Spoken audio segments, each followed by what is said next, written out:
After months of preparation, the wait is finally over. The 2025 NFL Draft will officially open in just a few short hours, and we are here to break it all down. Welcome into Chat Sports' live coverage of the 2025 NFL Draft being held in Green Bay this year. I am joined by Tom Downey. Tom, you're from your offices are in Cincinnati. We are here in Dallas, Texas. It's always great for you guys to come visit us here for this very momentous occasion. Always going to be around for the draft. Yeah, absolutely. I am very curious how things play out tonight because we were trending towards a very non-chaos draft, a very chalkiness, and now I think we might get chaos, or it's what they wanted us to think. Absolutely. We were getting a lot of reports. We already had a trade today, kind of inconsequential, so to speak, day 3, kind of pick swaps. But we'll see, and I think we're going to get a lot of kind of craziness today. There's a lot of question marks surrounding the quarterbacks in this class. Of course, there's going to be some moving down, some moving up.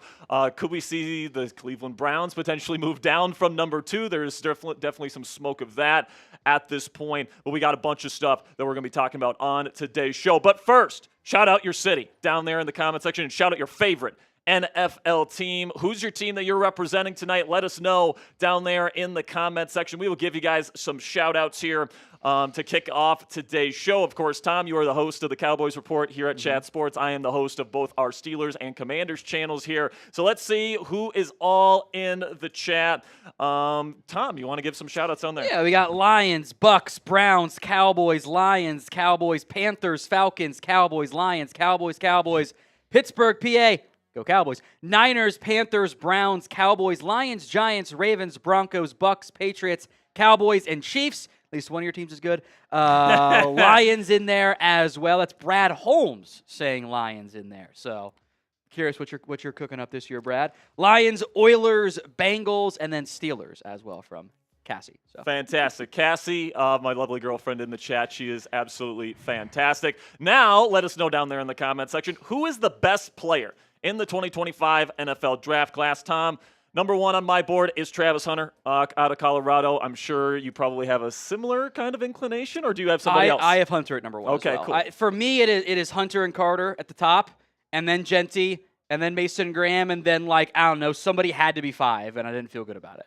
I think more so than, any other year, I have had a more challenging time figuring out, okay, this is who actually is the best the fifth best player in the class. Yeah.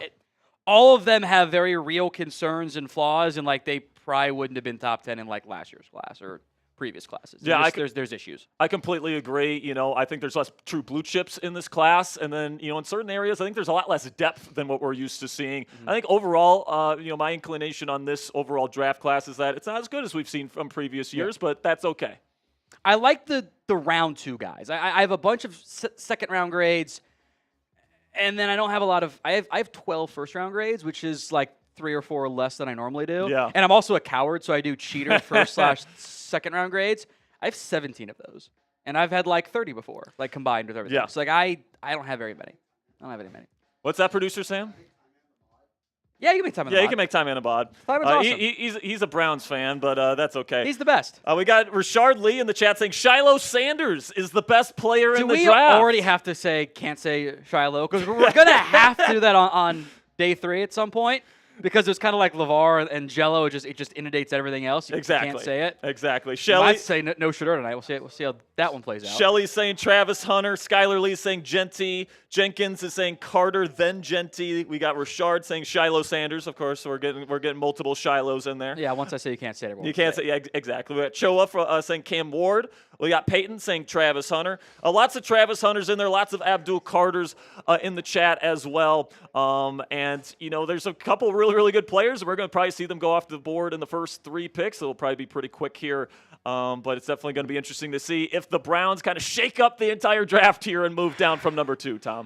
The last 48 hours have been full of just wild stuff that I think all emanates out of Jacksonville, more or less. Yeah. So I'm very curious to see what actually happens. Yeah, with Jacksonville, there's the rumors that they're going to trade up for Hunter, and then there's also the rumors that they're going to trade down with the Bears so that they can take Genty. So, I think that the Jacksonville Jaguars at 5 is the huge wild card in this draft. New regime just throwing stuff out there. Wants to see what what takes, I feel like. Exactly. All right, before we get into the rest of our coverage of the 2025 NFL Draft Round 1 here at Chat Sports, let's have a word from our sponsors today. First up, Game Time. Take the guesswork out of buying tickets with Game Time today. Download the Game Time app, create an account, and use code ChatSports. It's one word, all caps, ChatSports for $20 off your first purchase. Terms apply. Again, create an account and redeem code ChatSports at ChatSports, one word, all caps, for $20 off your first purchase. Download the Game Time app today. Last minute tickets, lowest price guaranteed. And then also download the Prize Picks app today.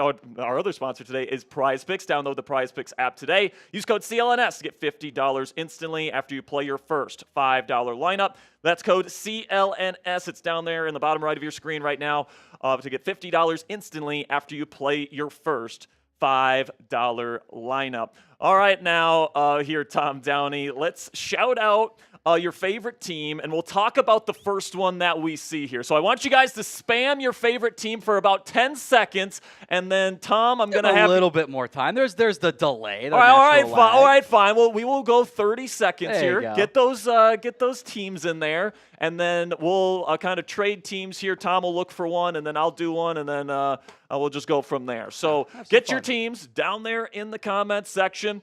Of course, I'm going to be watching the Pittsburgh Steelers quite closely tonight. Might be getting a new franchise quarterback. I know that you're going to be looking at wide receiver, maybe running back, maybe corner. I don't think running back.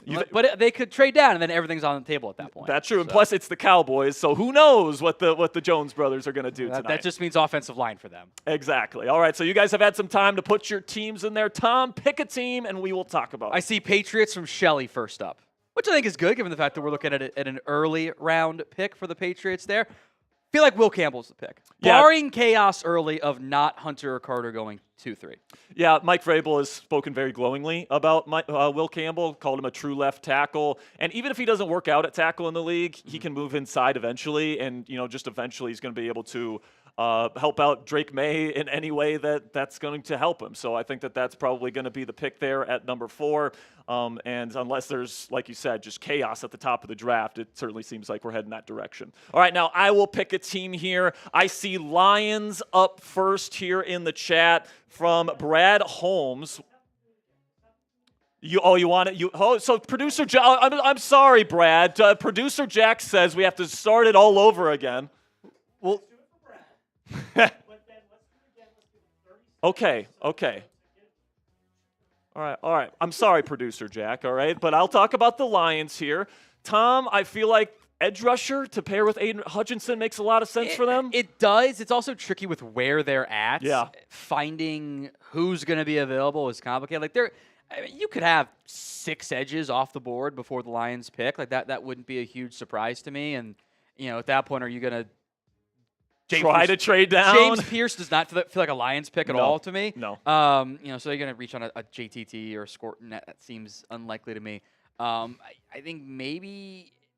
think offensive line is a sneaky fit for them. Sure. I think what they could do is look for a guard who could also play tackle, or just find a developmental tackle. If Josh Simmons slides, I think that could be in play, and then move on from Decker down the line when some of the other contracts kind of begin to impact them there.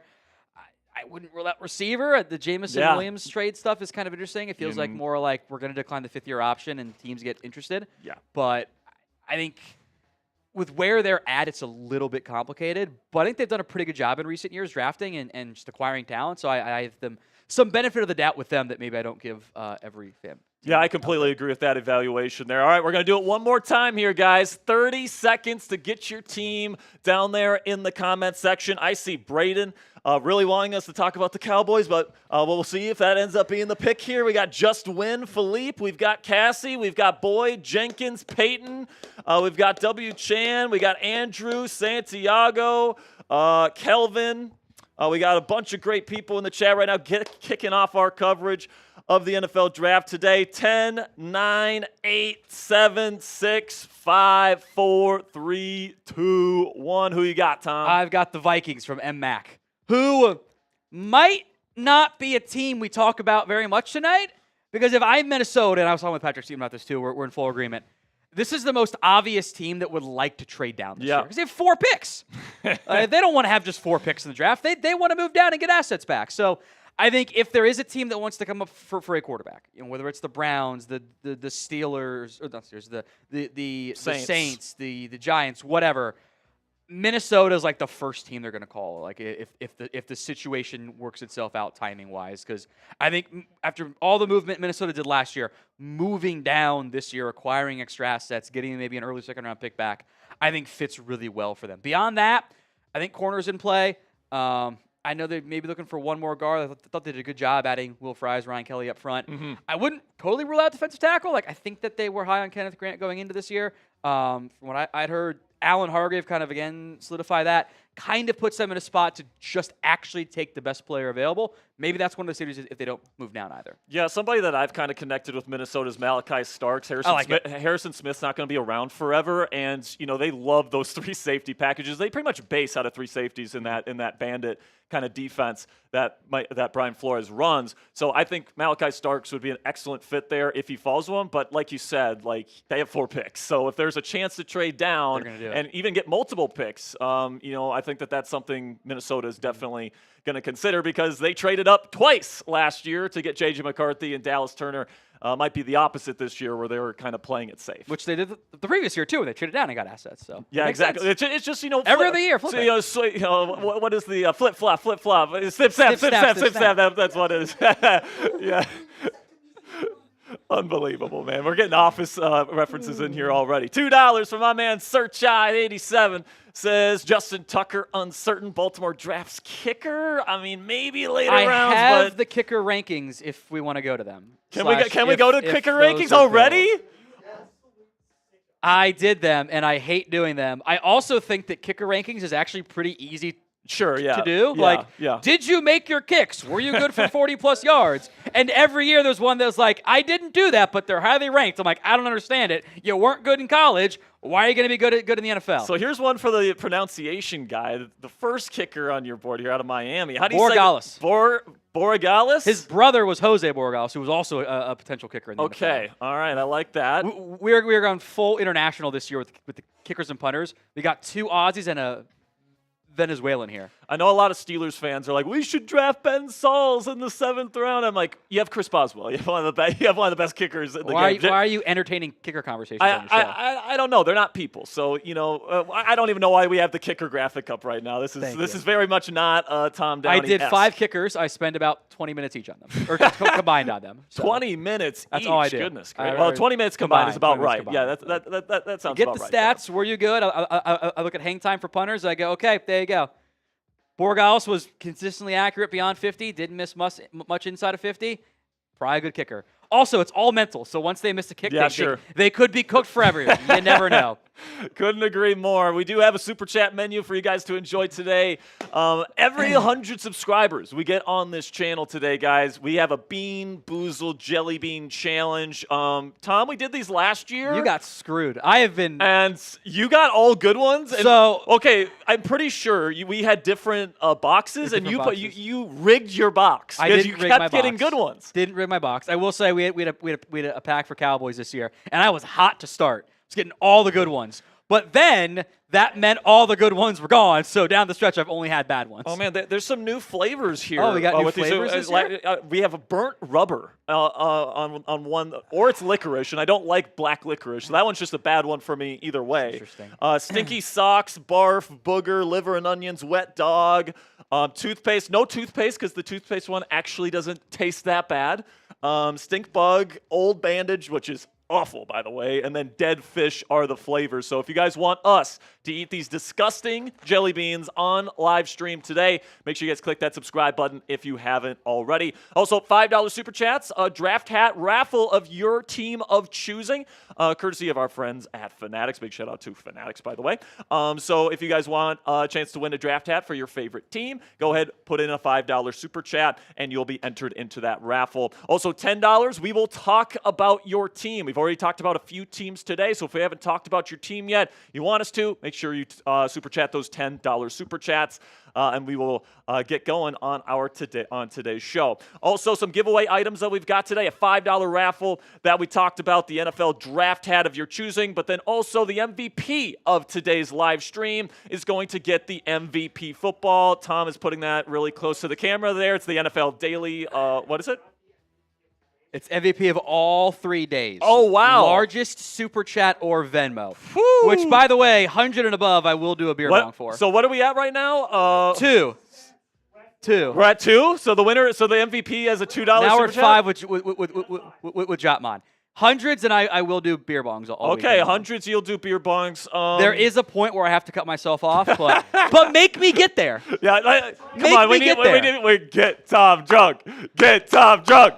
Get Tom drunk. Come on. Who's going to be the first one? Get me there. Who's going to be the first one to put in a $100 super chat, I ate man? dinner, so we are in good shape, which hasn't always been the case around draft weekend. Yeah, so. that is very true. Also, guys, help us be the #1 NFL draft stream anywhere on YouTube. You guys can click that thumbs up icon, help boost that algorithm a little bit. You can share the video on social media or send it to somebody in your life that you think would enjoy our tomfoolery here. Also, make sure you guys click that subscribe button if you haven't already for in-depth NFL coverage every single day here on NFL Daily. Also, you guys can comment all night long and, of course, get those super chats in if you guys want to be put on screen throughout the course of the evening. Do we have another super chat here, Jack? We got a few here. Okay, so 2 from Sir Chai again says, where do you see Shiloh Sanders and Jimmy Horn drafted? Shiloh undrafted, Jimmy Horn late day. Now wait a minute.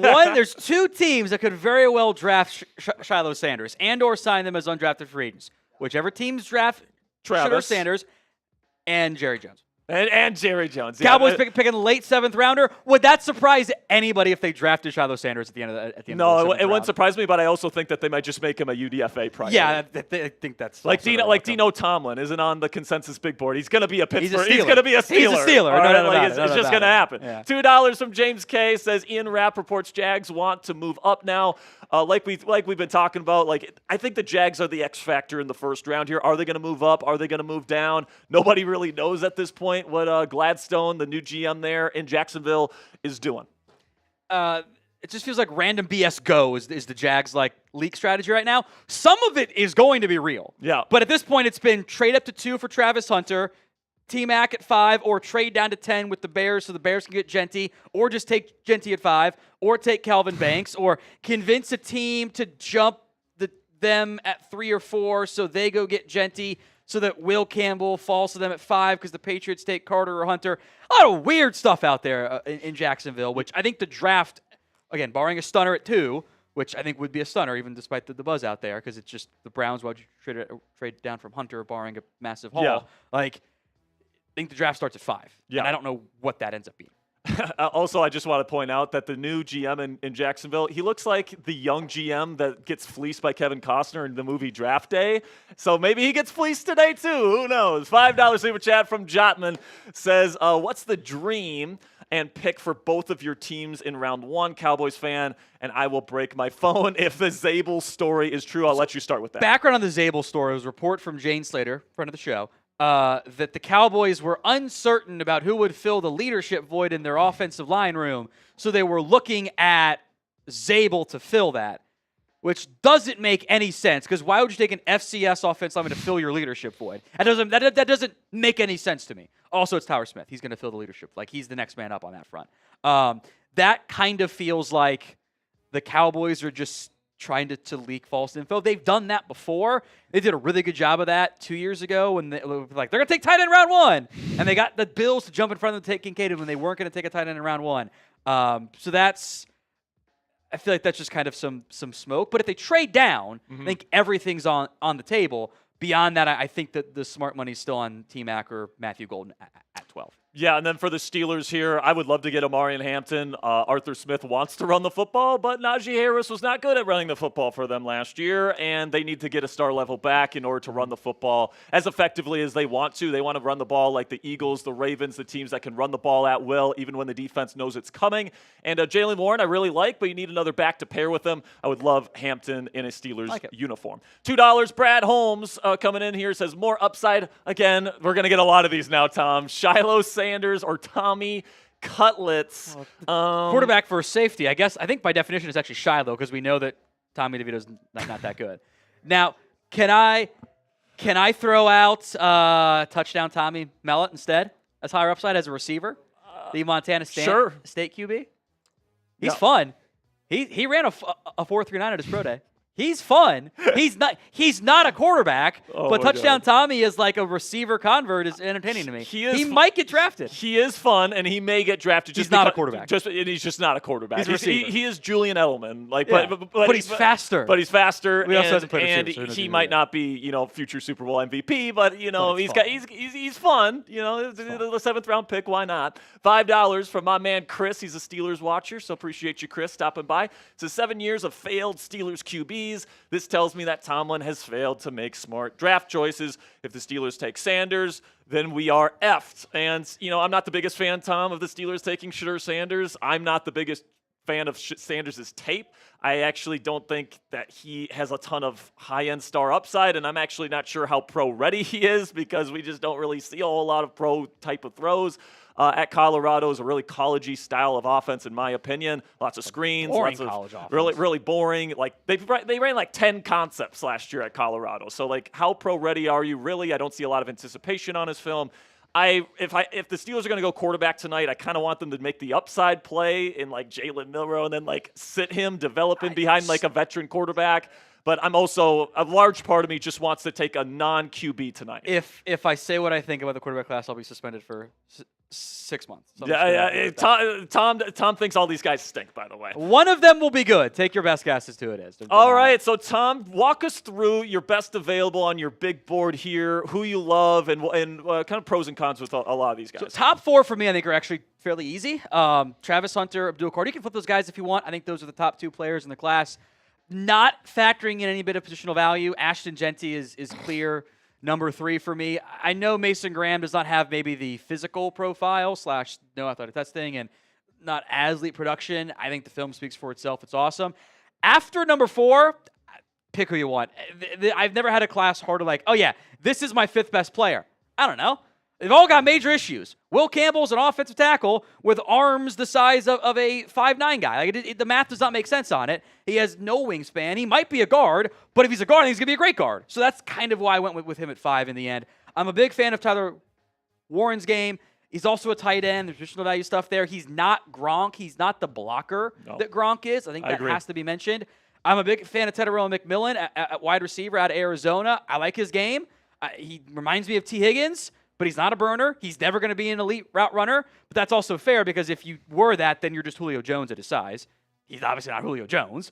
Will Johnson didn't have a great year. I think in general with this class, 2023 was a lot better for a lot of these different guys. They just were more consistent, more steady, all of it. Johnson also, after I finalized the big board, been reporting that there is a knee issue for him. Of course. That there is concerns over the longevity of that knee, which at that point, all bets are off. He could slide. Like that, he could be up there as the best available for a while in that case. Armand Membu was one of the few risers in this top class. I actually really liked what I saw out of him at Missouri. Was not on my list because he was not really he's kind of only a half-season starter, year and a half starter going into it. Like Jahdae Barrett, again, short arms, not going to be for everybody. At a certain point, just take the good football player. That's Barrett for me. Mike Green's got a very obvious real character stuff. Generally sounds like the NFL is okay with that. Mm-hmm. The Falcons are going to be okay with it if he gets to 50. There were no charges, so at that point, I think you have to adopt the innocent until proven guilty. You can't adopt everybody in this class. And then I remain high on Luther Burden. I have accepted that I am unique on that. That's fine. The Missouri's quarterback was terrible and is not good. And the offense was like, well, he can't throw downfield. Let's just get the ball to Burden in space and see what happens. And it actually worked out pretty well for the most part. But he was also very clearly frustrated this season. Mm-hmm. Like, I got McMillan and Burden as these guys. None of those guys would have been in the conversation to be one of the top 3 receivers last year. Yeah. That's just the difference in the class. So those are all my first-round grades, by the way. I only have 12. Only have 12. All right. So make sure you guys click that subscribe button if you haven't already. We just passed over 406,000 subscribers here at Chat Sports. Thank you to everybody that supports our company and our channel here. And make sure you click that subscribe button because every 100 subscribers we add today. So are we doing this, Jack, with the counter? Every time we get to 100, we're doing the jelly bean or what? What's the next number? What's the next number? So 87. Okay. So we have to get to 90. So we have to get to 187 for us to do our first Bean Boozled Jelly Bean of the day. So make sure you guys click that subscribe button if you haven't already, because we got daily NFL videos for you guys to enjoy every single day. And of course, there's going to be a lot of discussion surrounding this rookie class as they go to their new teams, OTAs, mini camps. Of course, Aaron Rodgers still hasn't signed yet. There's going to be a lot of news that comes out in the days and weeks to come. So make sure you guys click that subscribe button to never miss a moment for the rest of the 2025 NFL offseason. All right, now make sure you guys get in the comment section and shout out your city. Where are you watching from around the world? And Tom, what I love about our job in particular is you get to connect with so many people around the world. I know on my Steelers community, we got people from London, we've got people from Sweden, we got a bunch of different people, and a lot of fan bases in the NFL is really an international game now, which is something that I absolutely love. I'll give some shout-outs here. We got Dallas, Tucson, Baltimore from Ravens Rundown. Oh, shocker. That's on me. I'm sorry. Sorry, that's a Steelers fan. I should not have set him up for that. I got Ohio, Sydney, Australia, Dallas, Norwalk, California, Miami, Florida, Montgomery, Alabama, Chicago, Alabama, Greeley, Colorado, Chicago, Grand Rapids, Michigan, Bumble Blank, Virginia, Tanzania, San Antonio. Tanzania. Got our first Your Mom's House. There we go. Mobile, Alabama. Kalispell, Montana. Might have mispronounced that. Sorry if I did. Winnipeg, Canada. Charleston, South Carolina. Des Moines, New Zealand. San Antonio, San Francisco. Riverside, California. The Lions War Room from Brad Holmes. Let us know who you're picking then, Brad. Rutherfordton, North Carolina. Hope I pronounced that correctly. Got Mars in there, always one of them. Trace is in the bullpen. Eastside, LA, Detroit, Atlanta, Covina, Phoenix, Lone Star State, Florida, Salisbury, North Carolina, Portland, Oregon, Corona, California, Mexico, North Carolina, Rams facility, Honolulu, Hawaii. So wait, you're at aren't they doing the firehouse this year for the Rams? Yeah, I think so. Nice. I think they are. Panama City, Florida, Camden, New Jersey, Hattiesburg, Detroit, Cleburne, Texas, New York, Beeville, Texas, and Area 51 to wrap things up the way it should be.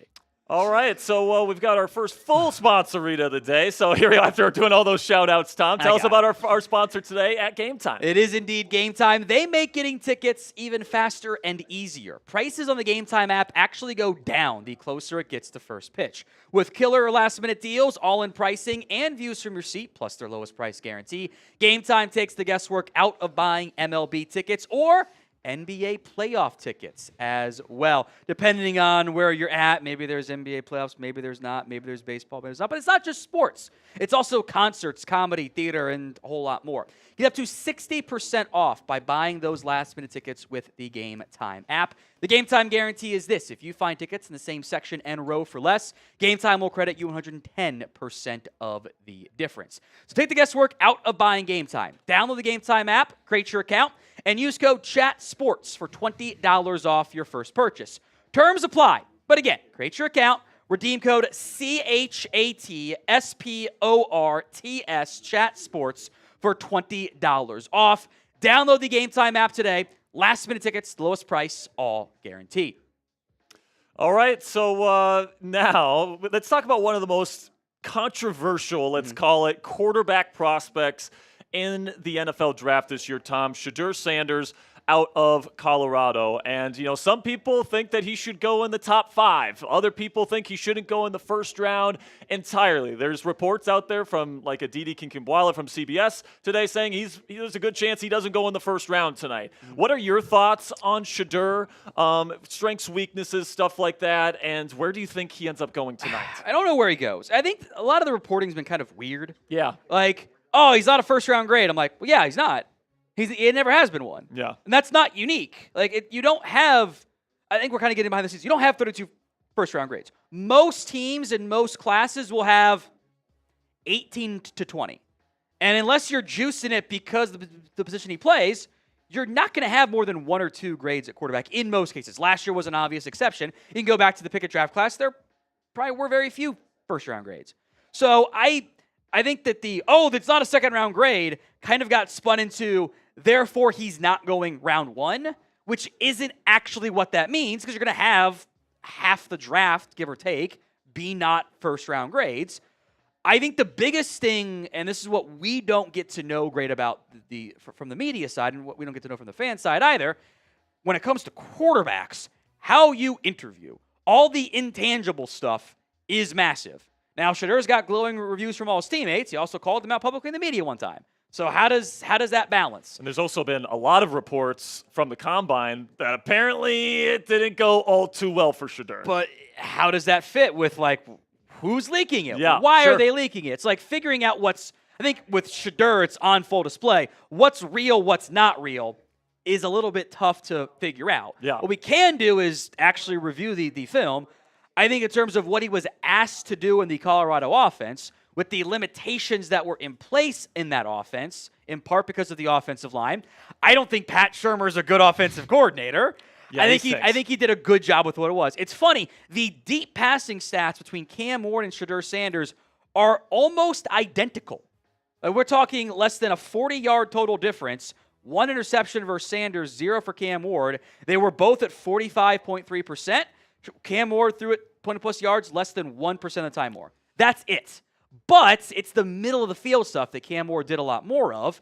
Part of it was Colorado's offensive line was not very good. They did not trust him, or they did not trust the offensive line to protect. But also, can't blame him either. Shedur took too many sacks. Yep. It was not just the offensive line. I think there are very real pros and cons with him as a player. I think in terms of the on-the-field stuff, I think it's pretty straightforward. The physical traits are not there. He's not that big. He's not a dynamic mover in terms of his legs. He can buy time in the pocket. Sometimes buys too much time in the pocket, frankly. The arm is, I think it's good enough.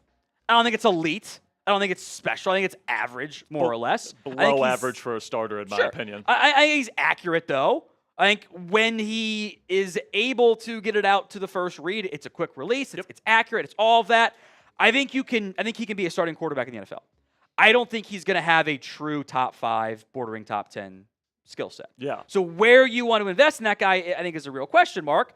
Also might save your job. There's also this factor, too, which isn't really fair, but I think it's worth mentioning. If you're a team trying to save your job and you draft Shedur Sanders, you win 5 games next year, it's going to be Dion talk and you're going to get fired again. Yeah. So I think that some of the extra stuff, again, it's not fair, but that's how NFL teams operate, is something that's going to come into play. And how he manages that question, I think, is a real question mark. All right, so let's get your take here on the amount of quarterbacks that are going to be taken in round 1 this year. More or less 3.5 quarterbacks in round 1. Type M for more or L for less. Tom, in my final mock draft, I had 4. Give me the less then. And I think that you're going to go the less, but like I could certainly see it being not 4, like it shouldn't be 4. Yeah. but it's the NFL. It's the NFL, and it's the NFL draft, and there's lots of QB needy teams right now. Jobs on the line. And, the Saints have no idea who their starting quarterback's going to be. There's a lot of different moving parts here around the league. The Steelers don't know who their starting quarterback's going to be.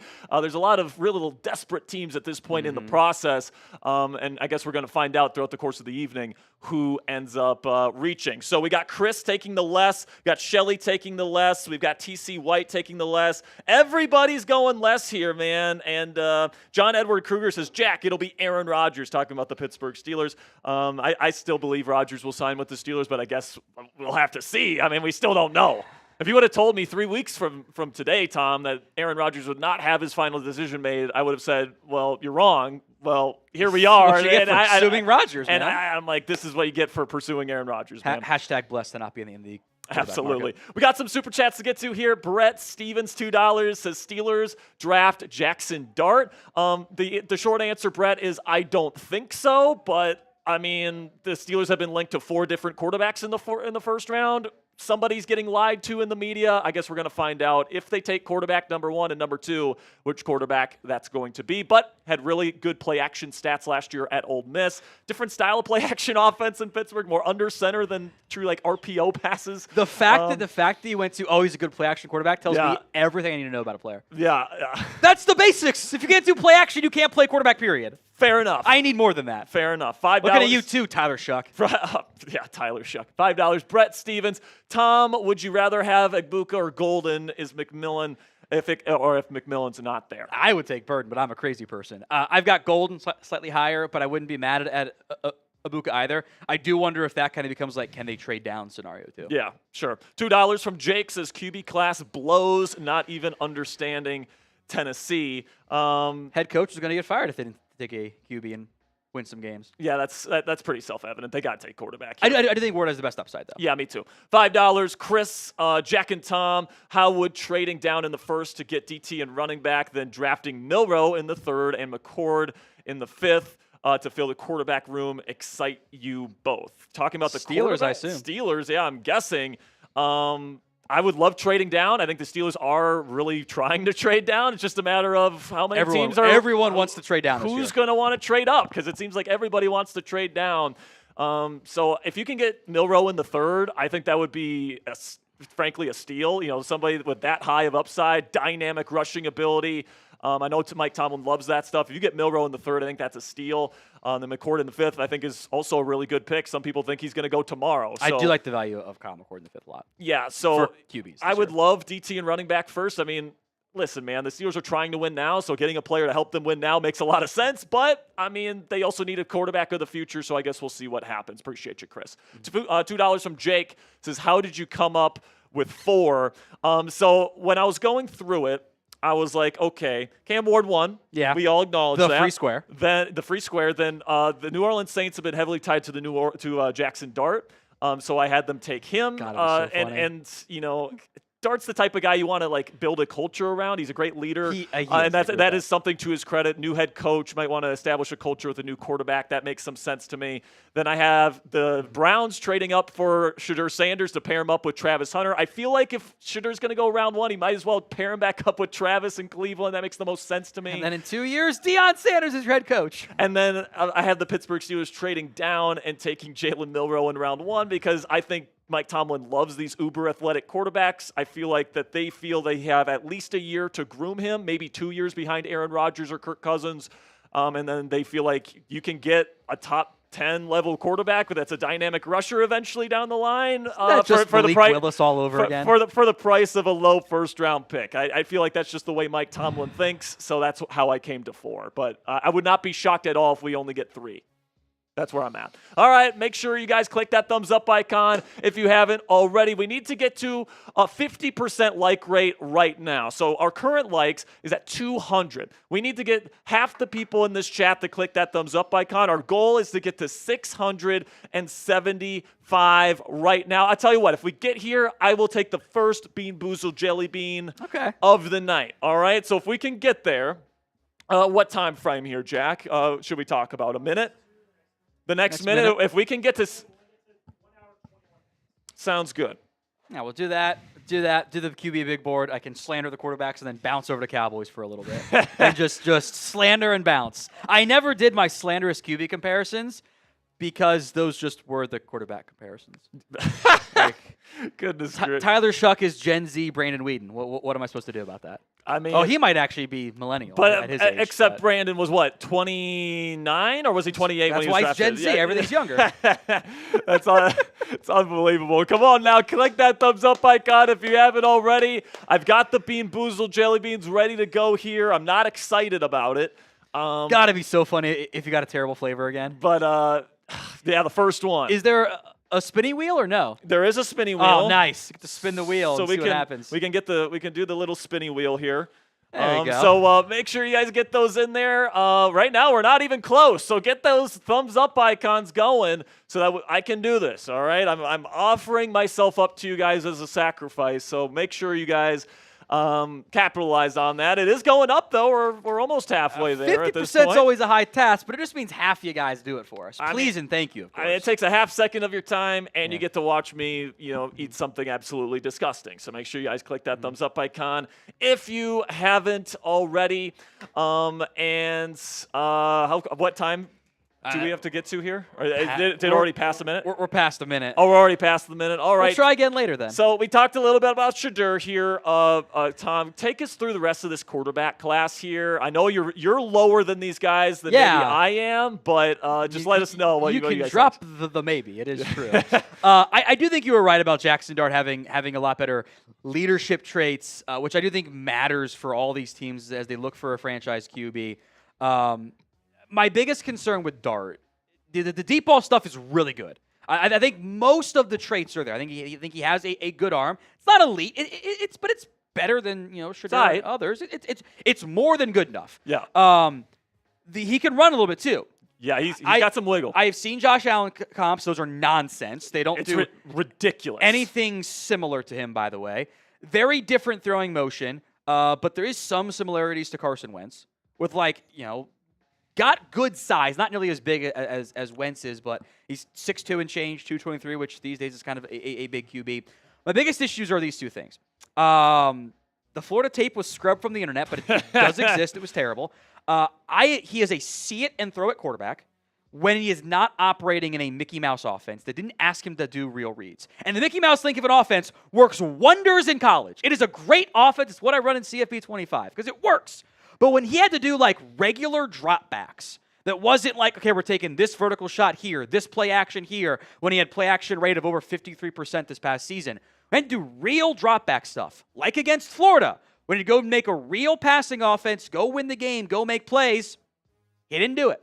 I think there were a couple of awesome elite games this year, mostly outside SEC play, that kind of boosted his stock. I do think if you're looking for an upside starter development guy, Dart makes that sense. You want to take him in the third to develop him? Because he's going to need time to adjust to the NFL offenses. I actually like that plenty. But talking about taking him in round one to go save your job, I don't know if that one's going to work. Top 10 with the Saints, potentially. It's a lot, man. It's a lot. Milroe, I think you're right. I think he has the best traits in the class. This kind of boils down to well-built guy, run fast, throw far. That normally gets you drafted pretty early. The development time is needed because it's the middle of the field stuff for Milroe when he's not taking those deep shots downfield. It's really inconsistent. He's got a fumbling issue too. A lot of these guys this year in this class take too many sacks too, by the way. Take way too many sacks. I completely agree. I think that Milroe, when you look at his stats, they're actually better than Lamar Jackson and Josh Allen when they were coming out. He was playing so well until the Vanderbilt game. And he didn't play bad in the Vanderbilt game. The defense blew that one. After the Vanderbilt game, it was a rough end. He just didn't play well. He looked like he was trying to be a first-round pick. He looked really good, and then he just had regression with all of his mechanics that need fixing. The footwork's terrible. If the season ended with the Georgia game last year, he'd be going in the top 10 tonight. But unfortunately, he had the second half of that season, and the Michigan bowl game was awful for him as a passer. The Oklahoma game towards the end of the season was abysmal. As producer Sam gives the horns down there. I think that Milroe definitely needs time to cook, but we've seen guys that are extremely raw go into this league with excellent traits develop. And, that makes me want to take a chance on him, especially for somebody that won the academic Heisman last year. He comes from a military background family, great kid. He's going to work hard. I feel like if you're going to take a swing on one of these guys, Milroe has the traits to be a really good QB in this league. Yeah. I'll give some quick thoughts on those other four guys, then I'll step away to go jump over on Cowboys for a little bit, then come back, and Sperry will handle the rest of it there.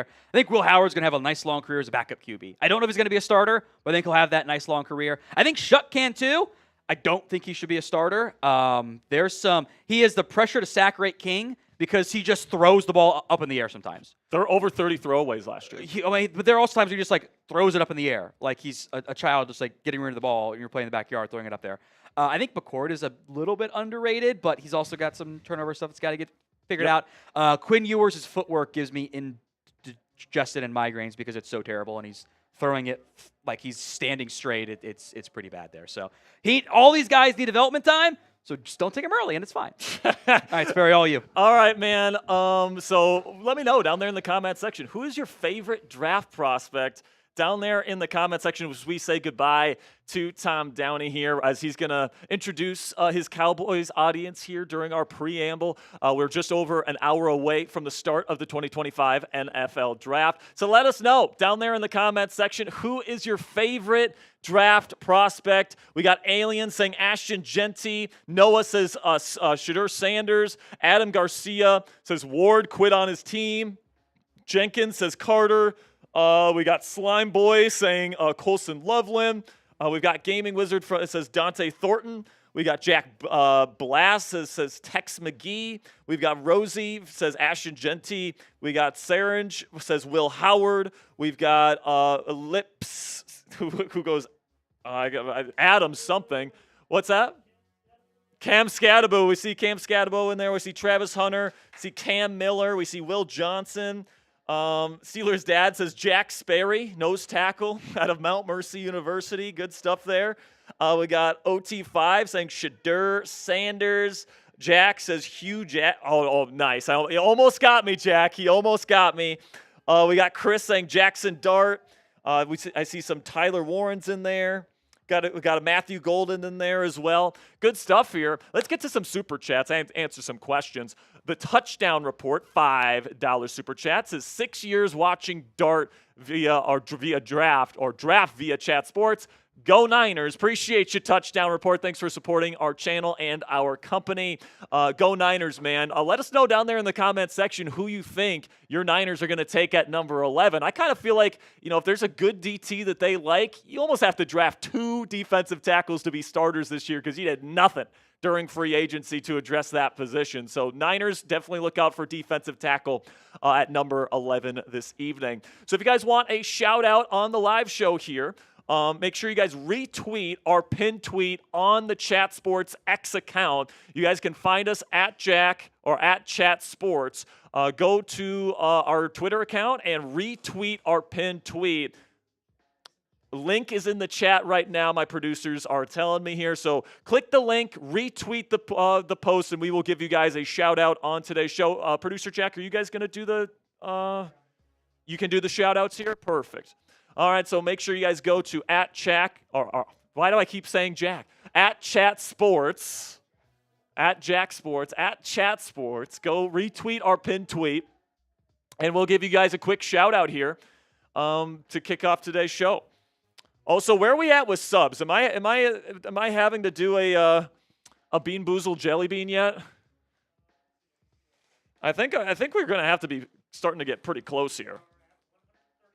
39. All right, so we have to get to 87. So we're about 50 subscribers away from doing one of the Bean Boozled Jelly Beans tonight, guys. So make sure you guys click that subscribe button. We're going to be here for every single pick of the 2025 NFL Draft. Of course, starting with our coverage tonight of all 32 first-round selections. Then tomorrow, rounds 2 and 3, followed by day 3 on Saturday, where we'll be covering rounds 4 through 7 for you guys. Every single pick live on this channel. So make sure you guys retweet our pinned tweet. And are we ready for some shout-outs here, Jack?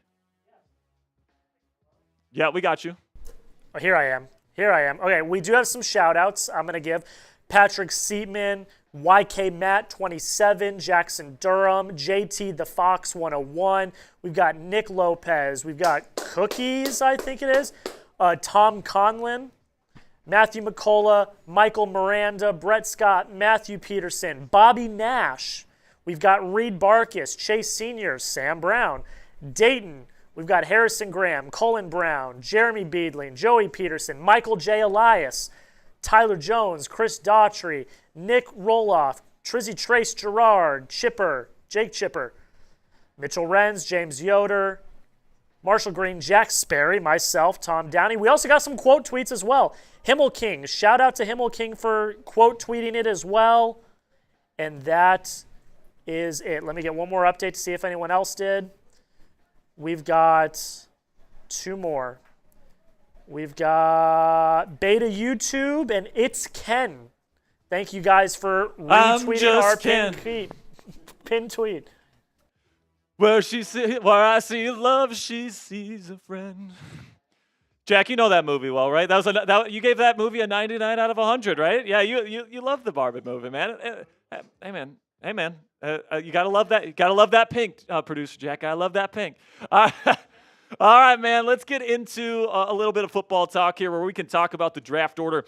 First 16 picks here, where, of course, the Tennessee Titans will be on the board at number 1 here in about an hour, where we expect them to take Cam Ward. Don't really need to talk about that pick too much, to be frank with you. Number 2 is where things get a little interesting because apparently the Cleveland Browns are taking calls on the number 2 pick. I think that would be the ultimate Cleveland Browns decision. Pass on the best player in the entire draft in Travis Hunter to trade down and take a lesser player. We'll see what ends up happening there, but the team to watch out for that might move up to number 2 is the Jacksonville Jaguars. Then at number 3, you got the New York Football Giants expected to take Abdul Carter. But hey, if somebody trades up to number 2 and takes Carter, I think the Giants would love to land Travis Hunter at number 3 overall. Number 4, the New England Patriots are expected to take Will Campbell at that number 4 spot. Mike Vrabel has really spoken glowingly about Campbell and has called him a true left tackle, all this different stuff. So he's expected to be the first tackle off the board there at number 4. Number 5, the Jacksonville Jaguars. If they don't trade up to the number 2 spot with Cleveland, the chances that they trade down are actually pretty good with the Chicago Bears. So keep your guys' eyes on the Bears trying to trade up potentially to get Ashton Jeanty. Also, Jeanty has been heavily rumored to the Jaguars himself. So, the Jaguars, in my opinion, guys, they are the biggest wild card in this entire first round. And really the draft starts with whatever they decide to do with their number 5 pick, okay? Whether that's to trade up, whether that's to take a player, because there's a bunch of different players they could take. They could go with Warren, they could go with Jeanty, they could go corner if they want.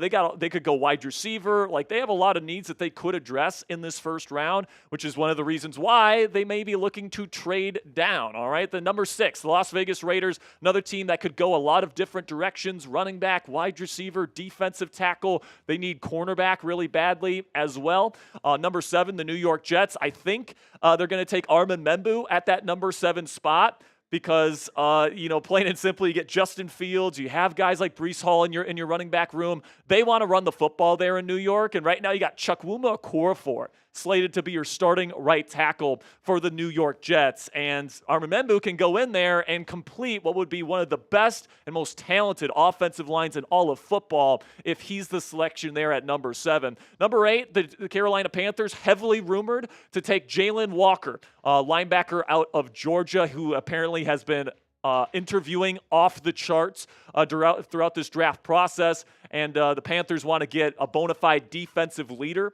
for their defensive unit, and Walker appears to fit that bill. Number 9, the New Orleans Saints, another kind of wild card here because they desperately need a quarterback that could potentially play for them this year. They've been heavily linked to both Jackson Dart and Louisville's Tyler Shuck, all right? And there's been some rumors that they're looking to trade down from that number 9 spot. There's been some rumors that they're going to take offensive line at 9 and then try to trade back in to the first round and take a quarterback. The Saints are definitely a team you're going to have to be looking out for tonight. Then the Chicago Bears at 10. I do think they're going to be trying to make a play to go get Ashton Jeanty even further up in the top 10 than where they are now. I think they really want Jeanty, and if they don't get him, maybe they consider someone like Travion Henderson or Omarion Hampton at 10. Maybe they consider a trade down if they can't get their guy Jeanty at number 10, or maybe they just decide to go a different position. They could use another edge rusher.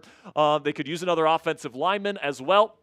So keep your eye on the Bears at 10. The 49ers at 11. You could have another corner there, but I every time that I look at their roster, man, their interior defensive line depth is just absolutely terrible. They need to add, I think, at least 2 starting caliber players in this draft at that position, so I expect that to be defensive tackle. Number 12, the Cowboys could go wide receiver or could go corner. Keep in mind that the Trayvon Diggs kind of injury is not looking too great right now. And there's some questions as to whether if he comes back this year and if he does, if he's going to be the same player. So, watch out for Jahdae Barron. If he makes it to number 12, I had Barron go to the Cowboys at number 12 in my final mock draft, but definitely Tedorora McMillan, Matthew Golden, and Tom likes Luther Burden III a little bit more than I do, but watch out for wide receiver as well at number 12. Number 13, another interesting team in the Miami Dolphins. There's some rumors that they're considering offensive line, specifically Gray Zabel at number 13 there. I think he'd be a terrific fit with the offense that they run there in Miami, but they desperately need corner. They're going to be trying to shop Jalen Ramsey throughout the draft this year. Doesn't appear like he will be a Miami Dolphin next year. And if you take Ramsey away, they don't have a whole lot in that cornerback room. So they definitely need a corner, definitely need help on the offensive line as well. Number 14, that's kind of where a lot of people have slated in Tyler Warren and Colston Loveland because the Colts really need a tight end, but they could also use an off-ball linebacker. So look out for Jahad Campbell, where his ceiling, I believe, is the Colts at 14. Then you got the Falcons at 15, and I think, the player I keep going to with the Falcons at 15 is Mike Green out of Marshall. They've been looking for their number one edge for multiple seasons now, including last year when, everyone was expecting them to take Dallas Turner in the top 10, and then they took Michael Penix in the top 10, kind of shocking the world last year in the top 10. But this year, Mike Green might fall down the board a little bit because of some sexual assault allegations that he's had in his past. And the Falcons, because they were in on the Deshaun Watson sweepstakes, if you remember, seem to be an organization that's willing to look past that sort of thing. Number 16, the Arizona Cardinals. Could go defensive tackle, could go corner, could go wide receiver. The Cardinals could go in a bunch of different ways in this year's NFL draft, but I think defensive tackle, if they can find somebody they really like, someone like a Kenneth Grant or maybe a Derek Harmon, depending on how the medicals kind of work out for Harmon here. I do think the Cardinals are our team that would love to add some interior defensive line depth. And then I think that the Cardinals are another team to watch out for Jahad Campbell. There's not a lot of really good off-ball linebackers in this class. It's a really bad off-ball linebacker class, in my opinion. Jahad Campbell is one of the legitimately good ones in this class, and Arizona needs another off-ball linebacker. So look out for Campbell to come off the board at 16 as well. All right, so shout out a sleeper draft prospect that you have that you think is going to go on day 3, but you think is going to be an absolute stud. And I'll talk about the first one that I see. So spam those sleepers down there in the comment section. I'll give you guys about 20 seconds to get your sleepers in there, and then I will talk about the guy. Oh, my goodness. So we got a little bit of an update from our favorite dog here, Slick Rick, who says the Browns are moving off the second pick and have multiple options. So Slick Rick, if you guys know anything about NFL Insider Twitter, he's the People's Insider is what he calls himself, and he says the Cleveland Browns are moving off of the second overall pick. He doesn't say which team, but he says that they have multiple options and that they are going to move down. So what that tells me, guys, is that the Cleveland Browns are saying no to the best player in this entire draft class in Travis Hunter, which I think is a big mistake on their part. As a Steelers fan, I think it's hilarious that they're making that decision. But obviously they have a player in mind that they really want that's not Travis Hunter and are willing to move down in order to get the player that they actually want. Could that be a move for Shedeur Sanders? Do they love Shedeur? I honestly don't know why they would move down other than, getting more picks and filling out more team needs. I guess that makes some sense. But, all of the smoke coming into today was that the Cleveland Browns really like Travis Hunter. And it appears that has taken a shift here over the last 24 hours or so, as now Slick Rick is saying that they will trade that pick today. So I guess we'll see if that report comes true. All right, I'm going to give a shout out here to Ollie Gordon. So the Roll 07 suggested Ollie Gordon as a sleeper. And right now, Ollie Gordon is expected to be a mid-round player. I'm going to check the consensus big board right here to see where he's slotting in. I know that he's expected to go sometime on early day 3. And according to the consensus big board here, and this is, by the way, Tom Downey's scouting report, says has the size and traits to be a successful power runner in the NFL. He does have good size, and he does have good speed. There's a reason why this guy was expected to be a potential first-round pick heading into last season. But the production really dropped off really poorly last year after an All-American season in 2023. I think the culprit for that is he just doesn't have a lot of good vision. I think that his vision needs to get a lot better. He needs to decipher the correct running lanes more often in order to be able to do some good things in the league. And then there are questions surrounding his burst and agility. He's got good long speed, but the ability to change directions is certainly something to keep in mind. Right now, on the consensus big board, he's ranked 137th. All right, so that is what, a late 4th, early 5th round pick? Might be the last pick? Yeah, okay. So we'll shout out us another sleeper here one more time here. What's that, Jack? All right, let's give him 30 seconds, he says. Let's go, baby. Who's some sleepers that you got? I see Tommy Mellett in there. I see Cody Simon out of Ohio State in there. I see Jimmy Horn. I see Harold Fannin. I see Jackson Hawes. I see Will Howard, Shiloh Sanders, R.J. Harvey. I see Dominic Schrader, my man, in there, giving me a McCord. Got Lazy Dave's giving Harold Fannin Jr. Come on, 10 more seconds before we talk about somebody in detail here. 5, 4, 3, 2, 1. How about we talk a little bit here about Harold Fannin Jr., one of the most intriguing prospects in this entire NFL draft class out of Bowling Green. He is a tight end, but, he doesn't have a lot of, great physical traits. The production is legitimately insane there with Bowling Green. He is somebody where they used him as a versatile offensive weapon. I think that he has really great route running savvy. I think he's got really good hands. I think he's really crafty as a runner after the catch as well. But Tom Downey's scouting report here says that he runs stiff, which raises concerns in route running, can create after the catch. I believe that is 100% correct, by the way. Then he says might be a better blocker than he is given credit for, but will never be truly great there. I do completely agree with Tom Downey there. And of course, Tom has just entered the studio again, so we will get to him here momentarily. But Harold Fannin Jr. is one of those guys where I think if you give him a really good, creative offensive play caller, they're going to find ways to get this guy the football and for him to be effective. Now, if he goes to a less creative guy, that tries to put him in kind of a traditional tight end type of role, I don't know how successful he's going to be.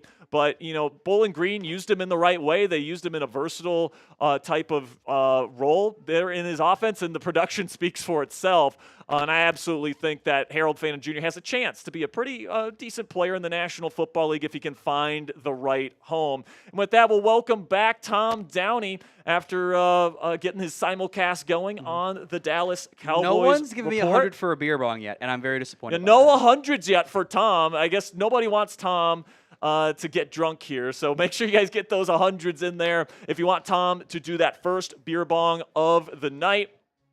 And make sure you guys shout out a sleeper prospect for Tom to break down here, guys. We'll give you about 30 seconds here, and then Tom will break down a sleeper prospect for you guys. We've already talked about Harold Fannin Jr. We already talked about Ollie Gordon here, Tom. While people are getting their sleepers in, what are your thoughts on Gordon and Fannin?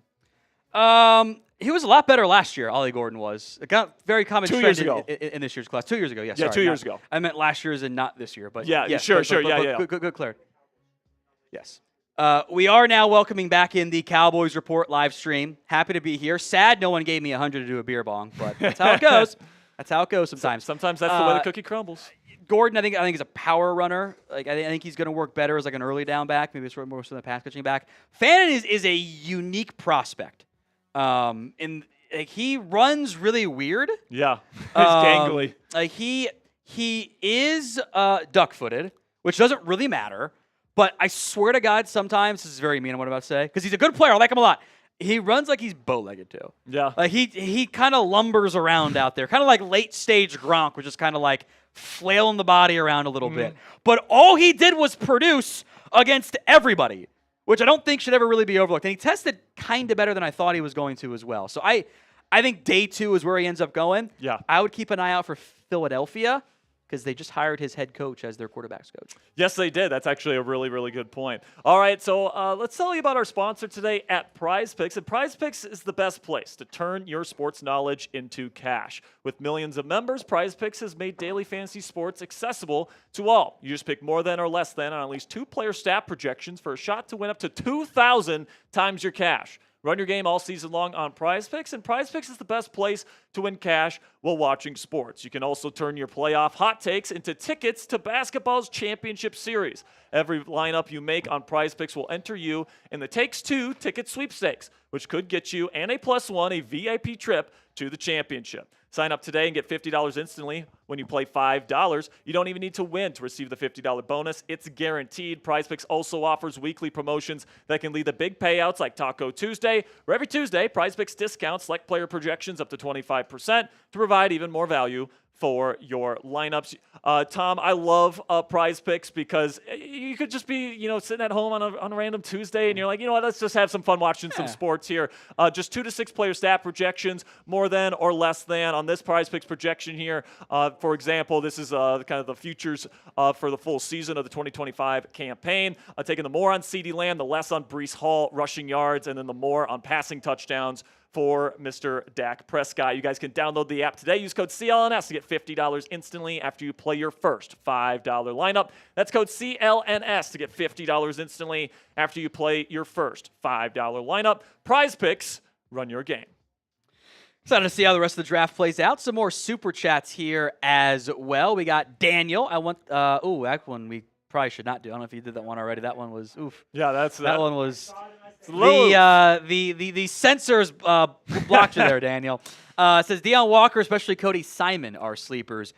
Walker, I was convinced was going to be a top 15 pick, and then he had a bad 2024. Yeah, he plays with really bad pad level. He's 6'7". How can he not? Yeah, and it's just like you understand why. Plus, apparently, he played through an injury, back injury, which is also like not a good thing still. Yeah, and then even with that back injury, he showed some incredible flashes on his film last year, particularly as a pass rusher. So if he's got that back issue figured out, and you feel good about his medical situation. He's massive, obviously, and he's very explosive as an athlete. So very intrigued by him. I comped him as fat Eric Armstead. Because, I don't actually know if you want to play him at nose guard because he plays so tall. Yeah. You might better kind of play him kind of 5 technique, DE, DT hybrid at times and letting him be kind of a freaky boy. Yeah, I actually don't think he's a nose tackle at all. I think he's more of a 3 tech because you can use his athleticism to get after quarterbacks, but he's very much a projection at this stage. I am scare-roused by him because he could be great or he could also be very bad. I saw that in your notes. And that's a good one, right? I literally guffawed when I saw that in your notes. I do like Cody Simon, too, as a linebacker. I think day 3 is where he ends up going. He had a very nice year for Ohio State. We're the last one we got where we have not gotten to Max Finnegan on Cowboys, by the way. So that was the last one. Only one we have not gotten to in the Cowboys Super Chat side. He says, I know it won't happen, but Giants straight up for Jalen Milroe. Let's will it into existence. Just think of the years of laughter we can have. And you like Jalen Milroe. I actually like Milroe, and I like him for the Giants if they get him. Take him in the 3rd, not the 1st. But he's not going to make it to the 3rd. That's you the say thing, that. Tom. That's what they said about Malik Willis. Yeah, but Malik Willis was tiny. And Milroe's a way better athlete than Willis ever was. That's because Milroe is a running back. Milroe is a running back. And by the way, if you ask he might be a really good running back, too. I think I saw somebody, I think it was Pelissero from an NFL coach that said if he came out as a running back, he might be a 1st or 2nd round pick. He's that good as a rusher. And then, he is electric. He is absolutely electric. So he needs to use his legs more. I think at Bama last year, they tried to make himself more into a pocket passer. Just use legs. Take your 6'2", 217 frame and run. How about Cordell Stewart comp? I don't hate that at all. I kind of like the Justin Fields comp, too. Yeah. We've seen Justin Fields has not developed his mental processing since entering the National Football League. Maybe Milroe can. We'll see. But I like the Justin Fields comp quite a bit. And, hey, Justin Fields just got $20 million to be the starting quarterback of an NFL franchise. So, if he turns into Justin Fields, I think that some people would be rather surprised that he developed that much. $5 from Max. Oh, never mind. We just went into that. All right. Make sure you guys get those likes in there. We need to hit a 50% like rate, guys. We're at just 476 likes. I'm about to hop off here to introduce our Steelers audience on Steelers Talk. So make sure you guys get those likes down there in the live chat, and let's get it going right now. Make Tom do the Bean Boozled. I will do the Bean Boozled. All right. I'm not scared. All right. I'll hand that Here we over go with the Bean Boozled. I'm not scared at all. With the beautiful spinning wheel of death as well. The one in my studio is very old, and they've kind of all congealed. Is it just wrinkly and you no, can't even read it? No, it's just stale, and the beans themselves are stale, and it's like. Are they hard? Pause. They're a little bit. Yes, the beans are hard, and also they kind of all taste like each other. So you kind of just get a meld of it's not as bad as it could be. Sure, shit ain't good either though. So, all right, like that video if you haven't already. The goal was always a 50% like ratio. If we get there, I will do 2 Bean Boozles. Ooh, at the same time? No, you got to do them separately. Oh, come on. Because otherwise you can't taste it. But if you do it at the same time, it pretty much guarantees one of them. Yeah, bad. but you might get double good or double bad. It makes it more fun. So That's hit true. that like button if you haven't already done so. You all set to slide off there, Sparrow? We got plenty of Cowboys Report supers to jump into as well. And I'll be back at around 6:30 here. Should be fun. We'll have you back on here, and we'll get to the actual draft in just a little bit. See you in a little bit there, Sperry. Like that video if you haven't already done so, both on the Cowboys Report and on Chat Sports. I guess if I'm offering this is really for the main side, since we are simulcasting right now on Chat Sports and on the Cowboys Report. I kind of feel like I should also extend this offer to the Cowboys Report. So if you like it, 50% like ratio, I will also do a Bean Boozle on the Cowboys Report.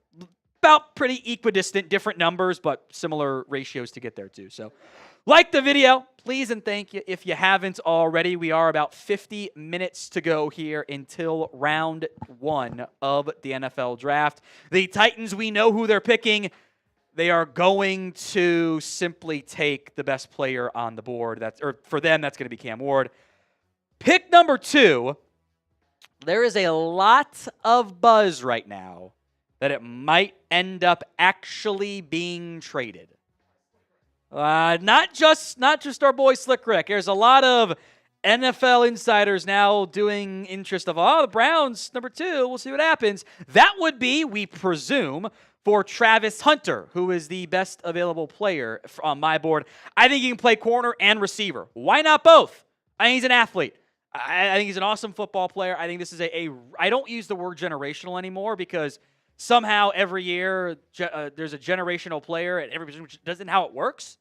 But we haven't seen a player who is able to play both ways in the NFL in a really long time, really since Dion.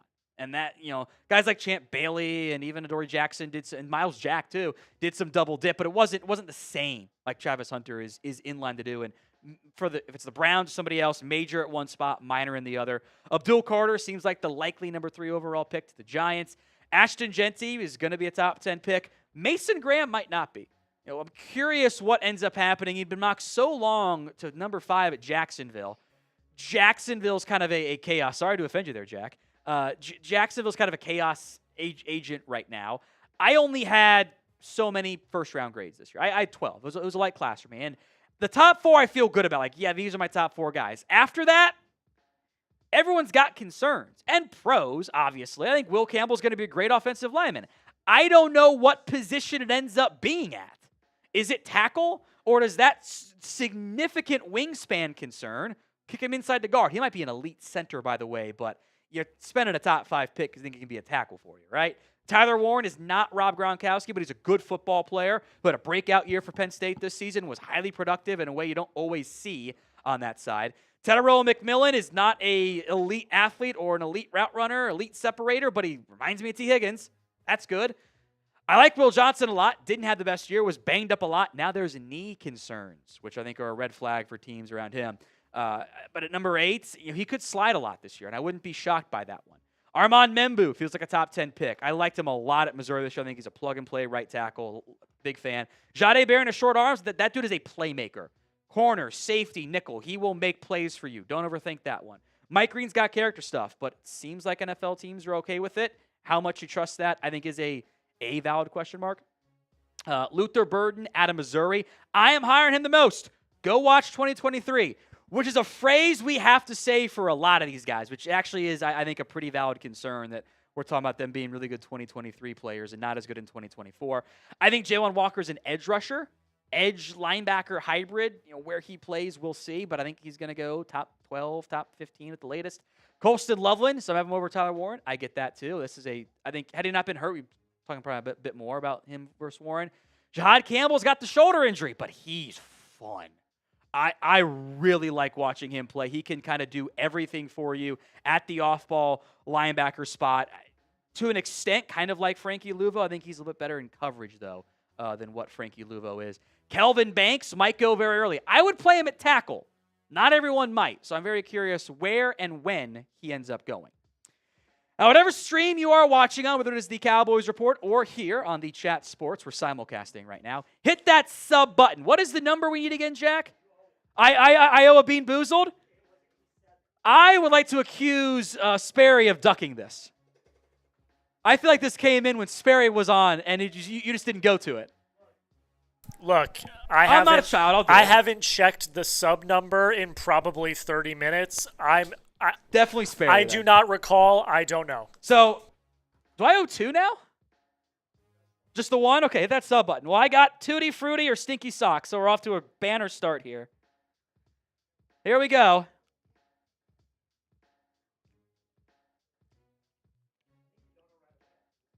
I think that's Tutti Frutti. Sperry's going to be so pissed when he comes back in. But it doesn't taste good.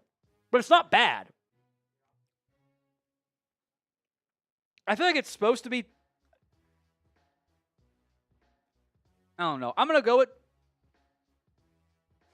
Stinky Socks is not this bad, is not this good, but Tutti Frutti is not this bad. So I don't know about that one. That was kind of weird.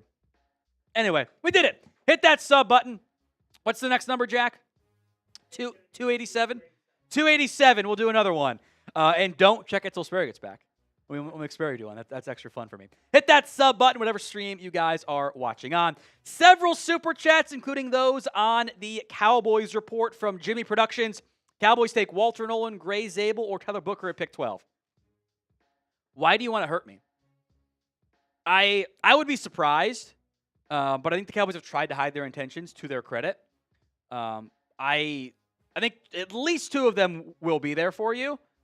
I don't have them as the top graded players on my board. So I don't really want to go down that path. Jimmy Productions, what are the Jags and Browns going to do? Maybe trade. We'll see what happens in the next 45-ish minutes, but I think there is a possibility of some fireworks at 2, or at least the Browns are maybe more intrigued at being willing to move out of that number 2 spot, which that would be interesting to me if the Browns actually did that. And I'm curious how Petey would react to that too. From Chris, Tom, a Mason Graham slide would be similar to Sharif Floyd, short arms. He was a consensus top 5 player, fell to 23. Genty equals Trent Richardson. I think he's way better after contact and explosive than Trent Richardson. I don't mind the Sharif Floyd Mason Graham slide comp there. Ironically enough, both the Cowboys, I think, would have liked to have taken the Cowboys had Sharif Floyd as their highest graded player. And that chaos in that draft when they traded down took less value to trade down and take Travis Frederick eventually is what actually led to Will McClay taking over in his current role. So it'd be kind of funny if it had a chance to come full circle there. $10 super chat, Phantom of Many Topics. We're going to have McMillan at 12 or the 12th pick of 1991 draft, Alvin Harper. I mean, don't you have to take the proven commodity to an extent? Like, Alvin Harper, he wasn't that good, though.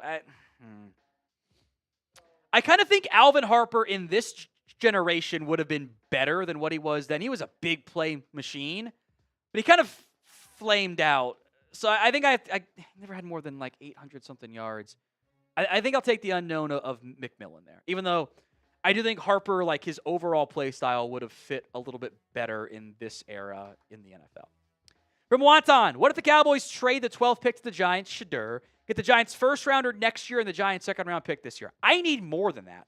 I'm dropping from 12 all the way down out of round 1 to the early second round. So I need a lot more. And that's actually probably why the Giants don't make that deal happen. I would also subscribe to this theory. If there is a rival team coming up to get a franchise QB, I'm not going to be the one who trades with them. I don't think that will benefit me in the end. Chris B., who is your gut feeling on pick 12 right now? If Tenero McMillan is there, I think he is the pick. I don't know if he's going to be there. Possibility he is, possibility he's not. If he's not there, I think the board opens up. I think Matthew Golden makes sense. They could trade down if they can find a partner. I think at that point, Micah Williams, Shamar Stewart, dark horse offensive guard. I think Matthew Golden would be a prime candidate. But if their top-rated player isn't there, I think the boards are all pretty similar at that point. from Sell or Excel. And as a reminder, if we get a $100 super chat, I will do a beer bong. First one, I'll do 2 beer bongs. First one, I'll do 2. But we haven't had 100 yet tonight on either stream right now. Cowboys Report, Chat Sports, we will do both. Sell or Excel, maybe not today, but tomorrow I'm all in on Harold Fannin Jr. Guy is running back playing tight end, can be dynamic. Can I sell you on reaching from at 44? You can't. I do like Harold Fannin. I think there's a lot to like about him. But I've got him at the second, third round grade, 59 overall. I can't. There's a scenario he's not better than Jake Ferguson, actually. So I would not take tight end. Now, if he's there in the third, have that conversation. He'd be one of my better players on the board then. I don't know if he gets to you in the third.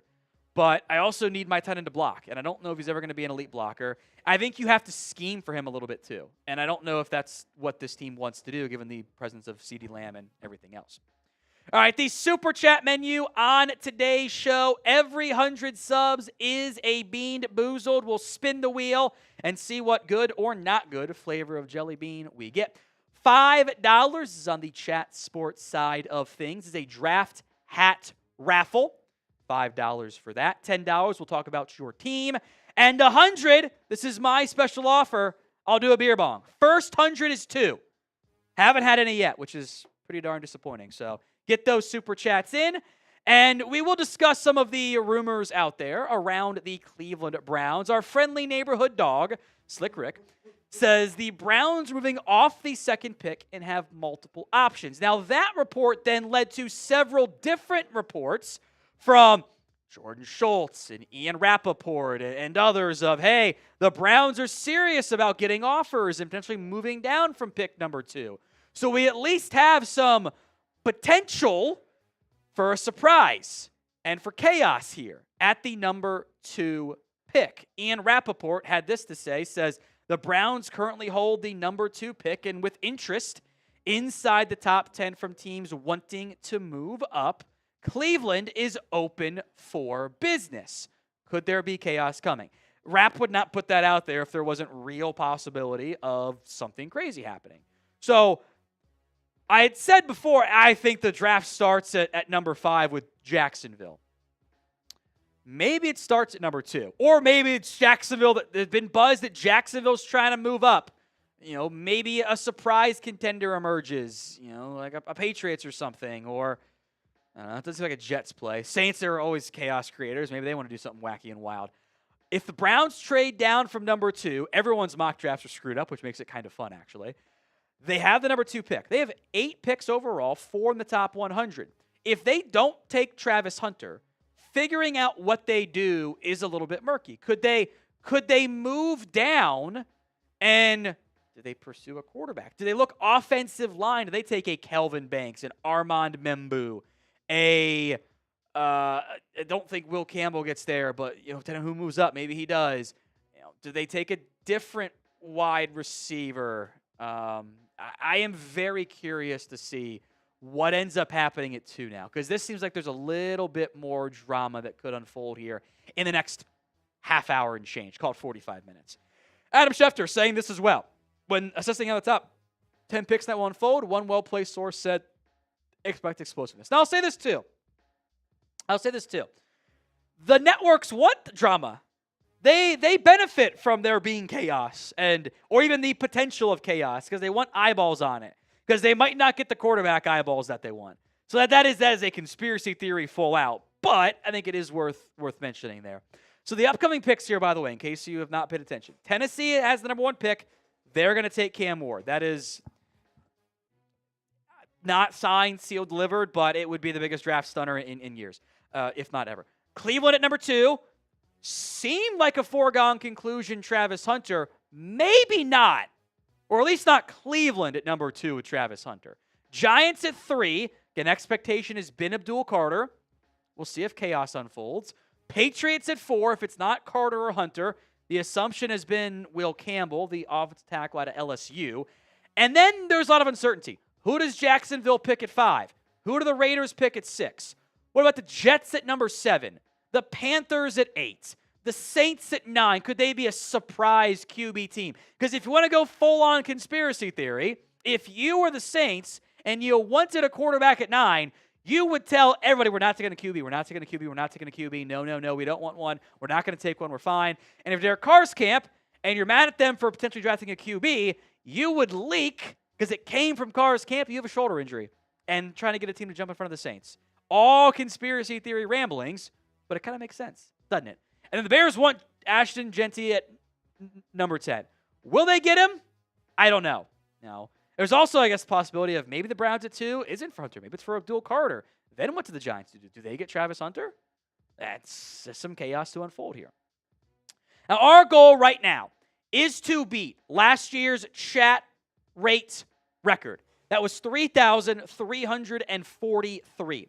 I want to beat it right now here on the Chat Sports YouTube live stream.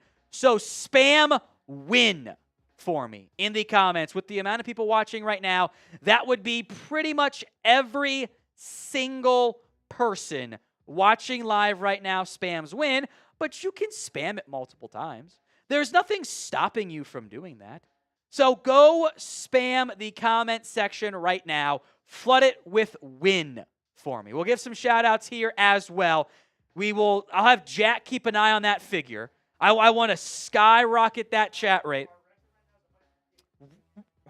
The mark is 150. Okay. I think we'll shatter that one. But from last year, I think we already, once it updates, then we're going to shatter it there. So spam win for me in the comments of today's show.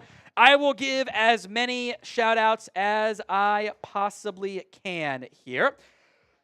We got Cassie, Gage, Renz, Chris, Pop, Zone, Hello, Florida, Steelman, Tommy, Mia the Sports Girl, Cody, the Big A-Trade, Cassie, Greg, Chat Sports is in there. Barry, Saunders, Pro Job, Steeler, Rob, Jenkins, iSharky, Cody, Pap, TTP, TA4, Cody, Barry, Eric, Tommy, Win from Eric, Tyler, Colin, Eric, Pro Job, Fabio, Martin, Carson, Eric, Whitey, Florida, H. Rodriguez, Jonathan, Whitey, Colin, Jeff, The Spot Podcast, Mr. Benjamin, Tyler, Steven, Vaughn Knows, James Yoder, Mikasa, Colin, DRK, KNT, James, Sanders, Willie, T. Madden, Marquise, Lazy Daves, Coleman, Jeff, Fabio, Benny, Florida, Himmel, Destroyer Dog, Jeff, Joshua, HK, Michael, T. Madden,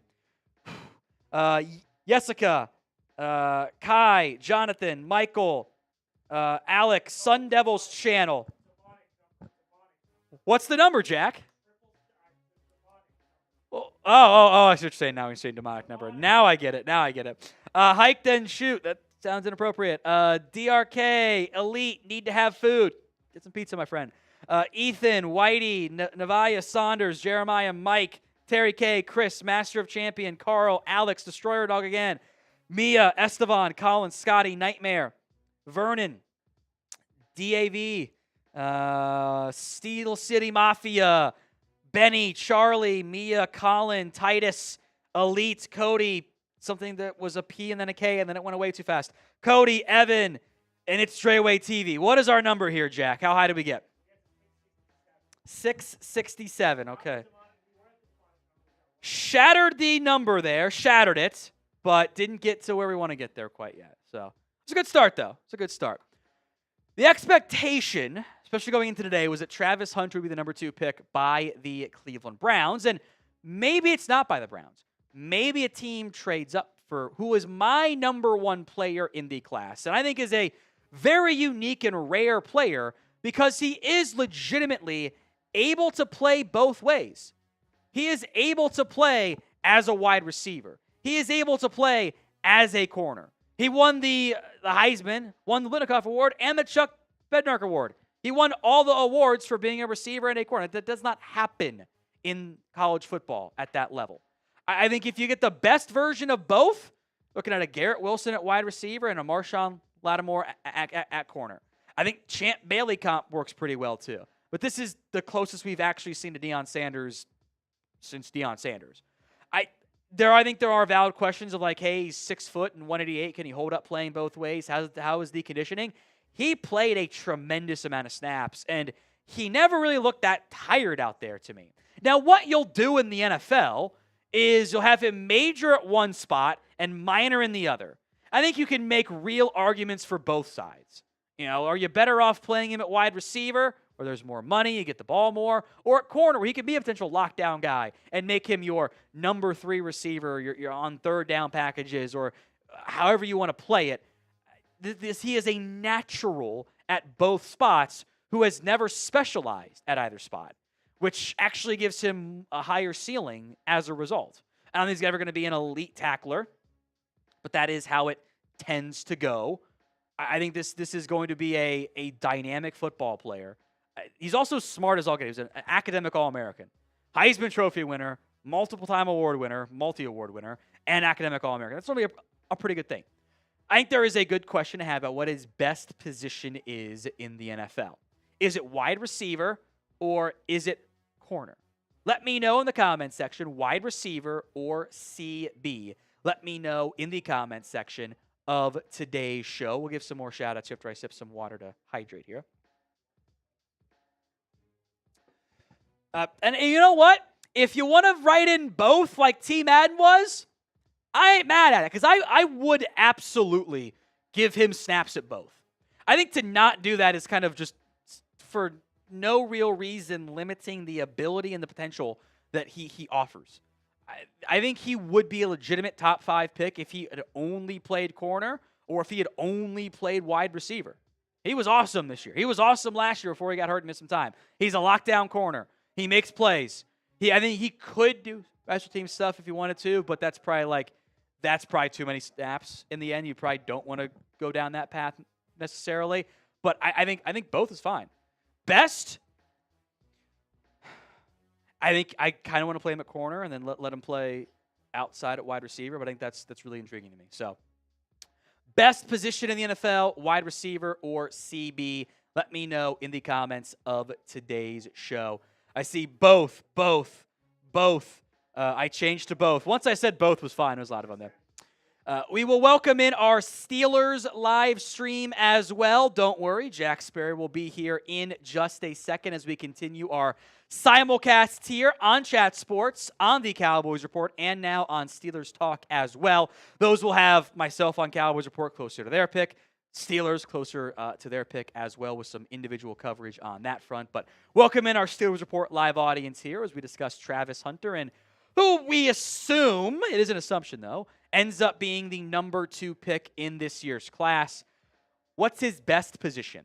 Wide receiver or CB? Let me know in the comments section of today's show.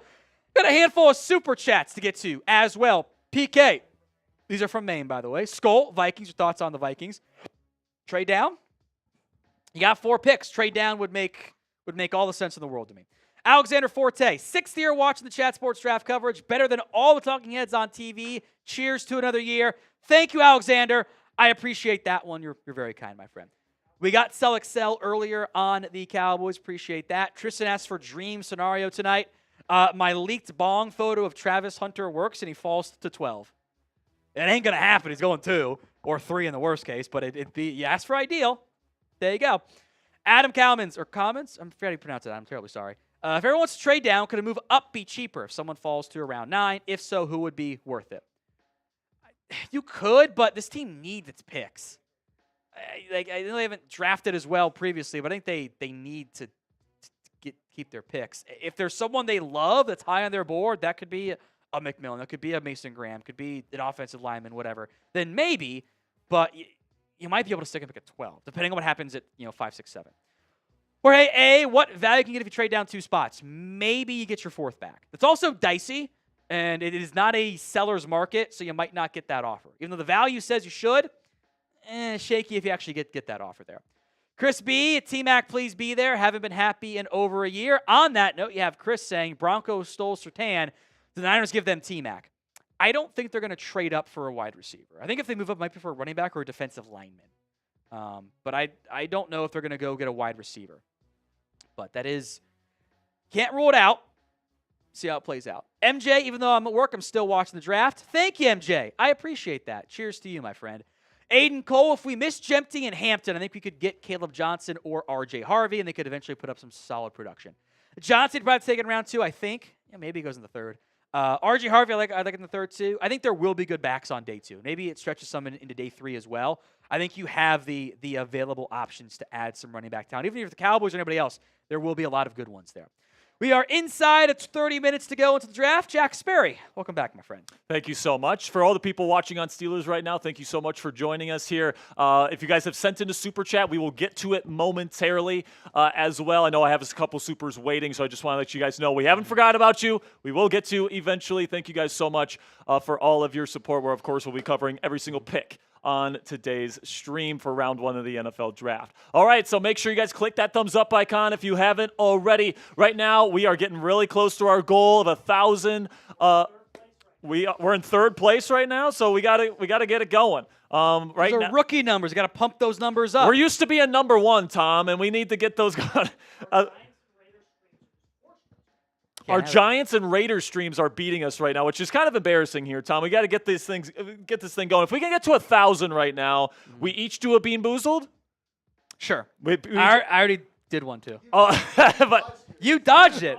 You dodged it. what do you mean I dodged Because it? it got there, like, we hadn't checked it in a while, and it, like, blew right by. So we got there while you were supposed to do it. Make sure you guys keep clicking that thumbs up icon. Help us get to 1,000. If we get there, both Tom and I will do a Bean Boozled jelly bean here.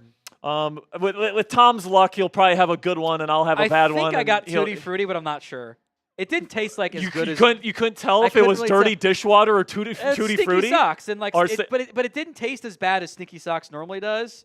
So I wasn't really sold on it. I think you should pretty easily be able to tell. That's what I said. So I think it was why it was Tutti Frutti. Or it was like a weird, like it kind of like merged and got some leftover flavor. Was that Domino's just like blazing hot? It just killed your taste buds or something?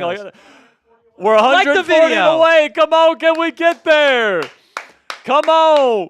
I need my Steelers people to help me out here, baby. Come on, get those like buttons going. If we can get to 1,000, we'd really appreciate it. We're now less than 30 minutes away from being on the clock here, Tom. All the draft preparation, all the film that we have grinded, all the analytics we have. I cannot wait to see what's going to happen. Until the Titans take all 10 minutes at the 2.5 Cam Ward. And then I can't wait for the Cleveland Browns to pass on the best player in the NFL draft this year. You might crash out for them.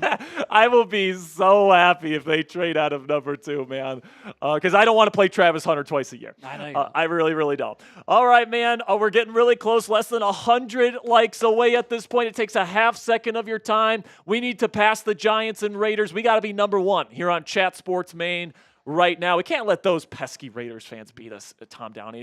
That's just embarrassing. It is. It just It's can't sad. happen. It's sad. Raiders fans think they should still sign Colin Kaepernick, all right? Like that is actually an actual suggestion that was made in that fan base last year. We're only 70? It's the updated Just number went up. here. 40 Oh, away. we're Okay. getting close. Come on. Okay. I'm going to spin the wheel for myself here. All right. Tom's already spinning his wheel here. I have confidence in you guys. Oh, dead fish or strawberry banana smoothie. Woohoo! Dead fish for Tom. Come on. All right, I need the. I already got one good one, so the odds are not in my favor there. Okay. We got to 1,000 likes. I'm going to eat mine. All right, we got to 1,000. Thank you guys so much. What do I got here? Strawberry banana smoothie. Let's go. I don't think I've actually ever had this one before. This is really good. All right. And that's like actually like good. The strawberry banana That's really smoothie? good, actually. I like The it a lot. Just eat it, you coward. Yeah! You got a bad one. What were your options? Oh, I need. Undefeated. Never lost. What was your flavor? It was the Stinky Socks one. The one that you said wasn't that Must have been bad. the Tutti Frutti one then. For me. You must have got Tutti Frutti. Undefeated, never lost. That was so bad. Undefeated. Oh my God. Have never lost.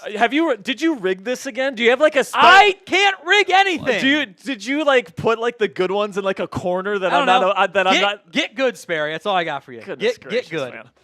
Keep on liking the video. Appreciate it here, guys. Appreciate you guys. So Tom, take us through your big board here. And the top guys a little quicker on this one. Okay. So Yeah. Tom, take us through your board here. Hunter, Carter, Genty, Graham. I feel good about those 4 in that order. It's after that. I don't know. It's not a great class. I had a harder time than ever, like figuring out who's your 5th best player this year. Tom, I have to pick one. This is the ultimate, somebody has to be the 5th-ranked player by definition. Last year was Roma Dutz. That was a no-brainer. He might be 3rd this year in this class. It's just, looking back at last year, I had Olaf Schanu at 8. He'd be a no-brainer 5 over these guys. He'd probably be 3 as well. There's so many guys in that class. Like Drake May would have been he might have been number 1 in this class because of the quarterback boost. They've been a no-brainer number 1 overall pick. It's just not as good at the top. I think there is depth, though. And I think that's why so many teams want to trade down. Because the guy you get at, let's say, 13 or maybe even 8, depending if you start crossing off medicals and non-position of needs, now you're out of first-round grades all of a sudden. At that point, you're like, the guy you get at, let's just say 13, is the same you might get at 40, more or less. The grades as you go down from like a Kelvin Banks, or I have an early 2nd-round grade on Matthew Golden, who's just outside this list. Is he really that different in the end than taking a Benjamin Morrison if he's healthy at 46 or something? I don't really think so. The medicals are a factor there too. A Mason Taylor at the tight end, a Trey Amos at corner. The depth is pretty deep in that late round 2 range. Yeah, I think that most of the people that cover this draft pretty much agree. Once you get to that 15 to 40 range, you get very similar caliber of players. And that's why so many teams, especially in the 20s, want to trade down, is because you're getting a very similar type of player by trading down, but you also get the additional draft capital to spend on day 2 and day 3. And especially if you're a team like the Steelers, you only have one day 2 pick. You want to recoup that pick. It just makes a lot of sense for a lot of these teams to trade down, but because, the value is kind of similar in that entire area, I don't know how many teams are really going to be looking to trade up. Maybe there's a couple teams that have a specific quarterback in mind, and that's what we're going to be keeping an eye on there's one in the second half. They love that's left on their board. They're get aggressive, but that requires a lot of stuff to figure out. Absolutely. Make sure you guys let us know down there in the comment section who's the best player in this draft. Tom and I both agree. We think it's Travis Hunter, and I'm really hoping here. I said it just now, but I really hope Cleveland trades out of number 2 as a Steelers fan, because I do not want to play Travis Hunter twice a year. He is a special player, Tom. Fair. Okay. Sweet. Sounds good. So we got some super chats here. Mr. Southey. Then a giveaway. This one's from Maine. It says, I see Houston taking Donovan Jackson at 25 with Robinson and Howard on the team. Does Jackson play guard if selected? Probably. Yeah. I think that, there's a good chance that he maybe doesn't get taken in the first round, but there's a chance that he could. And, he's kind of in that range of the 15, the 40 type that we just talked about. So it's definitely a possibility, Mr. Southey. You want to take the next one, Tom? 2 reductions. I think if the Jags want T-Mac, they don't trade up for Travis. So trade up for the Jags would be good for the Cowboys. I actually agree. By the way, Jay Glazer does say he thinks there's a chance that the Jags-Brown trade for 2 happens. Wow. Okay, that would definitely be interesting right there. $2 from Pug Racer says trade Dak, eat the contract, and get Sanders. When you get a chance to get worse at quarterback and pay 6 figures to do it, you just got to do it. Yeah, 9 figures. I should the say. Ultimate Jerry Jones. Let's just draft a quarterback for clout type of move would be absolutely hilarious. CT says, who would Dallas draft that would make you crash out, Tom? Jerry goes rogue and takes shitter. We just talked about it. Perfect. Everyone in the know says he's not even in consideration for them. $5 from Austin says, please Mason Graham be there at 12. I'm praying, Tom. He shouldn't be there, but what if he does? I know some people are lower on him because of the measurables, because the pass rush win rate wasn't good football fantastic. Player. Just take him. I agree. Damn good football player. I think he's just top 10 player. I think Brett Coleman had him fall down to 19 in his mock draft. He's a lot lower on him. So there are smart people that are lower on Mason Graham, but I agree with you. I think he'll go top 10 tonight. $5 from Matthew Marino says trade Parsons to the Browns for 2, Carter, and first next year. When you get a chance to have a Micah Parsons and trade him for a guy that maybe could be Micah Parsons, you have to do it, right? Yeah, I mean, you get the new rookie contract. The value is good, but also you already have a guy on a Hall of Fame path. Just keep him. Yeah, that makes a lot of sense. Roberto says, pay him. Savion 6-5, 4 years, average 10+ yards, and last year 6 average running. Next, Deebo Samuel going to Dallas. So first off, 10 yards per catch is actually not a good thing. Also, he is Cordero Patterson. Yeah, he's very That's what he is. I think isn't he a bit bigger? He's 6'4", 222, so he's way bigger than Debo. He is taller than Cordell Patterson, yeah, but he's kind of built more like him. Yeah, and weight-wise. As somebody that watched some Cordell Patterson last year when he played for the Steelers, he got a little chunky, but in his prime, he was a really good player. Hey, Debo was built like me at the end of the year. And Cordell was actually a really good running back at some point in his NFL career as well, and that might be the path for Savion. He's got pretty slow feet, I think. His route running is not very good at all. And once he gets going, he's really good, but I think he's going to be a running back in the league eventually. $5 from Cade, or from Junior. Says, am I crazy? I want Golden over T-Mac and Genty. Tom? I don't agree, but I wouldn't consider you crazy. It's all flavors of ice cream this year. $5 from Cade. Says, hey, Tom, what grade do you have on BYU defensive end Tyler Abadi? Thanks for the great content. 7th. 7th round pick. There you have it, folks. Sorry about that. I like Taylor Batty, but 630. I got him on the late the late round there. I got him 7th round. I think he does get drafted. It was so the first one that you should show is collapsed throne. We're getting some Steelers super chats. All right, some Steelers super chats coming in. Thank you to everybody being patient. If you sent me a Cash App or Venmo, we're going to do those when I go back on that stream at pick 15. So if you sent me a super chat or Cash App or Venmo, be patient, Steelers fans. I'll make sure you're in that jersey raffle that we're doing later. But Collapsed Throne says, wave that towel. Here we go, Steelers. Here we go. Love it. And then Cassie says, pick another. So Cassie, let me know down there in the Steelers talk chat who you want in the hat raffle. And then Kickback Art says, we need Gray Zabel and Tyler Shuck at the least. How many offensive linemen do you want? I mean, listen, people do. I think Steelers fans don't think Mason McCormick can develop into a good player at right guard. Plus, Broderick Jones has been straight hot garbage his first 2 years at right tackle, but he's moving over to left tackle where hopefully he's going to be better. Mason McCormick, I really liked out of South Dakota State last year, had to move from left guard to right guard while adjusting to the NFL game. I think that after a full offseason, he could be a lot better. And then you had Troy Fautanu, who looked great until he got injured with those chronic knee issues that he was flagged for last year. So hopefully he can stay healthy. Steelers are not going to be taking an offensive lineman tonight. I'm sorry, Kickback. All right, so make sure you guys give us a follow at Chat Sports on Twitter, and we're going to be giving away a Mando Smooth Solid Stick 3-pack here. So 3 solid sticks of deodorant. Up to 3. What's up, Jack? So here's what we're going to do. Here's the deal. Follow Chat Sports on Twitter, okay? At Chat Sports. At Chat Sports. Link's going to get in the chat right now.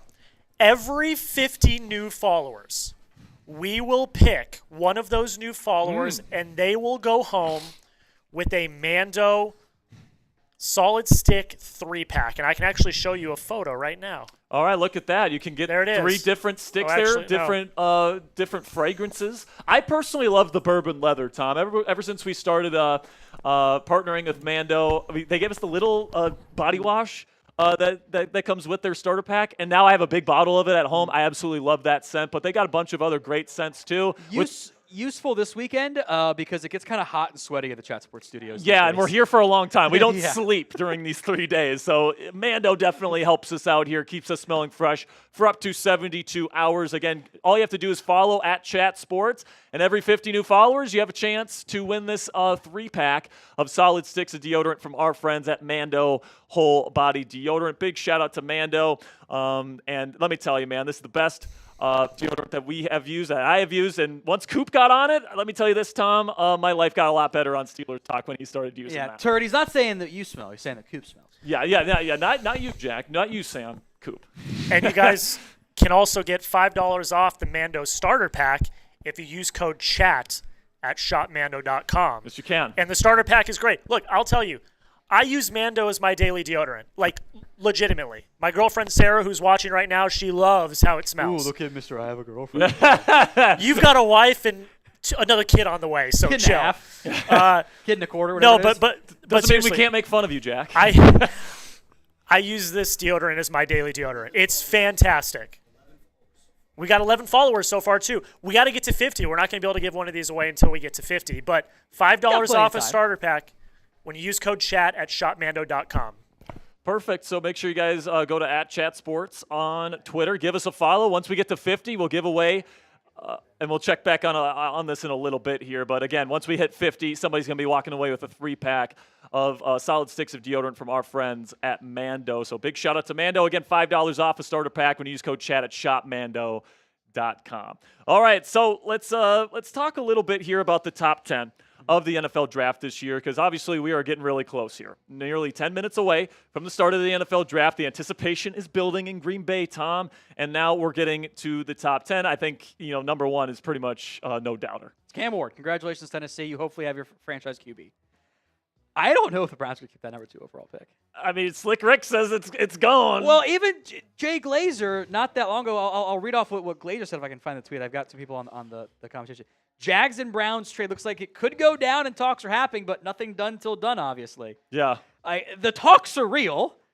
Is the news real? Who knows? I mean, this has definitely turned into some developing news, and it's got to be the Jags, right? Because you got to think that they're not going to be willing to trade down too far. The reports that Jags want to make a splash. Yeah. So maybe and by the way, they need corner and receiver. Perfect fit for Travis Hunter. I kind of love the idea. I kind of love it too. I think he's gonna look great in the black and gold and teal. I can't. I love those unis. Dude, Trevor Lawrence throwing to Brian Thomas Jr. and Travis Hunter. Are you kidding me? I need to see that. Outside. They got nickel ups. So you can just kind of be like a rotational corner.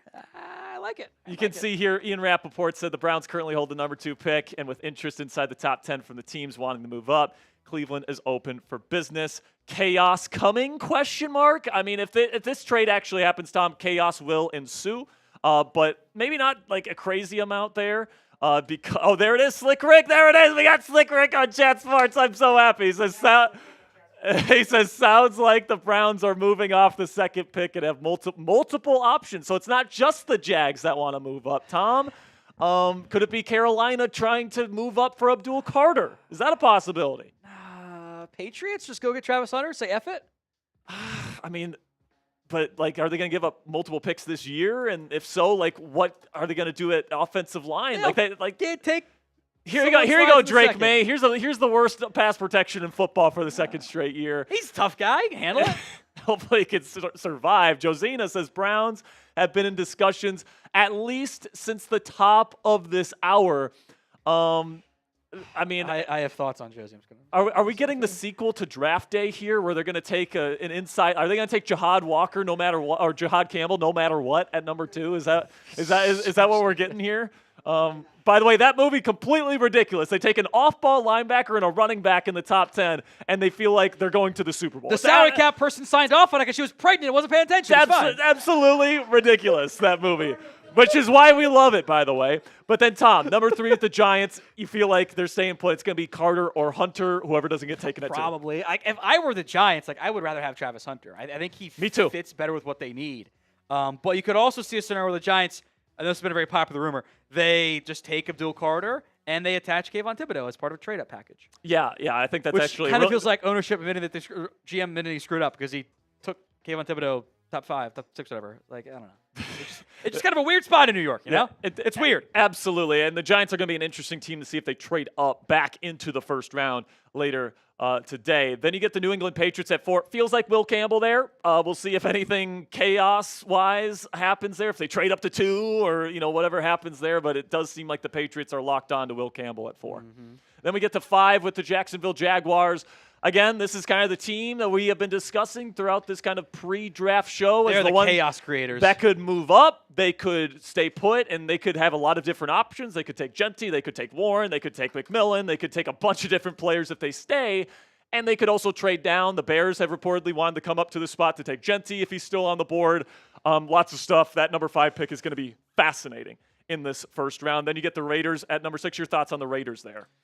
Offensive line, it feels like. Yeah. Membu or Banks, depending on who's there. I thought they were going to be Genty for the longest time, but it sounds like that's not going to be their plan. So Banks or Membu. Yeah, and I don't think offensive line is necessarily like their biggest need. They have a massive need at corner. They have a massive need at number 1 receiver. Yeah, but if you don't like Barron's length, you worry about Will Johnson's medicals, then all of a sudden you're out of corners to go at 6. And I had them take Tet in my final mock, which of course Mitchell Wentz doesn't want. Mitchell Wentz is convinced he doesn't watch film. So I don't think we should be using clips from 3 years ago to determine how committed a player is. Couldn't agree more. Number 7, the New York Jets. Feels like Membu. If he's gone, Tyler Warren? Yeah, maybe. Yeah, that's probably Dark horse, Jade Barron? Yeah, Dark horse? Yeah, it sounds.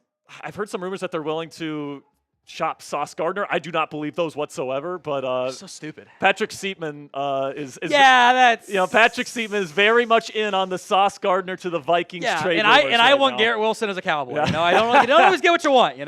Number 8, Panthers. It sounds like Jalen Walker. They've shown a ton of interest in him.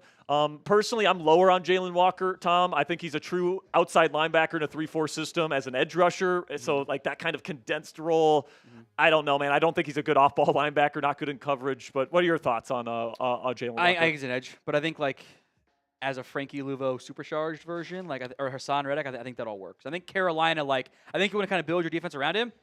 Carolina can do that. They don't have a lot of guys already building their defense around. Yeah, I completely agree. Number 9, Saints, another kind of X-factor, kind of wild card kind of team. Trench player. I think it is going to be a trench player. I do think it's probably offensive line. That's where like Nick Underhill and like a lot of different people connected to the team have been saying with New Orleans. What if and then Mason Graham's there? Maybe Mason Graham. I mean, Brian. Let's face it, Brian Brzee. Oh my goodness, he might be the worst run defending defensive lineman in the entire league. I've seen some bad run defending. Bad man. Like he's pretty decent rushing the passer, but like he's like a designated interior pass rusher at this point, in my opinion. So Mason Graham, if he's there, maybe. Then the Bears. Do they trade up for Ashton Genty at 5? Do you think that's a good move in Ben Johnson's first year? I kind of don't want to trade up for a running back in ever, but I think he'd be really good in the Bears offense. Yeah. You're getting a top 3 player for me, so like one hand I get, on the other hand it's like value. I mean, you pair him up with Caleb Williams in a Ben Johnson offense. I mean, that has the potential to be like special immediately, in my opinion. So I would kind of love that if I am the Chicago Bears. Again, guys, we are doing this promotion here. We're going to be giving away a 3-pack of solid stick deodorants here from our friends at Mando at Chat Sports. Our producer Jack is going to give some shout-outs here. I got some shout-outs, and also, excuse me, guys, we are going to be picking 2 winners coming up. Ooh. Because 2 winners. Yeah, coming up soon, okay? But I do have some shout-outs real quick. Shockwave Gaming, Charles Barnes, Bailey, The Truth, Salvador Vargas, AKU Sucks, Joe, Javier, Rice Crispy, Tom, I see Orchids, I see Matt Brooks, Michael Hoskins, I see Queens, I see Taylor, who's a Raider fan, YouTube Press, Eric Taylor, Randy Schaefer, People Are Cooked. That's a funny one. Crypto Beats. I would like to be cooked, but no one will give me $100 super chat to do a beer bong. Somebody send in a 100. I'll do 2 of them. Somebody send 100 on Steelers so Tom can I got can Happy do the beer Dads bong. Right here. I will only do 1 for Steelers. We That's got a few fair. more here. Leon Rodriguez, Trevor Roberts, TZ75, and Brandon. Thank you all for following Chat Sports on Twitter. And in a second, we're going to announce some winners. Oh, do we have 2? Multiple? That's what our boss, James Yoder, is saying. We're going to have 2 winners. Sweet. For a Mando Smooth Solid Stick 3-pack. So you're getting 3. All right, so are we doing that right now? He's going to do it here. He's typing. James is letting us know. James is doing it. I thought of something, by the way. We're talking about like who the Browns could take. Yeah, okay. Isn't it just who I had mocked before they got the top 2 pick? Isn't it just Mason Graham? I mean, don't they just take Mason Graham at like 5 or whatever? Isn't this how it goes? I think that makes a lot of sense for them. Yeah. You know, good player, just a damn good football player, and you get extra draft capital. They have a lot of needs. Better than taking. I would rather take Travis Hunter. I'd rather take the unicorn. I see what the package is. Yeah, and you get a first round pick next year, that. maybe. I apologize, but I didn't mean like that. But that's how it goes. So I'm curious to see what ends up happening. Because I think there's a lot of chaos. To me, if you draft Travis Hunter, you're getting essentially at least 1.5 players in one. Mm-hmm. And that's like the value on that, especially at outside corner and at wide receiver. Like those are 2 value positions right there. The thing about Hunter as a corner, Tom, that I love is that his ball skills are generational for a corner. So if you even throw it in his vicinity, natural. It's a chance to get intercepted every time you throw it in his direction. All right, Jack. We have the winners. We have the winners? Okay, here we go. We have the winners. Barento, Ekin 8, Ekin. Barento, Ekin 8. Breakin. Hopefully we're saying your name Hopefully right. You're not saying your name butchering right. it. You are the first winner, and then Luda Cuban. Is winner number 2. Let's go. You guys get the 3-pack. Congratulations. DM us at Chat Sports on Twitter and say, hey, I won.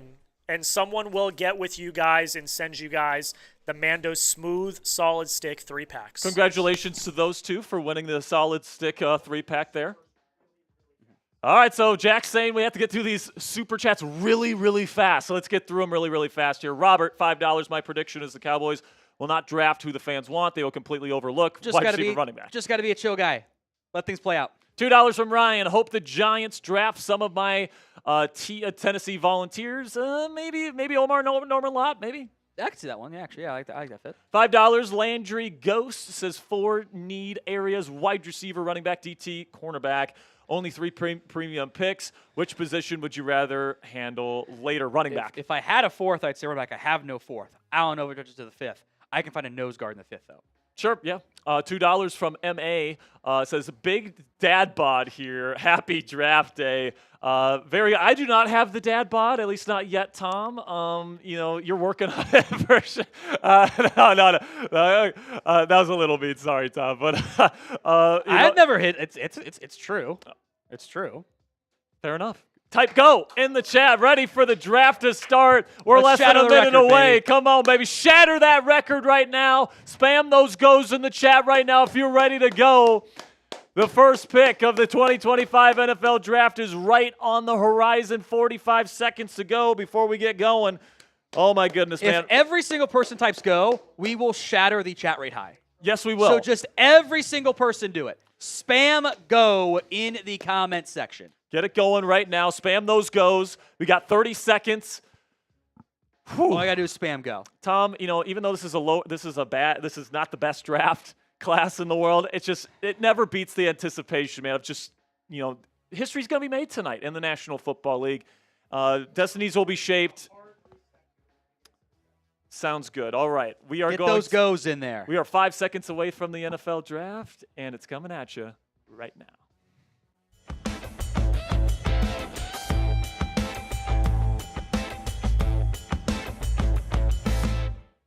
Welcome into Chat Sports' live coverage of the 2025 NFL Draft, this year being held in Green Bay. I am your host, Jack Sperry. That is my co-host, Tom Downey. We are here to break down all 32 picks of round 1 of this year's NFL Draft here on night 1. And Tom, football Christmas is finally here, and I cannot wait to see where all these top players and prospects end up going here over the next several hours. I want to see if we get chaos at 2 or not. Yeah. Going into today, it had been, it's very clear, like, hey, they're going to take this guy. They're going to take this guy. It's going to be Travis Hunter to Cleveland. Not so much certainty anymore with the Browns listening to offers and the Jags apparently very much in the mix there. I am excited to see how this all plays out. And we'll know very soon. And it will be hopefully entertaining, because I think chaos is always the most fun part. Yeah, so me I'm too. Yeah, I couldn't agree more. Shout out your favorite NFL team down there in the comments section.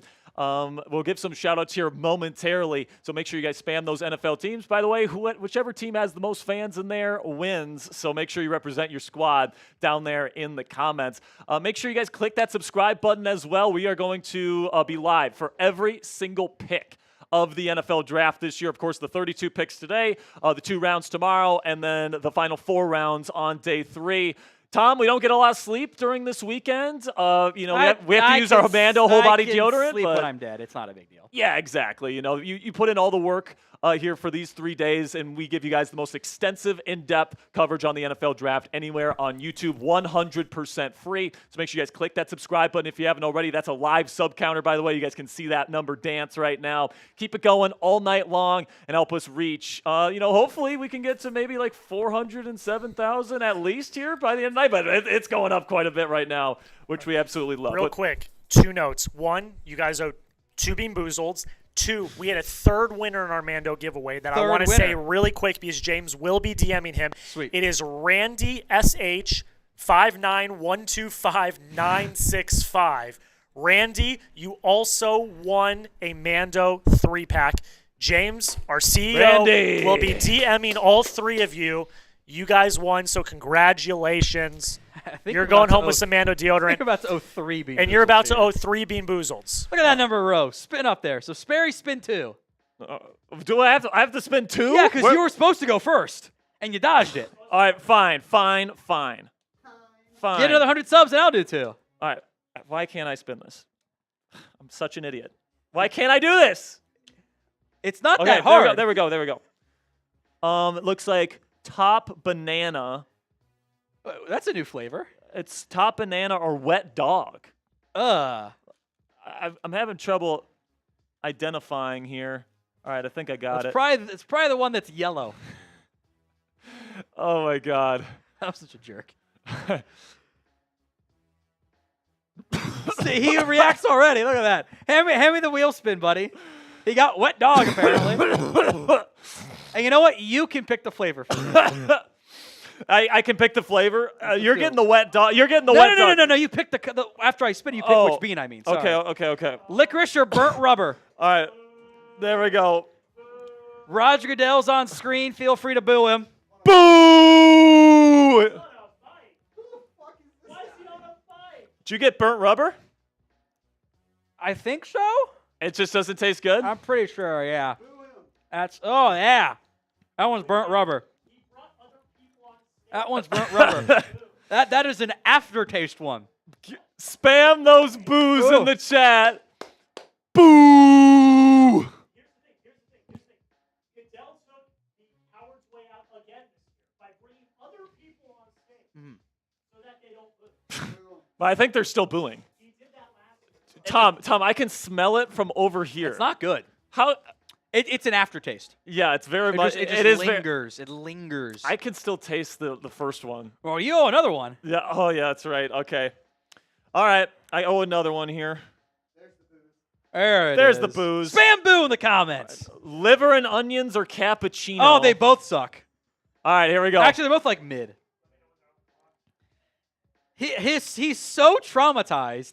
He does the face. Okay. It's cappuccino. It's like, but I don't like coffee. He's like coffee. a 16-year-old drinking his first beer. He's like, I don't know if I like It's this. cappuccino. I got a good one, but it's not a good one. It's I don't like coffee. So Boss has said 21-year-old. Sorry, or 18 if you're in Europe. My bad. Yeah, exactly. Tom, come on now.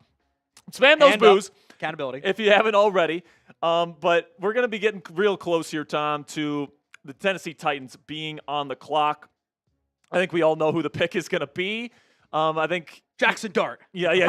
How funny would that be? Shedeur Sanders. How funny would Jalen that be? Milroe, number one, going to Tennessee. It's not going to happen. It's going to be Cam Ward. I think we all know it. Give me kind of your thoughts on Cam Ward here, Tom, and then maybe give me a pro comp for who you like and liking him too. Yeah, I'll do some good and some bad. I think it is. It's important to say both. To mention both of them. He got better every year of his career. He was a wing T offense guy in high school. It was super under-recruited. Goes to Incarnate Ward, and then goes to Washington State. I think he's done a good job of kind of cutting down on some of the turnover-worthy plays. The fumbles were a major issue at Washington State. He was down to 3 this year. He had 19 the previous 2 years. Yeah. And 12 at Incarnate Ward. So he was a fumbling machine. He's done a much better job of cutting that stuff down. He has, I think it's not an elite arm. It's an above-average arm. But it's a very manipulatable arm where you can do some different angles. Yeah, very flexible. Flexible is a good way to describe it there. I call it the rubber band arm, I think is a good way to describe it there. I've heard good things about his leadership there. He did make some of the checks at the line of scrimmage as well. I've seen experience. He is a bit of a gunslinger, though. All right, we got a super chat menu for you guys on today's live stream as we're about to get on the clock here with Tennessee. Every 100 subs, we have to do a Bean Boozled Jelly Bean, all right? And obviously, I've already had 3, and I haven't enjoyed them very much. So if you guys want to keep, torturing us here on this live stream, click that subscribe button for extensive coverage. Jay Glazer reports that on the Fox Sports stream that the Browns and Jags have the parameters in place for a deal. Travis Hunter, you are a Jacksonville Jaguar. At least not official. Yet, not official, but we'll see what happens in about 10 minutes. It's looking like it's going to happen. $5 draft hat.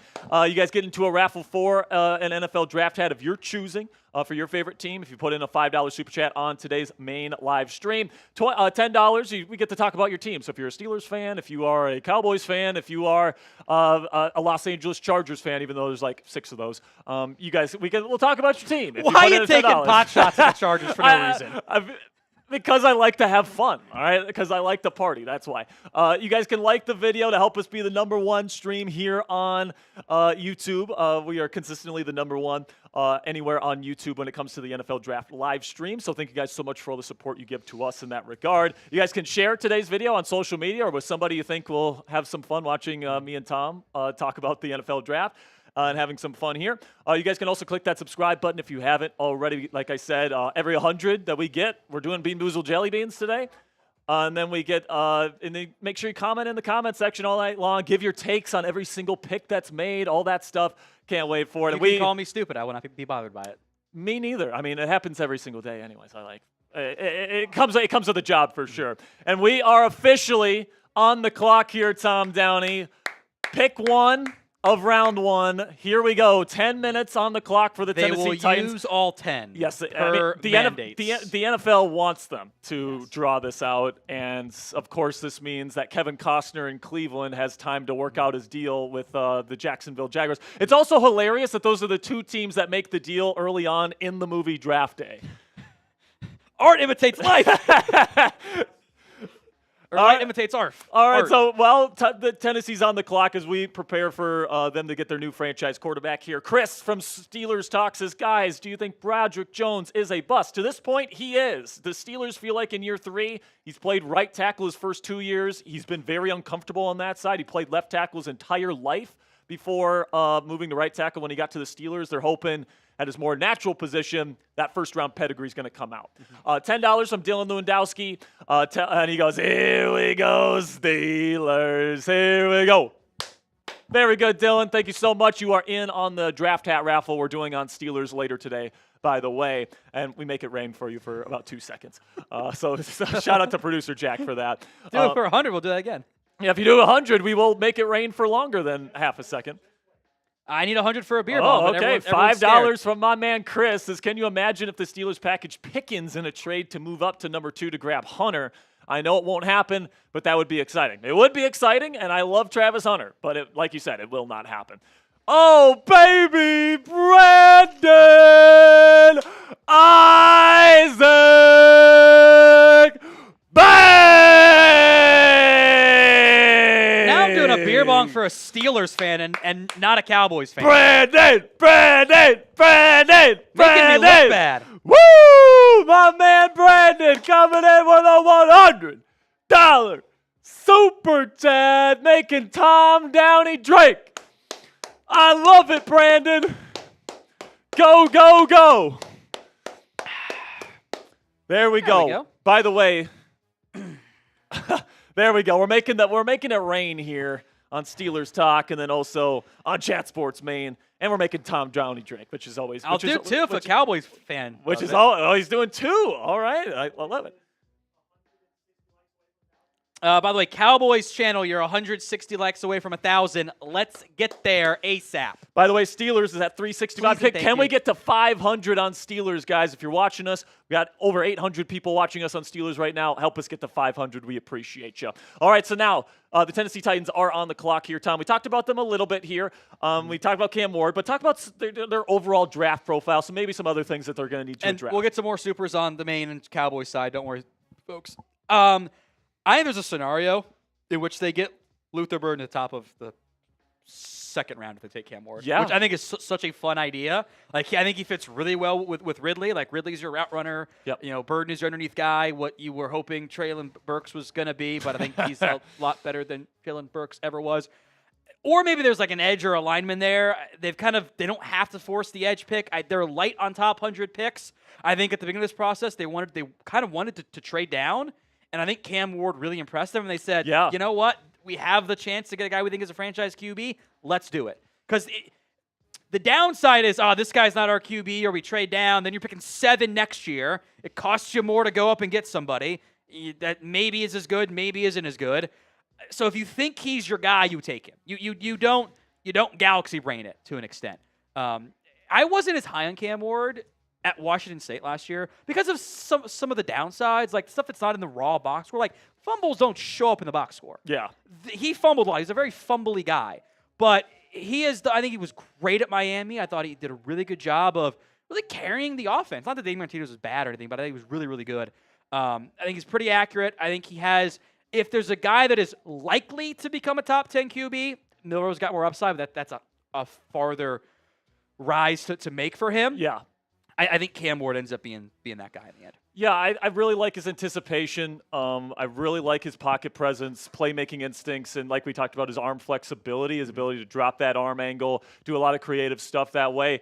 My comp for him, Tom, it might be a little bit controversial because he's going number 1 overall, and a lot of people think this quarterback stinks, but Brock Purdy from San Francisco, they're like exactly the same size, 6'1", around 220.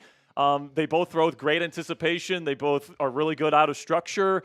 I think if you put Cam Ward in the right offense, similar to Brock Purdy, I mean, Purdy's been extremely productive his first 3 years in the league, so that is not an unfavorable comp, at least in my opinion.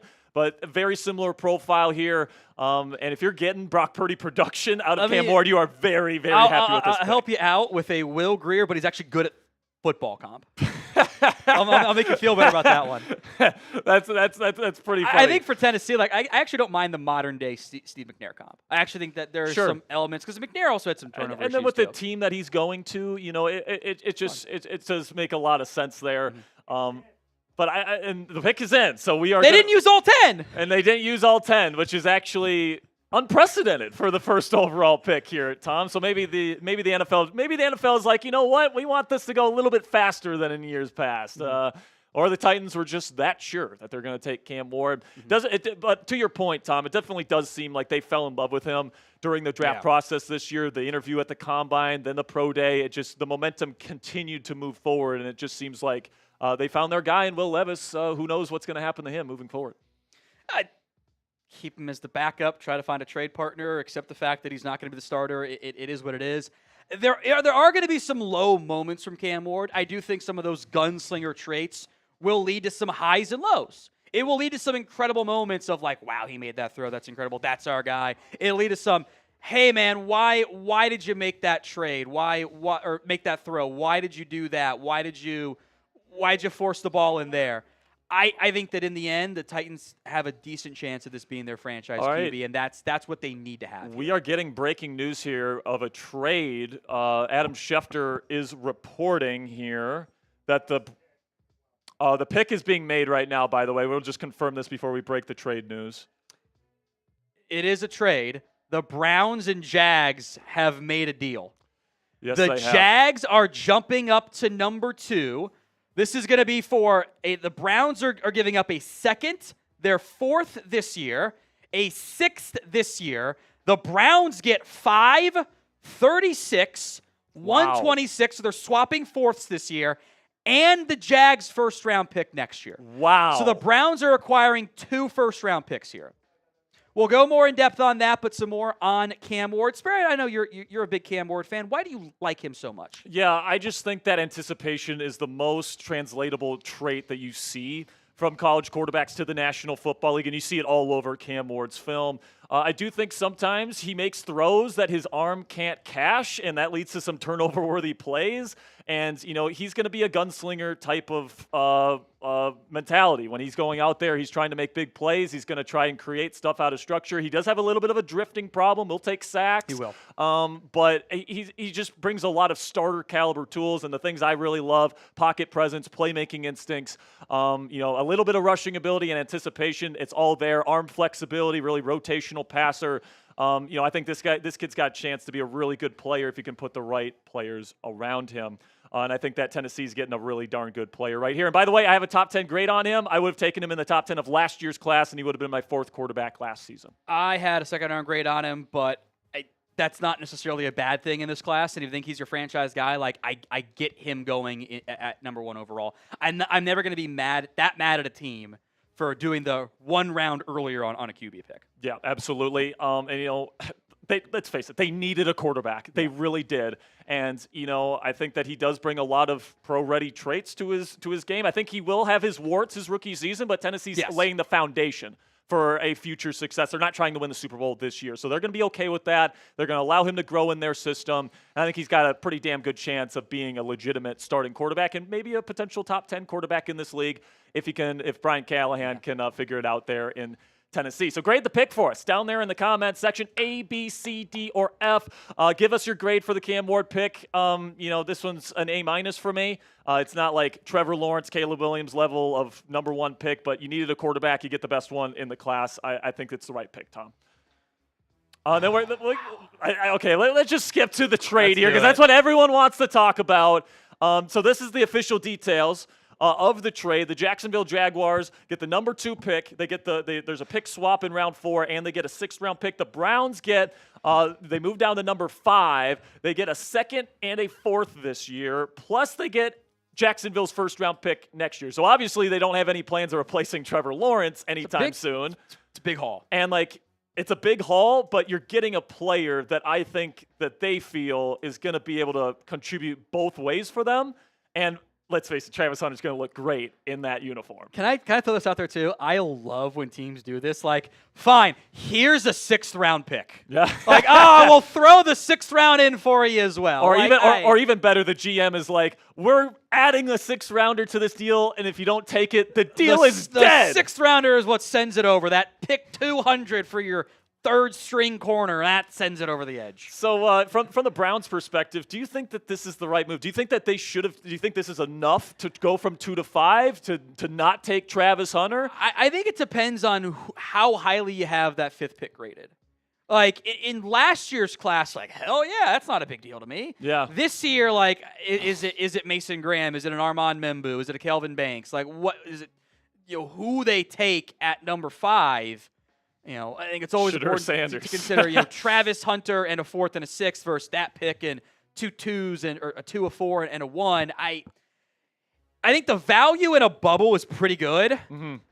Man, it's tough to move away from Travis Hunter. Yeah, I agree. Although, that 1st-round pick could be anything. It could be a boat. And I know it's a lot for a non-quarterback, but I actually love the deal for Jacksonville. I think that they're going to keep Trevor Lawrence isn't going anywhere. He got paid. You have Brian Thomas Jr. there, and this is a place where Travis is going to love going to because he can play both ways. They need corner and wide receiver help. He's going to play a lot on both sides of the ball, and Jacksonville is getting a player that they feel like is going to be, part of the face of their franchise for many years to come here. So I think I have a little bit of concerns with the tread on the tires playing 2 ways in the NFL, Tom. But he's young, he's athletic. It's an intriguing experiment that Jacksonville's about to embark on here.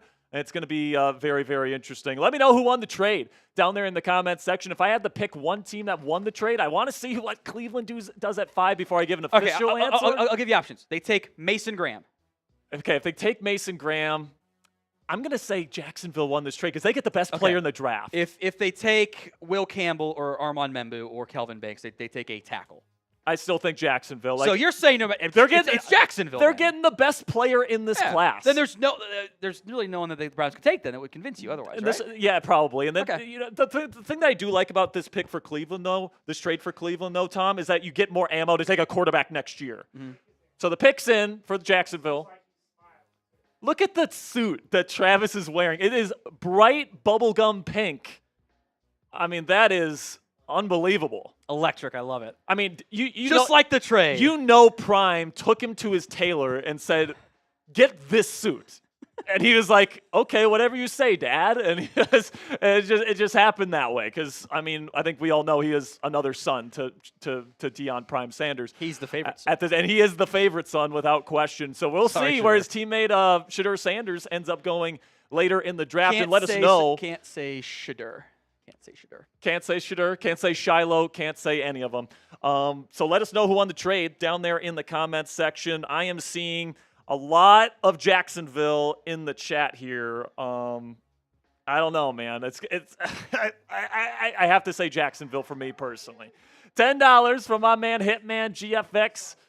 This one's on Maine. Says, happy to spend draft day with Chat Sports. Still no cable, and I don't miss it. Can you please hit the talking points on Baltimore Ravens' needs and where they should be spending picks? Let me tell you what Baltimore's going to do real quick here. They're going to take some SEC player who never should have been there in round 1, and they will profit as a result. Jalen Walker, if he's there. He won't make it there. Malachi Starks, Michael Walker, maybe. Ezeraku, James Pierce Jr., I think, is probably the perfect one to fall to him. It's character stuff, but strong culture. Harbaugh, I think he needs a strong culture. Baltimore can certainly provide that to James Pierce. That's my prediction for him tonight, by the way.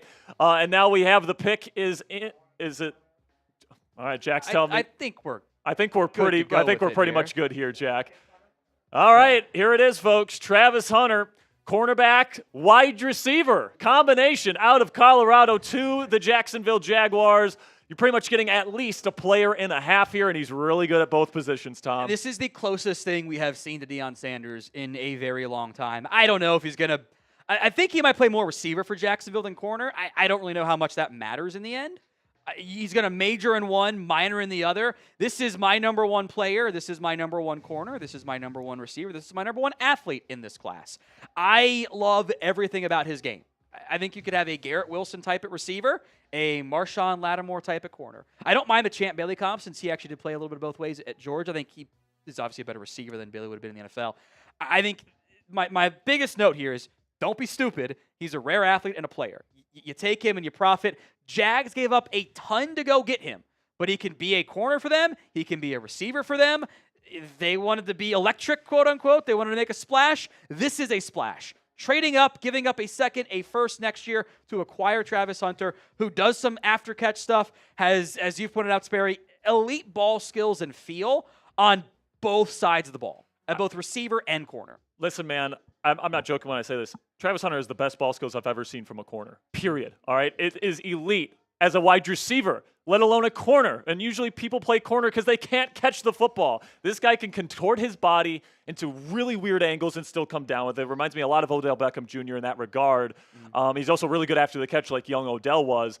And he's unbelievable in zone coverage with great zone feel, like you were talking about. And if you just throw the ball in this kid's general vicinity, it has a chance of being intercepted. That is the value of having a guy like Travis Hunter, where he can just take away a zone of the field for you if he's playing corner. And then as a receiver, he's super fluid. He just, like, his route breaks are so freaking fast, and then he's got great hands and body control, and he's going to, like you said, he's the number one corner, he's the number one wide receiver in this class.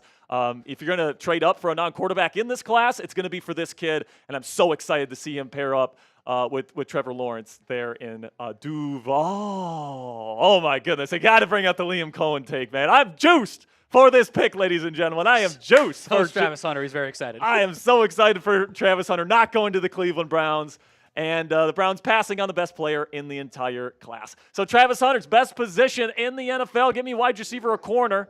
What's that, Sam? New live poll. Go vote down there in the comments section. Wide receiver or corner. Where is Travis Hunter's best position? Tom, I still lean corner. Both, I think. But he's really good at both. There isn't a wrong answer. That's the fun part. But you have to choose in the pin poll. Absolutely. So right now we got 46 votes, and it's pretty dead even. It just depends on what you need from him, in my opinion. I think Jacksonville probably uses him more as a receiver, and then they tell him to go on defense and just say, guard this guy, on certain big downs, and just take him away, and he's more than capable of doing that. So love this pick for the Jacksonville Jaguars. They gave up a lot to get him. We'll see if the tread on the tires holds up and if he can stay healthy. That's a lot of reps during an NFL season, which means double the risk of injury. And for a skinnier guy, this could blow up in the Jacksonville Jaguars' face, but it could also be special. So this experiment will be fun, and I can't wait to see how it plays out. Make sure you guys like the video if you haven't already, or your team will miss the playoffs next year. So, pressure's on here, folks. If you don't click that thumbs up icon, your team's effed, all right? So click that. Steelers fans, please click that thumbs up icon. 964 away on the likes on Cowboys. 139 super chat on Cowboys. Woo! K-Dog coming through. Gotta love it, man. Can we pull that up, Jack, real quick? The 139. I did promise 2 beer bongs on the Cowboys report. All right, he's doing 2. Tom's doing 2 beer bongs here. The Giants are on the clock, by the way. I think we all know who this pick is going to be. Jackson Dart. Yeah, Jackson Dart at 3. God, it'd be so funny. Please do it. Would that would be even more shocking than Michael Penix last year Absolutely. To Atlanta. Cowboys got to 1,000 likes. Thank you all very much. Cheers to you, K-Dog. All right. First one. So my Steelers audience here, if you're watching on Steelers Talk, we got over 870 people watching live. We need to get to 500. I'll tell you guys what. If we get to 500 likes on Steelers, I will do a Bean Boozled Jelly Bean. All right? I will do a Bean Boozled Jelly Bean if we can get to 500 likes on Steelers Talk. So the pick is in. K-Dog got granddaughter got granddaughter number Can 2 you today, talk? so congrats, K-Dog. Sorry, I can't read it. There's money all over the screen. Hey, K-Dog's making it Cheers, right. K-Dog. Love it, K-Dog. Appreciate you, my man. The pick is in for the New York Giants, by the way, so we will hear from Commissioner Goodell, and he will most likely say, Philadelphia Eagle fan, Abdul Carter here, Tom. that's a big talking point. It doesn't matter. He's going to be... Don't let Eagles fans fool you otherwise. Yeah, exactly. Respectfully. Like, he's going to be a Giant. He's going to love being There a we go. Giant.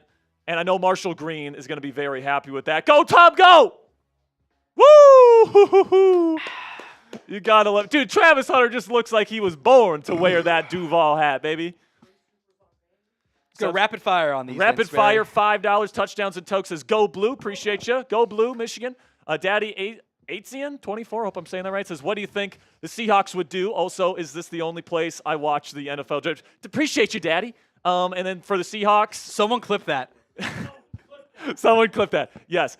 They should go interior offensive line, Tom, but I think it's going to be wide That's receiver. not their archetype. They don't take interior offensive I know, line like early, but they should. Schneider's going to Schneider. Also, they will draft running back this year, I promise you. Yes, they will. $2 from Ure. Hope I'm saying that right. Says, would you rather T-Mac or Matthew Golden in Dallas? I got McMillan higher. I think there's a chance of that one happening here. Yeah, I think you're good either way, but T-Mac is higher for me. $2, Joshua.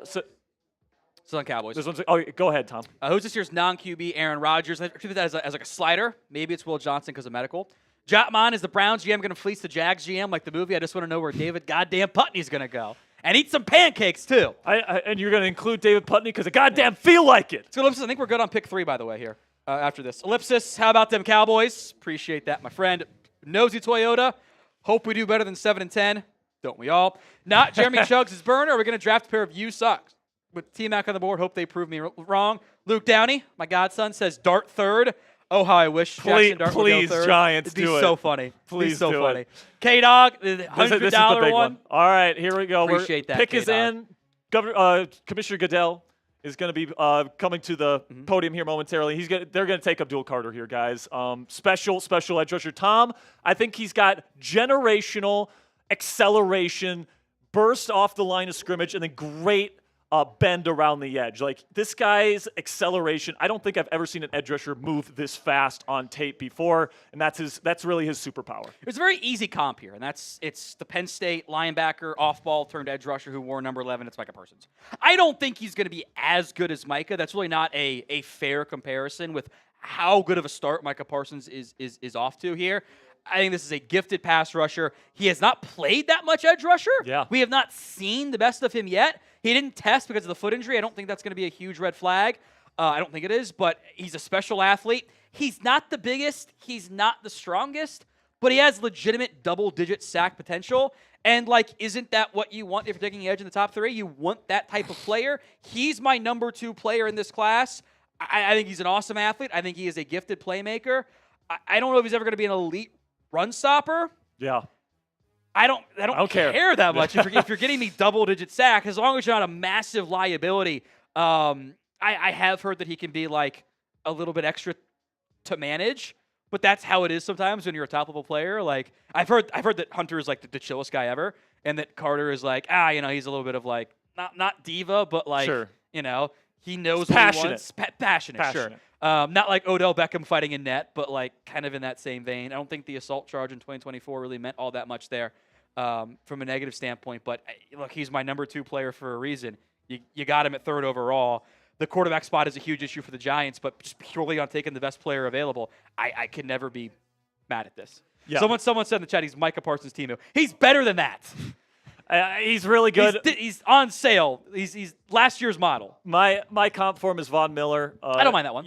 His speed is just unreal, man. It really is. Last year he had multiple sacks where his acceleration, which was collected by Next Gen Stats, was more than in any sack Micah Parsons has had ever in college or pro. So this guy's acceleration, you can even say, is even a little bit tick higher than Micah's. He's not as big or strong, but and that's just the Next Gen Stats. Micah closes ground so fast. Yeah, yeah, and listen, surprises people with that. Micah's Micah, all right, but this kid can move fast, and I love what he brings to the table. He cooked Notre Dame with a shoulder that was all kinds of messed up, too, which is really impressive. Yeah, and also, if you want to use him 3-4 outside linebacker, you want to put him out into coverage, he's experienced doing that. Don't do that. That's stupid. Don't do that. Sure, but he can. That's like when the Steelers put T.J. Watt out in coverage sometimes. Stupid. Like, it's stupid, but, like, he'll get an interception every once in a while because he's pretty darn good at it. So don't do it, but you can do it if you want.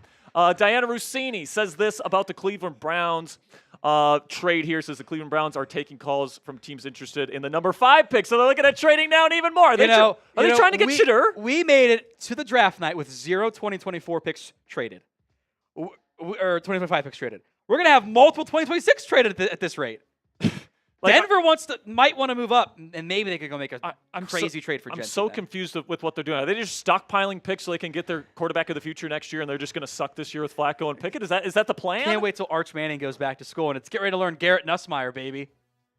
Dude, get ready to learn the Nuss bus, Cleveland. By the way, with Hunter not going to Cleveland, I don't know who gets Shedeur in the first round here. Unless it's the Steelers, I just don't know who's going to take him in the first round. I said you can't say Shedeur.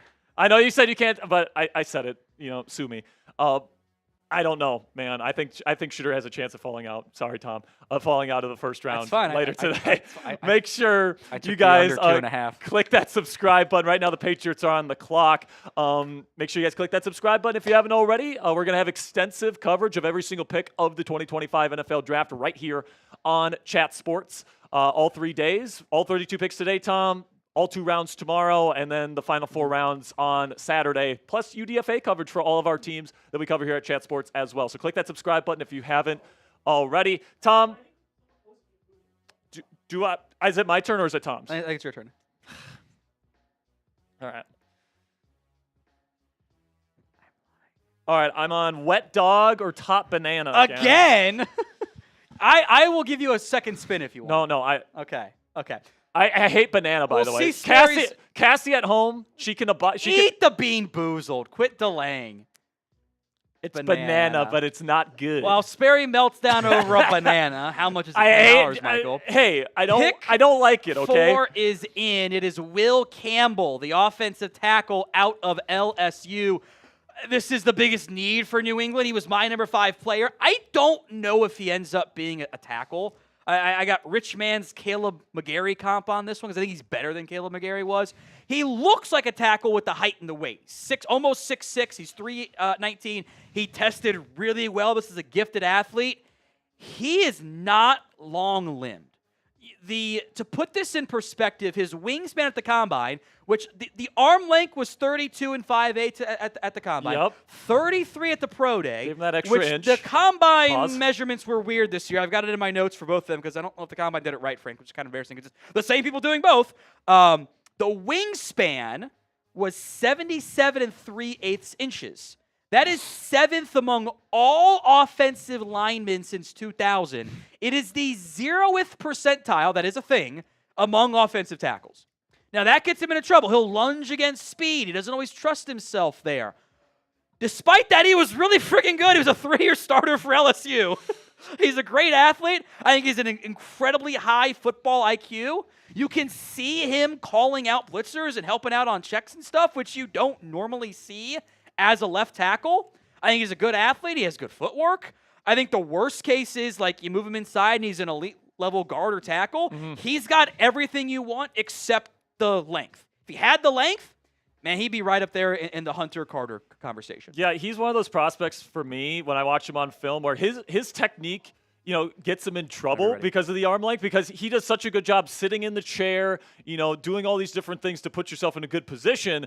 And usually when we have guys with shorter arms, Tom, we see them as lungers because they need to get their hands on the tackles. He doesn't do that, but he gets in trouble with that too. He his good technique gets him in trouble because him sitting back in the chair, whatever you guys want to call that, and having really good balance. I mean, it accentuates it's the pose he's making in that photo. Yes, exactly. And it just accentuates his arm length even more, which is an issue. So do we have I will sign off here. I'm going to head over to Cowboys Report live stream solo, so stay tuned for that here in just a second. Sperry will take over. Browns on the clock. Maybe for now. We'll see how that one ends up playing out here. So don't go anywhere. I'll be right back. All right. So Tom going over to the Cowboys report right now, so I will be taking over here for the meantime. Trace Moose is going to be coming over to talk about the upcoming picks with me. But just a quick recap here. Cam Ward goes number 1, quarterback out of Miami. Then Travis Hunter, the Jaguars, the team that has been rumored to trade down pretty much this entire draft cycle, ends up trading up for, in my opinion, the best player in the NFL draft this year that can play both ways for them. Abdul Carter out of Penn State, special generational acceleration and get off out of Penn State going to the New York Giants. Watch out for a Kayvon Thibodeau trade, by the way. Then we got Will Campbell going to the New England Patriots. And now we are back with the Cleveland Browns on the clock. Right now, Tom's best available, Ashton Jeanty, running back out of Boise State. Mason Graham out of Michigan. They do need interior defensive line help here. Tyler Warren, tight end out of Penn State. And then Ted Aurora McMillan, wide receiver out of Arizona. This is going to be an interesting selection, man. Could they go quarterback? Could they go wide receiver? Could they go, who's the player that they're falling in love with here? And it looks like it's Mason Graham. All right, so we got the pick in here, and Tom's, they just announced Will Campbell on TV, but the pick is starting to come in here that the Cleveland Browns are going to be taking Mason Graham, defensive tackle out of Michigan. And producer Jack just said, go blue, first Michigan Wolverine off the board here, guys. And Graham's a good football player, man. There's some people that don't like him quite as much because his pass rush win rate maybe wasn't fantastic last year. He doesn't have the longest arms in the world. The measurables aren't fantastic. But he's just super solid, both as a pass rusher and as a run defender. He is somebody that is going to be very disruptive. That's what he's known for, the quickness, the athletic ability really is off the charts with a guy like Mason Graham. And, this is the position that the Cleveland Browns do need. They do need help along the defensive line. Obviously, they still have Myles Garrett, who they locked up to a long-term contract worth $40 million per season. There's some rumblings that they might take Abdul Carter at number 2, but it seems like they fell in love with Mason Graham. They wanted to get some extra picks to move down in order to still get a defensive lineman and get an additional round 1 pick in 2026. And they end up getting their guy here, and he is the first defensive tackle to come off the board. Last year, just 3.5 sacks, so, not a ton of sack production last year, but a ton of pressures and, the disruptiveness that he brings to the table, it affects the way that an offense has to play offense, or at least it did with his time in Ann Arbor. They're playing for the Wolverines, had 45 tackles and 7 tackles for loss last year. So even though I think that some people were lower on Mason Graham, and maybe his upside isn't super, super high because he doesn't necessarily have the measurables that you would necessarily want. A lot of people that I really respect, like Brett Coleman, for example, had him 19th in his mock draft. He ends up going 5 here. But this is overall a pick that if you're going to trade down for that massive haul, I have no problem with it. Graham is my number 1 defensive tackle in this class, and he goes to the Cleveland Browns here at number 5. And the Las Vegas Raiders are now on the clock, and we welcome in Trace Moustakis. Moose, how you doing? Woo! The one thing that I love about Moose, man, he's going to bring the energy. So welcome to the show here, Moose. Do you have any thoughts on the trade between the Cleveland Browns and the Jacksonville Jaguars and the picks that they made? First of all, pure pandemonium, right? Sitting outside, waiting for all the picks to come in. I was sure the Cleveland Browns were going to take Travis Hunter. You start hearing the rumblings before the draft starts, and you're thinking to yourself, there's no way this could actually happen, right? Like, there's just no way. And then all of a sudden, Jacksonville makes the power move, they make the blockbuster trade, and now Travis Hunter is in Duval. Yeah. So I got to tell that's you. our second Liam Cohen reference, by the way, on today's show. But, I think that this is a trade that probably works out for both sides. Now, as a Steelers fan, I'm happy that my Steelers don't have to go up against Travis Hunter twice a year on both sides of the football.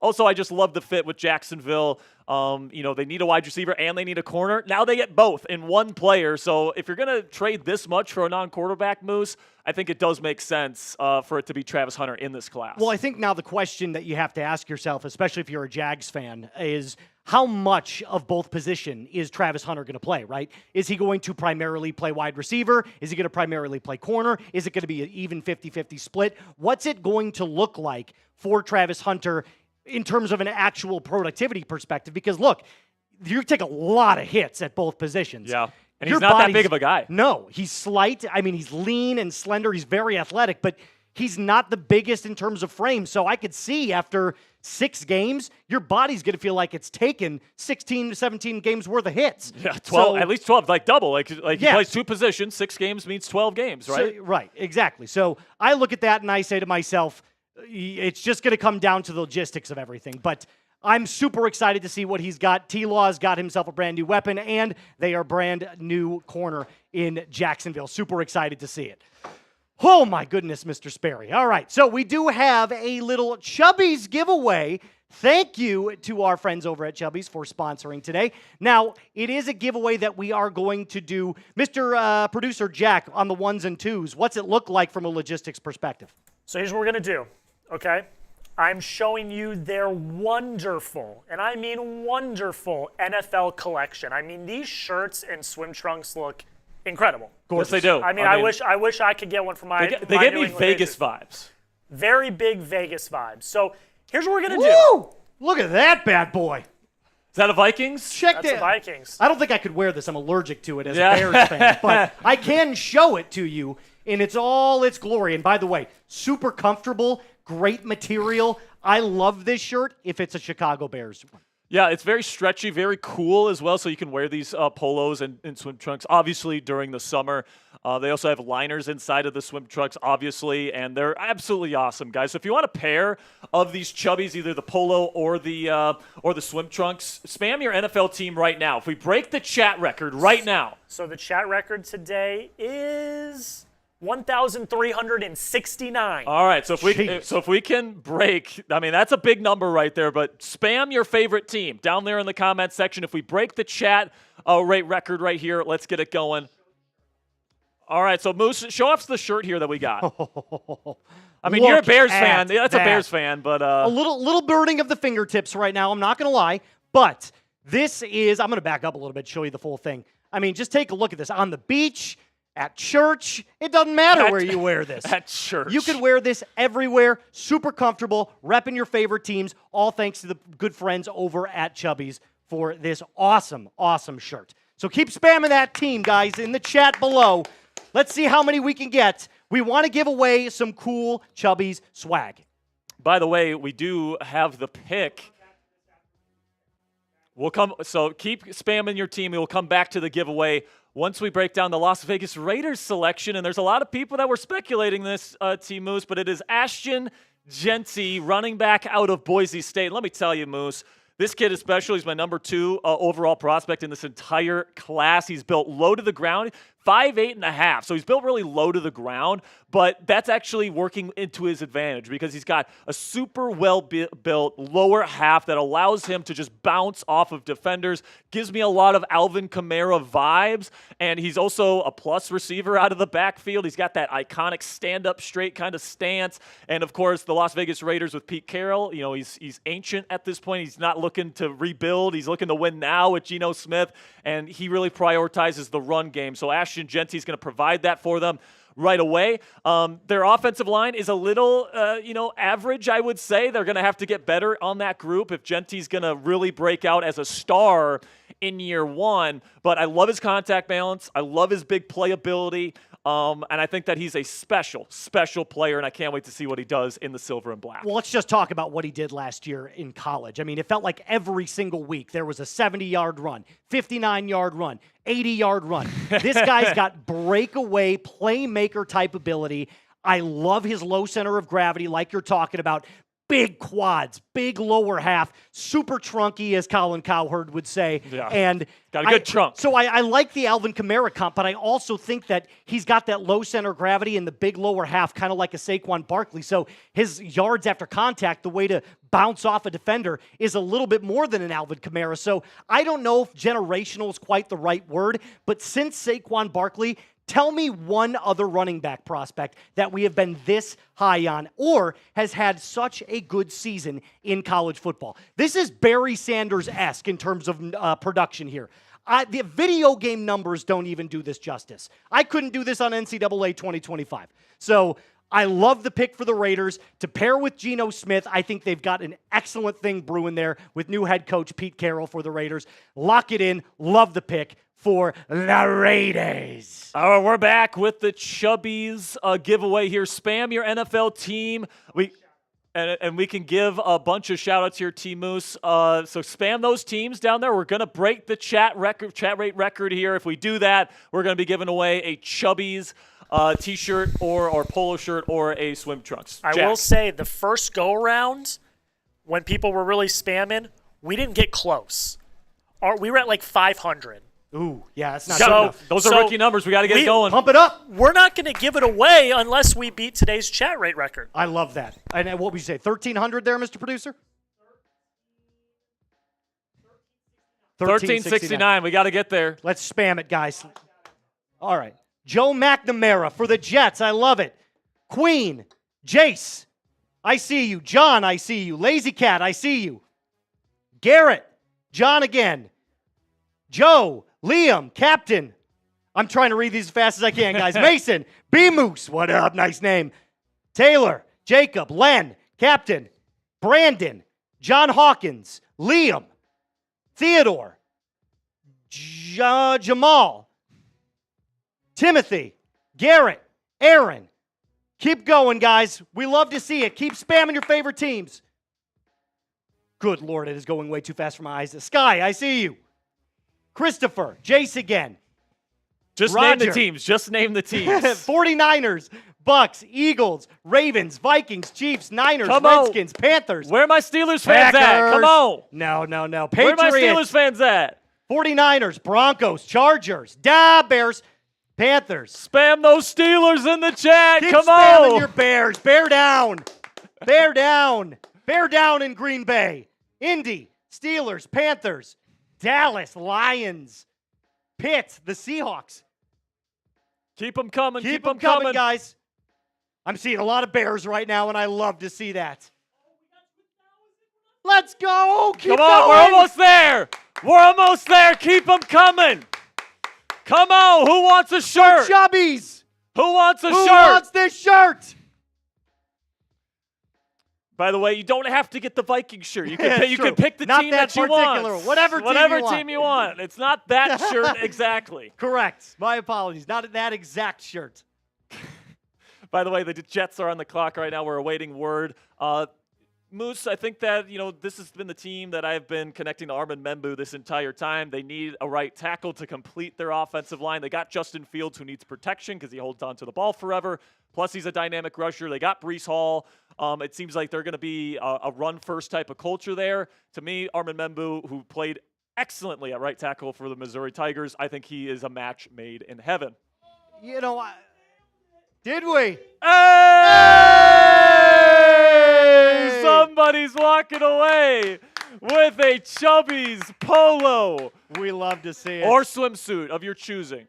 Of your choosing. So we will have a winner announced here momentarily. But Trace, give me your rundown of the Jets. Yeah, quick little spiel on the Jets. We might be the only two hosts here that can actually talk about Justin Fields from a perspective of both of our favorite teams have had him as a quarterback, and you're absolutely right. More of a one-read quarterback, doesn't like to keep his eyes downfield nearly as much as you would like, but a freak athlete. And one thing that I will say about Justin Fields and this new kind of Jets regime, you're absolutely right. They need to protect him. The only other option that I could see is maybe a Tyler Warren coming in for another weapon for him to pair with Garrett Wilson on the outside. So one of the things that I love about your pick, though, is he played well last year at Missouri. He's a very certified player. I think he solidifies that offensive line. I would lock it in for Armin Membu, but I could easily see them going Tyler Warren as well. All right, so we are going to be giving. All right, so whoa, so Moose. Oh. Come on, Keep spam spamming. those. We're going to pick a winner. Spam your favorite team. Moose is going to pick the winner here. All so right. pressure's on. Do you want me to I'll do a little turnaround action and then. Yeah, turn around. All right, there we go. All right, spam your favorite team for your chance to win right now. You get 30 seconds. Moose is going to be turned around, which is terrible for the look there, but but we get to see the backside a little bit. You get to see this fresh cut that I just got. Yeah, it does look good. You get that this weekend or I got it yesterday. You got it actually, yesterday. yeah. Getting ready for the draft. That's Of all course. good. 10, 9, 8, 7, 6, 5, 4, 3, 2, 1. Who we got? Liam Hodges is our winner. Liam, thank you so much.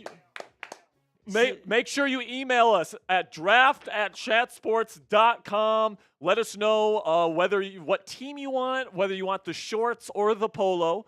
Pick one or the other, and then let us know your shipping address. That, of course, includes your zip code, so that we can send you your Chubbies reward there. Thank you so much.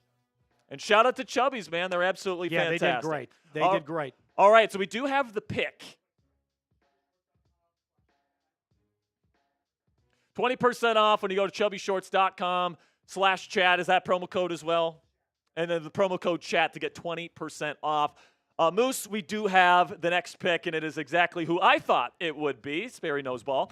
Number 7 of the NFL draft, pick number 7. Armin Membu, right tackle, the exact pick that they should make at this point. Tyler Warren's a great player, but in my opinion, this culture is going to be set on the run game. And Tyler Warren's more of a receiving tight end than a blocking tight end. He can block, but that's not what he's special for. Membu is going to be able to go in there right away, start for them, and that is already one of the most talented and young offensive linemen or offensive lines, period, in the National Football League with that run-centered culture in New York. So I really like what Armin brings to the table with really good athleticism. He's got really great arm length. He can play inside if you need him to. And, of course, he's got all that experience playing on the right side at Missouri. And one of the things that I think you're looking for, especially in today's game with offensive linemen, is that lateral quickness that you want to be able to display, to get up against a guy kind of like Abdul Carter, who is in New York as well. So you want to be able to move to the side, put your hands up, have the strength to, keep your defender at bay. I love this pick for the Jets. Locking it in. Let's go, Jets Nation. Jets, Jets, Jets, Jets. Absolutely. Take a look at the PFF grading from Membu last year with Missouri. A 90.4 overall, an 85.4 pass block, and 87.6 run block. So as you guys can see there, his run blocking is absolutely excellent. He didn't allow a single sack last year either. And, there's a reason why people were talking about Membu at 4 to the Patriots at some point during this draft cycle. Of course, that doesn't happen. Will Campbell gets taken there. But the fact that Membu was giving him a run for his money as the top tackle in this class, I think says a lot about the really complete package he brings to the table. And I think that the Jets are getting a stud here and exactly the type of player they needed here at number 7 overall. We got some super chats we're going to get to here if you want to read them off here, Moose. Absolutely. First one coming in from Joshua. What position do you think the Cowboys will go for? I have to think they go wide receiver. Ted McMillan, Matthew Golden, somebody on the opposite end of CeeDee Lamb for a 1-2 punch. They need all the weapons that they could possibly get. Yeah, I agree. Wide receiver is a position to watch out for, but dark horse here is corner. They don't have a nickel corner. True. And they base out of nickel with Matt Eberflus running the defense. You should know that as a Bears fan. They run a lot of nickel. They do not have a nickel corner, so if Jahdae Barron makes it to them at 12, watch out for that being the pick. $2 from Robert. This came in before. It says Genty to the Browns, most likely. Sorry, didn't Robert. happen. It didn't happen. They took Mason Graham. But that's unfortunate for you, I guess. But they're probably going to get a running back on day 2 with all the picks that they got. So don't you worry. Boys for Life, $2 says, go Jags. Man, I'm excited for Jags fans, man. I'm excited for Travis Hunter. He's going to look so good in that uniform, man. He was born to wear that Jaguars helmet, if you ask me. I absolutely love that. Yes, he's got a ton of swag, so I'm really happy and excited to see where he goes from here. Do we have all right, cool. So we're going to get to our Steelers Super Chats here in just one moment. The Carolina Panthers are now on the clock at number 8 overall. This is another pick where I think we kind of know where they're leaning here, Trace Moose. It seems like Mr. Jalen Walker could be going here at number 8. Well, locking up that defensive side of the ball where they were horrendous last year. Weren't they dead last in points per game allowed in the NFL? Something like 30 points per game. It was just insanely brutal. And part of the reason that defenses on the back end don't do nearly as well as a lack of a pass rush. And as we see more, teams go to like a cover 3 shell and they want a 3 technique where it's rush 3, drop 8 back in coverage, you need someone like a Jalen Walker who's strong and able to get on the line of scrimmage and get after the quarterback. So I love this pick. If it were to come in, Jalen Walker, I would lock in as the 8th overall pick to the Carolina Panthers. All right, we got Tarvarius here. This is Steelers, correct? All right, so our Steelers from our Steelers Talk Super Chats is what we're getting to right here. $5 from Tarvarius says, here we go, Steelers, here we go. Says, can't wait to see what the clowns do about the Cowgirls. Talking about the Cowgirls. Yeah, man, I'm so happy that the Browns traded out and passed on the best player in this draft. I can't tell you how happy I am that the Browns made that decision. $2 from Gary Frank. My man says, Browns suck every year. Didn't matter who they got. I love your passion, Gary Frank. I absolutely love it, my friend. We got any more here from Steelers here, Jack?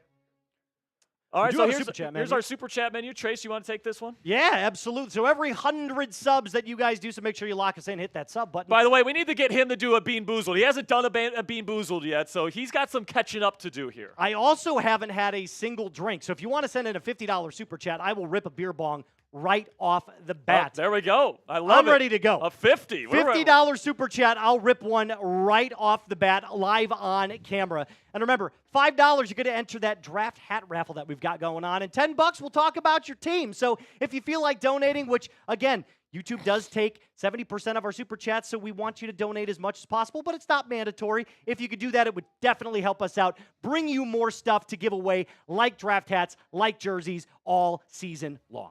So we'll take a look here at Tom Downey's best available. Tyler Warren, the tight end out of Penn State, is continuing to fall down the board here a little bit. I think he's going to fall down a couple more picks here. Maybe he goes to New Orleans. Maybe he goes to Chicago. We'll see. Teteroa McMillan, number 1 true wide receiver in this class, in my opinion. Will Johnson out of Michigan might be falling down the draft board here because of some knee issues that have popped up here late here, Trace. And then we got Jahdae Barron still on the board. Mike Green, who I love, out of Marshall. Luther Burden III. Tom's a bit higher on Luther than I am, even though I like him as a player. Jalen Walker, I think, is probably going to be the pick here at number 8. And then you got Colston Loveland out of Michigan, also up on Tom's big board right now. So let me know down there in the comments section, who's the best player left on the board? Is it Tyler Warren? Is it Teteroa McMillan? Is it somebody else? Let me know what you guys think down there in the comments section. For me, Moose, I think Teteroa McMillan probably is my best player left on the board. I really like Tet. I don't know how you feel about him, actually, but I think he's really smooth as a bigger receiver, and he's got some crazy big catchability in contested situations. And I think he's underrated as a yak threat as well. So I don't know how you feel about him, but that's how I come down on Well, so let me start by saying here. Pause indeed. Clip that. All right, so what I was going to say was I love everything you said about Tet McMillan, and I do think he's going to have a fine NFL career. But the one thing I have that gives me a little bit of pause is his ability to play in press coverage. He does not play up to his size. He doesn't want to get physical off the line of scrimmage. So in every other aspect, I think you're absolutely right. He's got great feet, got great hands, a nose for the football. But can he go up against a very strong and aggressive corner and beat him off the line of scrimmage? I think that remains to be seen. That's why I think he's fallen a little bit and could see him going as far as 22 or 23. My favorite player on the board right now, Mike Green. Mike Green. I love Mike Green, man. Honestly, if I were the Carolina Panthers, that's the pick that I'd be making here. I would have taken Mike Green in my mock draft here if this wasn't just set in stone pretty much that's going to be Jalen Walker. But before they make the pick here, Moose, tell us about our friends at Game Time. Oh, I would love to. Game Time is the official ticketing partner of NFL Daily. It makes getting tickets even faster and easier. Did you know prices on the Game Time app actually go down the closer it gets to first pitch? And I know that with all the wildness of the NFL draft, you probably forgot that it was MLB season. But with killer last-minute deals, all-in prices, views from your seat, and their lowest price guarantee, Game Time takes the guesswork out of buying those tickets. Save up to 60% off buying your last-minute tickets for sports, concerts, comedy events, and theater. One thing that my fiance and I love to do is make date night happen for us about every single 2 weeks, and that's where Game Time comes in. It is so easy. All you have to do is go to your app store, click the download button with the black box and the white G in it, and download Game Time today. Again, use code CHATSPORTS for $20 off your first purchase. Terms do apply, but you can create that account and redeem code CHATSPORTS, that's CHATSPORTS, for $20 off. Love the Game Time app. Love everything they do when it comes to getting to a ball game or maybe a concert or comedy event. Last-minute tickets, lowest prices, guaranteed. All right, well, we have a little bit of a surprise here at number 8 here, Moose. And the guy that you said might fall to 22 or 23, it looks like the NFL agrees with me a little more here. Dead-ass wrong. Tetairoa McMillan out of Arizona. I think he's a terrific route runner. I think he's a super intelligent route runner as well. He knows how to read leverage. And he does really a good job of, Moose, is that he gets corners to turn their hips and then uses their blind spot to create an insane amount of separation when they're playing in off coverage. Had a really good season this past year, 2 straight seasons with over 1,300 yards receiving, had 8 touchdowns last year and averaged over 15 yards per catch. This is a little surprising to me because, first of all, Jalen Walker was like definitely supposed to go here to Carolina, but also they have a ton of big receivers already in Carolina. They got Xavier Legette. They've got Adam Thielen, a big slot wide receiver. They got Jalen Coker, who's another big receiver. All of those guys are over 6'2", and now you're adding another guy over 6'2". That is a giant wide receiver room. It is a giant wide receiver room. Now, one thing that I will say is that I think this is an opportunity to supplant Adam Thielen, who's getting much, much older. So obviously, they're looking to the future with this pick, and a combination of Xavier Legette and Tet McMillan now for Bryce Young, who actually had a pretty decent second half of the season last year. Did. I think this could be the resurgence of the Carolina Panthers. Maybe not right away, but give it a couple of years, and they could be back up at the top of the NFC South. Can I just make a note real quick? Yeah. Ian Rappaport just made a big boo-boo. What did he do? What did he say? He tweeted that they got Tetairoa McMillan, but he called him ASU star. Oh, Tetairoa McMillan. Jack, as an ASU fan, you do not like that at all. No, if you're an Arizona fan, you don't like that. Yeah, that's such a good point. That's a big boo-boo by Rappaport.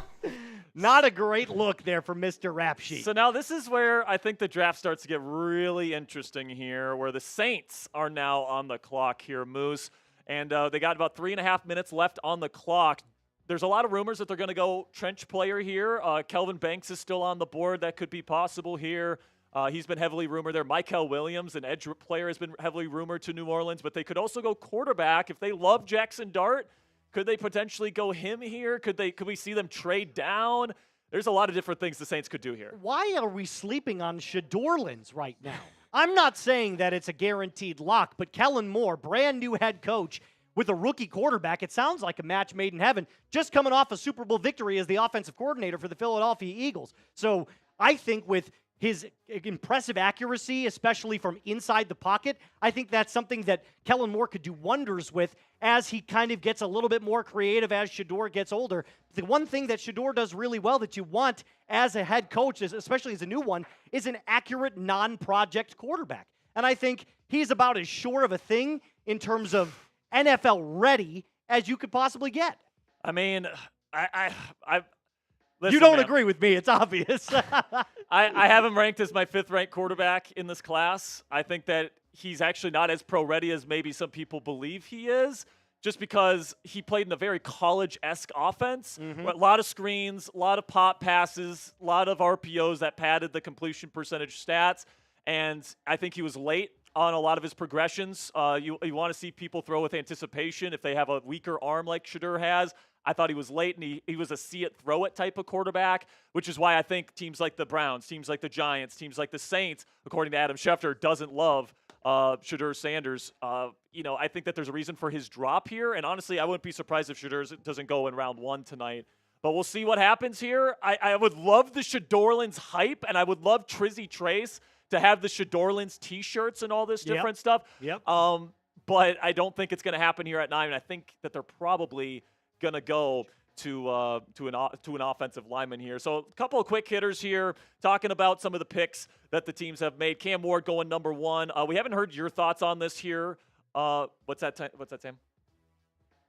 Fine, I'll stand up a little straighter for you, Sam. You Trace, have to have that I didn't perfect posture. I didn't want Trace to look small next to me. All right. Listen, I look small next to everybody, Yeah. Sperry, especially you. So, coming at Trace, 6'5". give me your thoughts on that first overall pick. I love Cam Ward. I love this pick. I think that this is resetting the framework for the Tennessee Titans. I think this was clearly the obvious pick. There were rumors that everybody was going to call up, make a trade. The Titans clearly stood firm, canceled all the other interviews with all the other top players. They knew what they were going with. I love Cam Ward as a prospect. I think he's gotten better every single year that he's played in college. He's a little nonchalant, which can be coached out, in my opinion. But in terms of what you're getting as an NFL prospect, Tennessee Titans fans should be elated that their new franchise starts today. Then coming in with Travis Hunter, we talked a little bit about him. Before that, we said, hey, we know exactly what he offers. That incredibly athletic, plays on both sides of the ball, twitchy, fast, can push defenders off, wide receivers off the line of scrimmage as a corner, but then also understands leverage points as a wide receiver. I just wonder where they're going to use him more often, but love the pick there for Duval coming in at number 2. And then kind of, recapping what we had at 3 and 4, Abdul Carter and Will Campbell. Abdul Carter on the opposite end of Kayvon Thibodeau now in the New York, where their defensive line is starting to look really, really scary. They may trade Thibodeau. You think so? Yeah, Thibodeau's really big on brand. He had a pretty decent season last year. I can't imagine he's too happy. They're bringing in his replacement here. I wouldn't be shocked if they trade him and include him maybe in a trade-up scenario here in round 1 to a team that needs an edge rusher. Well, keep your eye on the Chicago Bears then, because I think they could use another one on the outside of Montez Sweat. Then coming in at number 5, Mason Graham, after that trade back from 2 for the Cleveland Browns, solidifying that defensive line. About as plug-and-play ready player in the NFL draft this year as you will see. He was actually my, day 1, going to be an amazing starter right off the gate. Then Ashton Genty, unbelievable playmaker, almost a Heisman winner, the Heisman runner-up, followed by Armin Membu to the Jets at right tackle, and then Tet McMillan, most recently at wide receiver for the Carolina Panthers. Now we have our pick at number 9, and once again, Sperry knows ball. Kelvin Banks Jr., number 9, off the board. And I love what he brings to the table. Really clean tape. He's got long enough arms to potentially play tackle at the National Football League level, but he can also play guard, and I think he could play guard at an all-pro or Pro Bowl caliber level here. Kellen Moore comes from the school of Howie Roseman kind of philosophy where you take trenches in the first round, and then also Mickey Loomis has taken trench 9 out of the last 10 years in the first round of the NFL draft. So that was a match made in heaven here. This is an offensive line here that, they need somebody for the future, whether it's at tackle, whether it's at guard. They're going to figure that out here, Trace. But I think that they're setting the foundation for future success and, helping protect maybe a quarterback they trade back into here in round 1. Well, I don't necessarily know about round 1 there, Sperry, but maybe on day 2 or day 3 that you could go with the quarterback. But listen, as much as I think that this is probably the wrong pick, offensive line is a premier position in the NFL. The best teams have great offensive lines because you can protect your quarterback and keep him on his feet. I love what you said about Kelvin Banks. I love his size. It's 6'5", 315 pounds. He's nimble. He's quick with his feet. He's got good hands. I love everything about him. Probably the best athlete at offensive line in this draft, other than maybe an Armin Membu, but in different ways. So he's not a great mauler, but when it comes to, like I said, that lateral quickness that you're looking for, I think he's one of the best in this draft class. So I actually will say that it's probably a very good safe insurance pick there for the New Orleans Saints. Absolutely. We have a report on the pick at number 10 here.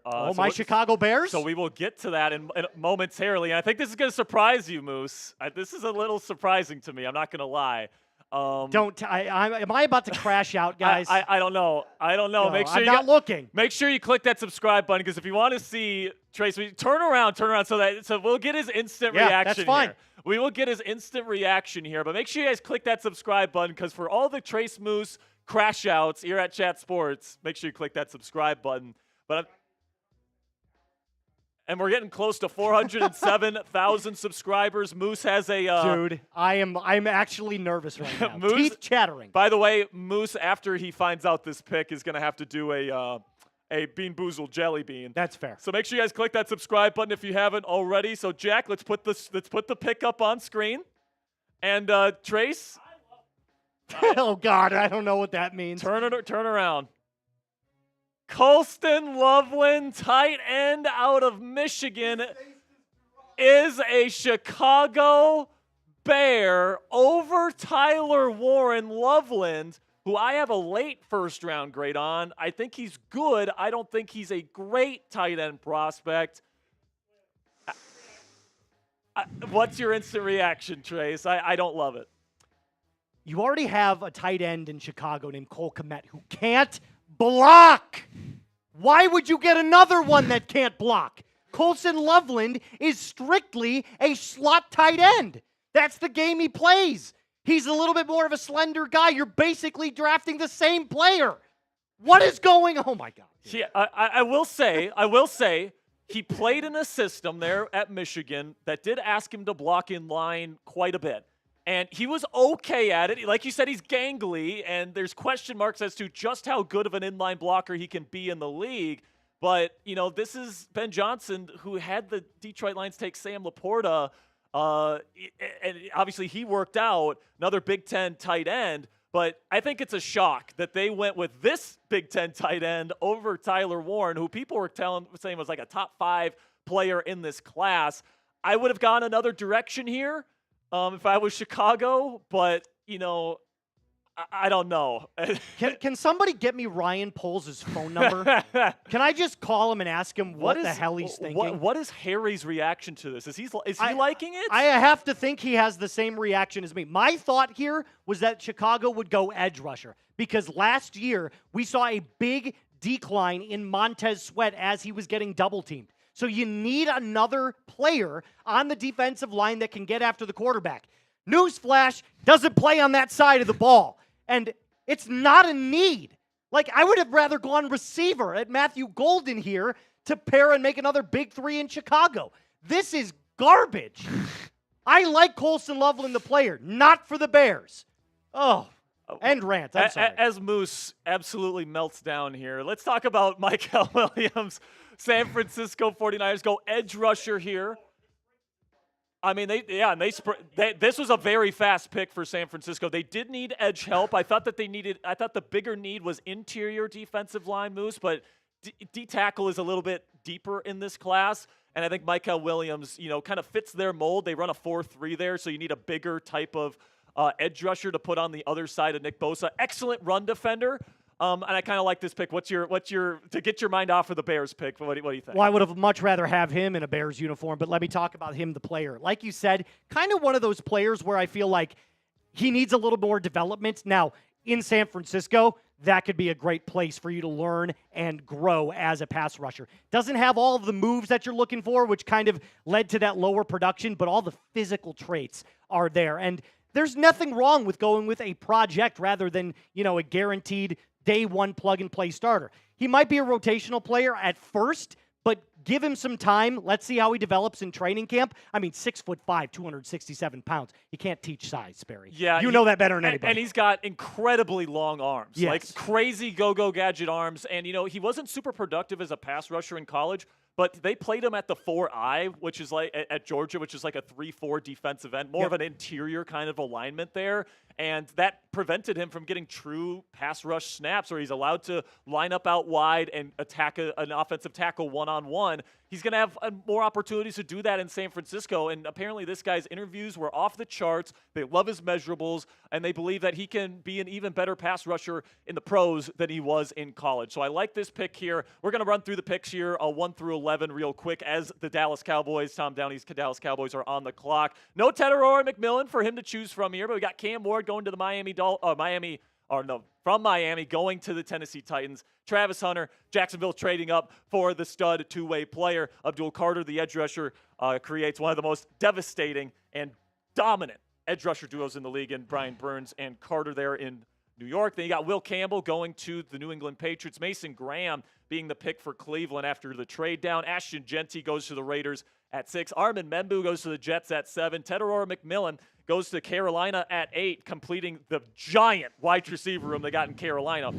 Kelvin Banks Jr. goes to the Saints at 9. Colston Loveland goes to the Bears at 10. Boo. And then Michael Williams rounds out the top 11 here with the San Francisco 49ers. So listen, San Francisco still needs to draft 2 starters at defensive tackle in this class. Hopefully they can find them in the middle rounds because they didn't take one here. Got a couple super chats to get to here. It's Carson says, what position do you think the Eagles going to get? I keep thinking, Moose, that Tyler Booker is perfect to replace Mekhi Becton. Yeah, I was going to say there's not much that they need, but if it's 3 things that are guarantees in life, death, taxes, and the Eagles having a good offensive line. So I feel like that's probably what they're going to attack because they just do it and develop it so well. So taking a Tyler Booker, who is one of my sleepers, I thought he should have been a top 15 pick. I don't necessarily know that he'll go that high, probably won't, but I think whoever lands him, if it's the Eagles, they're going to get a Pro Bowler within the first 3 years. So love that pick if it comes in for the Eagles. Timmy Justice says, talk about Houston.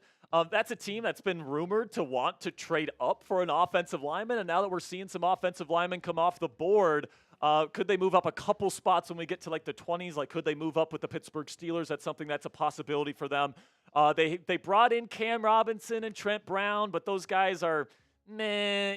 They're Band-Aids. Like, if Josh Simmons is there, if Gray Zabel's there, they need offensive line help. I mean, C.J. Stroud was just running for his life last year, and he had a lot of pocket trauma, which led to significantly decreased production in his second year than his rookie season. Yeah, and that's probably the main thing. I mean, if you look at their draft needs, the first 2 on the board, tackle and guard. So I would like to think that there may be a sleeper position that you would think for Houston. Could go receiver.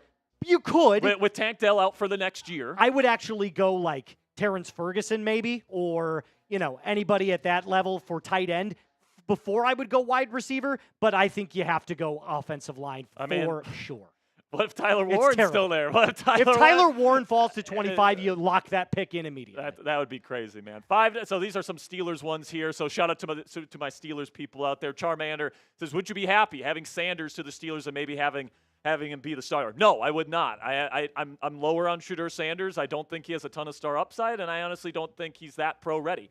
He has to be perfect in his footwork, his accuracy, his pocket presence, his anticipation. He has to be like a Tua Tagovailoa / Brock Purdy style of quarterback, and he's just not that right now. He's got a lot to prove in the league, and he takes a lot of bad sacks too. So there's not a whole lot that I love about him. Plus, the Steelers are trying to win now, and young quarterbacks never win in the playoffs, and they never, ever, ever win Super Bowls. So if the Steelers want to win a Super Bowl, Shedeur Sanders cannot be their starting quarterback. Period. I think it's starting to make even more and more sense for the black and gold. Dude, I love that pick. I think Shedeur I will be so mad. I think you guys actually go. We're gonna go to the next one. This is actually my good buddy who's watching in from Fargo, North. Yeah, Gordon, my man. My good buddy from Fargo, North Dakota. Says if New Orleans effed up and don't take Shedeur, it's going to be curtains in the AFC North and the rest of the NFL. I mean, the Steelers. I don't think the Steelers are taking Shedeur. I think he's going to be on the board at 21, and they're either going to trade down, and then they're going to take a different player when they trade down, or they're going to take a position player, and all the people that want Shedeur in Pittsburgh are going to absolutely melt down. I mean, I don't know, man. The Steelers, Moose, are so good at manipulating the media. They're so good at putting smoke screens out there. Yep. 2022. We had everyone convinced they're going to take Malik Willis. Mm-hmm. They took Kenny Pickett. Last offseason, they said, we want to bring back Mason Rudolph to compete with Kenny Pickett. Neither of them are on the team come the start of free agency. Yep. Then we get to this year. We want to bring back Justin Fields or Russell Wilson. They offered Justin Fields a Daniel Jones-level contract and weren't willing to up their offer when the Jets outbid them. And then they didn't even offer Russell Wilson a contract this year. So that was clearly a lie. But the media pushed it because the Steelers pushed that information out there. And now you're hearing it from Schefter, Schrager, Todd McShay. The Steelers, quote-unquote, really like Shedeur Sanders, even though he's got a weak arm, and they want to throw the ball down the field to DK Metcalf and George Pickens. He's not particularly ready to play in an under-center offense because he hasn't done it in college. And I don't think he has a lot of star upside in a division where you have to play Joe Burrow and Lamar Jackson twice a year. Do not draft him, Pittsburgh Steelers, for the love of God. $2. Chris, the ghost of Al Davis, has entered the Bears GM. Yeah, seriously. Like, can we please get Ryan Poles on the phone? Like, I don't understand what was going through his head. Maybe Ben Johnson whispered something in his ear and is like, I can turn this guy into the next Travis Kelce. If that's the case, I love it. But I don't think there's another Travis Kelce in this draft, and there might not be another Travis Kelce ever. So it just doesn't make any sense to me why Chicago would double down on a tight end that can't block. Plus, it's such a volatile position. I mean, everyone was sure Kyle Pitts was going to be a superstar at tight end. Didn't happen, right? And it's just so volatile. $20 for my man Mo. Woo! Say it with me, Trace. Mo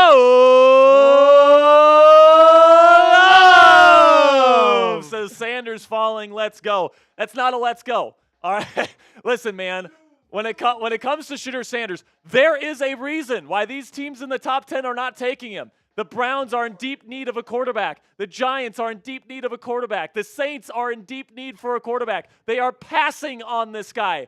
This guy is Bo Callahan. Nobody goes to his birthday party. Do not take him. Please. There's a reason why he is falling. All right, and there's a reason why if he doesn't go to the Steelers, a lot of people don't think he's going to go in the first round. So do not make the same mistake you made with Kenny Pickett, taking a mid-round level quarterback in the first round. Do not make that mistake. We're getting the Jack Sperry crash out right now, and the pick hasn't even come in yet. They might go Derek Harmon, and this would all have been for nothing. But, hey, listen. I would be happy with Derek Harmon. Yeah. I would be thrilled with that. Justin, my man, says it's game on for Sanders to the Steelers. Let's go. We got options, baby. Sanders or DT. Come back in the second. Running back Hampton. I don't think that Hampton's going to be there. And the Steelers don't have a second-round pick, so they can't get either of those guys in the second round unless they trade down and get one, which is, I don't know, unlikely. Yeah. If they get an additional day 2 pick, I'd say it's a third-round pick, not a second. Well, Hampton's not going to go that low. Caleb Johnson, I could see, but yeah. you're definitely not going to get Amari and Hampton. And even Caleb, it was one of my hot takes that I thought 3 running backs were going to go in the first round. I thought Caleb might go. It might happen. The Chiefs? Why not? I mean, I know they have Isaiah Pacheco, but after his injury last year, maybe a little bit of insurance at that pick. I'm not entirely. I know they need offensive line help as well, but that's one of those things where, like, if you want a good, solid running back like that, you might have to take Omari and Hampton if he's available at 21. Yeah, it might be. Yeah, I would love him at 21 if you're the Steelers because they want to run the football. I think he could be a star-level back immediately. So I love that. Our Super Chat menu today, Trace, you want to tell us about what we have on the menu? By the way, you have a... Yeah, hand over the bean boozled here. I'm not going to look. All right, he's not going to look. What do you got? It's brown, so that can either be like dark Pepper. Brown, cappuccino, or liver and onions? Oh, Jesus. Yeah, it's not good either way. But, let's hope it's cappuccino. Come on, baby. By the way, as he's eating that, $5 gets you into a raffle to win a draft hat for your favorite NFL team. $10, talk about your team. If you put in a $10 Super Chat, we will make sure to talk about your team. I know we have quite a few. Oh, never mind. I think we just got to the Super Chats on Steelers Talk. So it's liver and onions, by the way. By the way, if you have sent me a Venmo, Cash App, or PayPal on our Steelers Talk stream, guys, if you've sent me a Venmo, Cash App, or PayPal, we're going to go through all of them once we get to pick 15 and we go over and Coop and I go live on just Steelers Talk. So if you guys sent me a Venmo or Cash App, we will get to it once I come off the main stream here. But I'll make sure you get those Super Chats in. We greatly appreciate your support. And now the Dallas Cowboys are on the clock here, Moose. There's been a lot of talk about Matthew Golden potentially going here, but Jahdae Barron is still here. And I've been kind of nails with these predictions so far. Yeah. I wouldn't be shocked if they add a nickel corner here with how much they're going to be a nickel. Well, so look, Jahdae Barron is my cornerback one in this. I like him better than Will Johnson. No I think way. the up end side for Jahdae Barron is insane. He ran a 4.3 at the combine. He's strong. He's athletic. Great kid, loved all of his answers when he was at the podium. I think he has got so much upside. And if he were to go to the Cowboys, playing in a Matt Eberflus defense, which I have a lot of things to say about Matt Eberflus, coaching defense is a strength of his. Yeah, he can do that. He is a great defensive coordinator, just an absolutely shitty head coach. But not going Jahdae Barron. So I was wrong. It's Tyler Booker, and the Cowboys are the kings of taking surprising interior offensive linemen in the first round. And you were right about him. You said he could go top 15. Sleeper, baby. I love it. I thought he was going to go late round 1. I really like him, and he's a good fit for what Dallas wants to do. All right, they don't run a lot of outside zone where he's going to be asked to, move, horizontally or anything like that. he's going to be a really solid pass protector for them from day one, and he's going to be able to push people forward in the run game, which is what you want. And, they've gotten a little bit older on the offensive line there in Dallas. I don't know how Tom Downey's going to feel about this. I feel like he probably feels like this is a reach and that you could have got guard later in the draft. But overall here, guys, the run block grade, not fantastic at Bama last year at 63.9. That drove down his overall grade at 66.5, but really good anchor, really stout frame, and you're not able to move him very easily, Moose. So overall, you're getting a pretty decent player here, but probably not the splash move on offense or defense, for that matter, that Cowboys fans are probably expecting. Oh, I'm sure Dallas is on fire right now, but you should not be so concerned. One of the things you mentioned, that anchor, he's got size. This is a mammoth of a human being. Now, again, if he can learn to shift that weight forward and drive his legs as hard as he can, those run blocking skills might just get a little bit better. Now, I'm not saying that straight out of the gate, Tyler Booker is Pro Bowl year one, but I think with the right coaching and understanding, different schemes, what the Cowboys are going to try and do, which would be, probably and would hopefully move towards running the football a little bit more, I think you're going to see the natural progression take its course. I loved Tyler Booker as a prospect. I think because of that size and his ability to just kind of anchor himself down, like you mentioned, on the offensive line, I think this is a very, very good pick. And I'm going to give it a grade right now. I'm going to give it a solid B+. I think this is a very, very good pick for the Dallas Cowboys. I'll give it a B-. You're getting a decent player here. I think that Jahdae Barron might would have been a bigger impact for you, but hey, this is a position that they really wanted, and I can't really blame them for getting a good football player, which Tyler Booker is. So I'll give it a B- because I probably would have gone in a different direction. Sure. But, like you said, he's not a bad player, and he'd probably be a starter for a long time for them. And by the way, 3 Tylers on that offensive line now. Tyler Guyton, who they took early last year, their left tackle. Tyler Smith, who they took early in round one, just like this guy. And now they're taking Booker. So 3 Tylers on the starting offensive line for the Dallas Cowboys. And Zach Martin replacement right here. So that's what it is. So grade the pick for us down there in the comment section. Right now, the Miami Dolphins are on the clock. And there's a lot of different ways that they could go with this pick, Moose, where they could go corner, they could go offensive line. We've already seen some offensive linemen come off the board. I mean, one just went off. Could they go Josh Simmons here? Could they go even Gray Zabel? That's been some of the kind of whispers. But you got Will Johnson sitting there, who played in this exact Mike Macdonald-style defense as a number 1 corner. He would be a perfect fit right away. Absolutely. And I think that's, you need to know what your biggest area of need is. And not a single corner has gone off the board yet. So I think it'll be Will Johnson. Travis Hunter. But Travis Hunter. Well, yes. But yeah. But he's more of an athlete. He's a unicorn. He doesn't count. I'm talking about pure cornerback. That's their only position. I would take Jahdae Barron in this case. But I could understand going both Will Johnson, plug and play on the opposite end of Jalen Ramsey. They need somebody. Their other cornerback right now at cornerback 2 is Storm Duck. So legendary name in the NFL, but not a legendary player. So I think they need to solidify that cornerback 2 position. I think I'm going to lock it in. I'm going to say it's going to be Will Johnson. Yeah, I mean, listen, he's got some knee issues, and there's been some red flags on his medical profile, and apparently he's been running 40s on his own, and reportedly it's like 4.6. Yeah. And that's not what you want from a number 1 corner. But like I said, he is a perfect fit in this Mike Macdonald-style system where he's playing off coverage all the time, he's playing in zone, and he's played in that defense as a number 1 corner for the last, several seasons at Michigan. He knows the verbiage that they use there. It just makes too much sense to replace Jalen Ramsey, in my opinion. You guys can see some of the best available on your screen right now as we await the pick from the Miami Dolphins. I need some water here, Jack. Can you get somebody to? I got you. I'll send a quick Slack here. Yeah, if somebody could grab me some water, my throat is getting a little dry over here. I'm starting to lose my voice a little bit.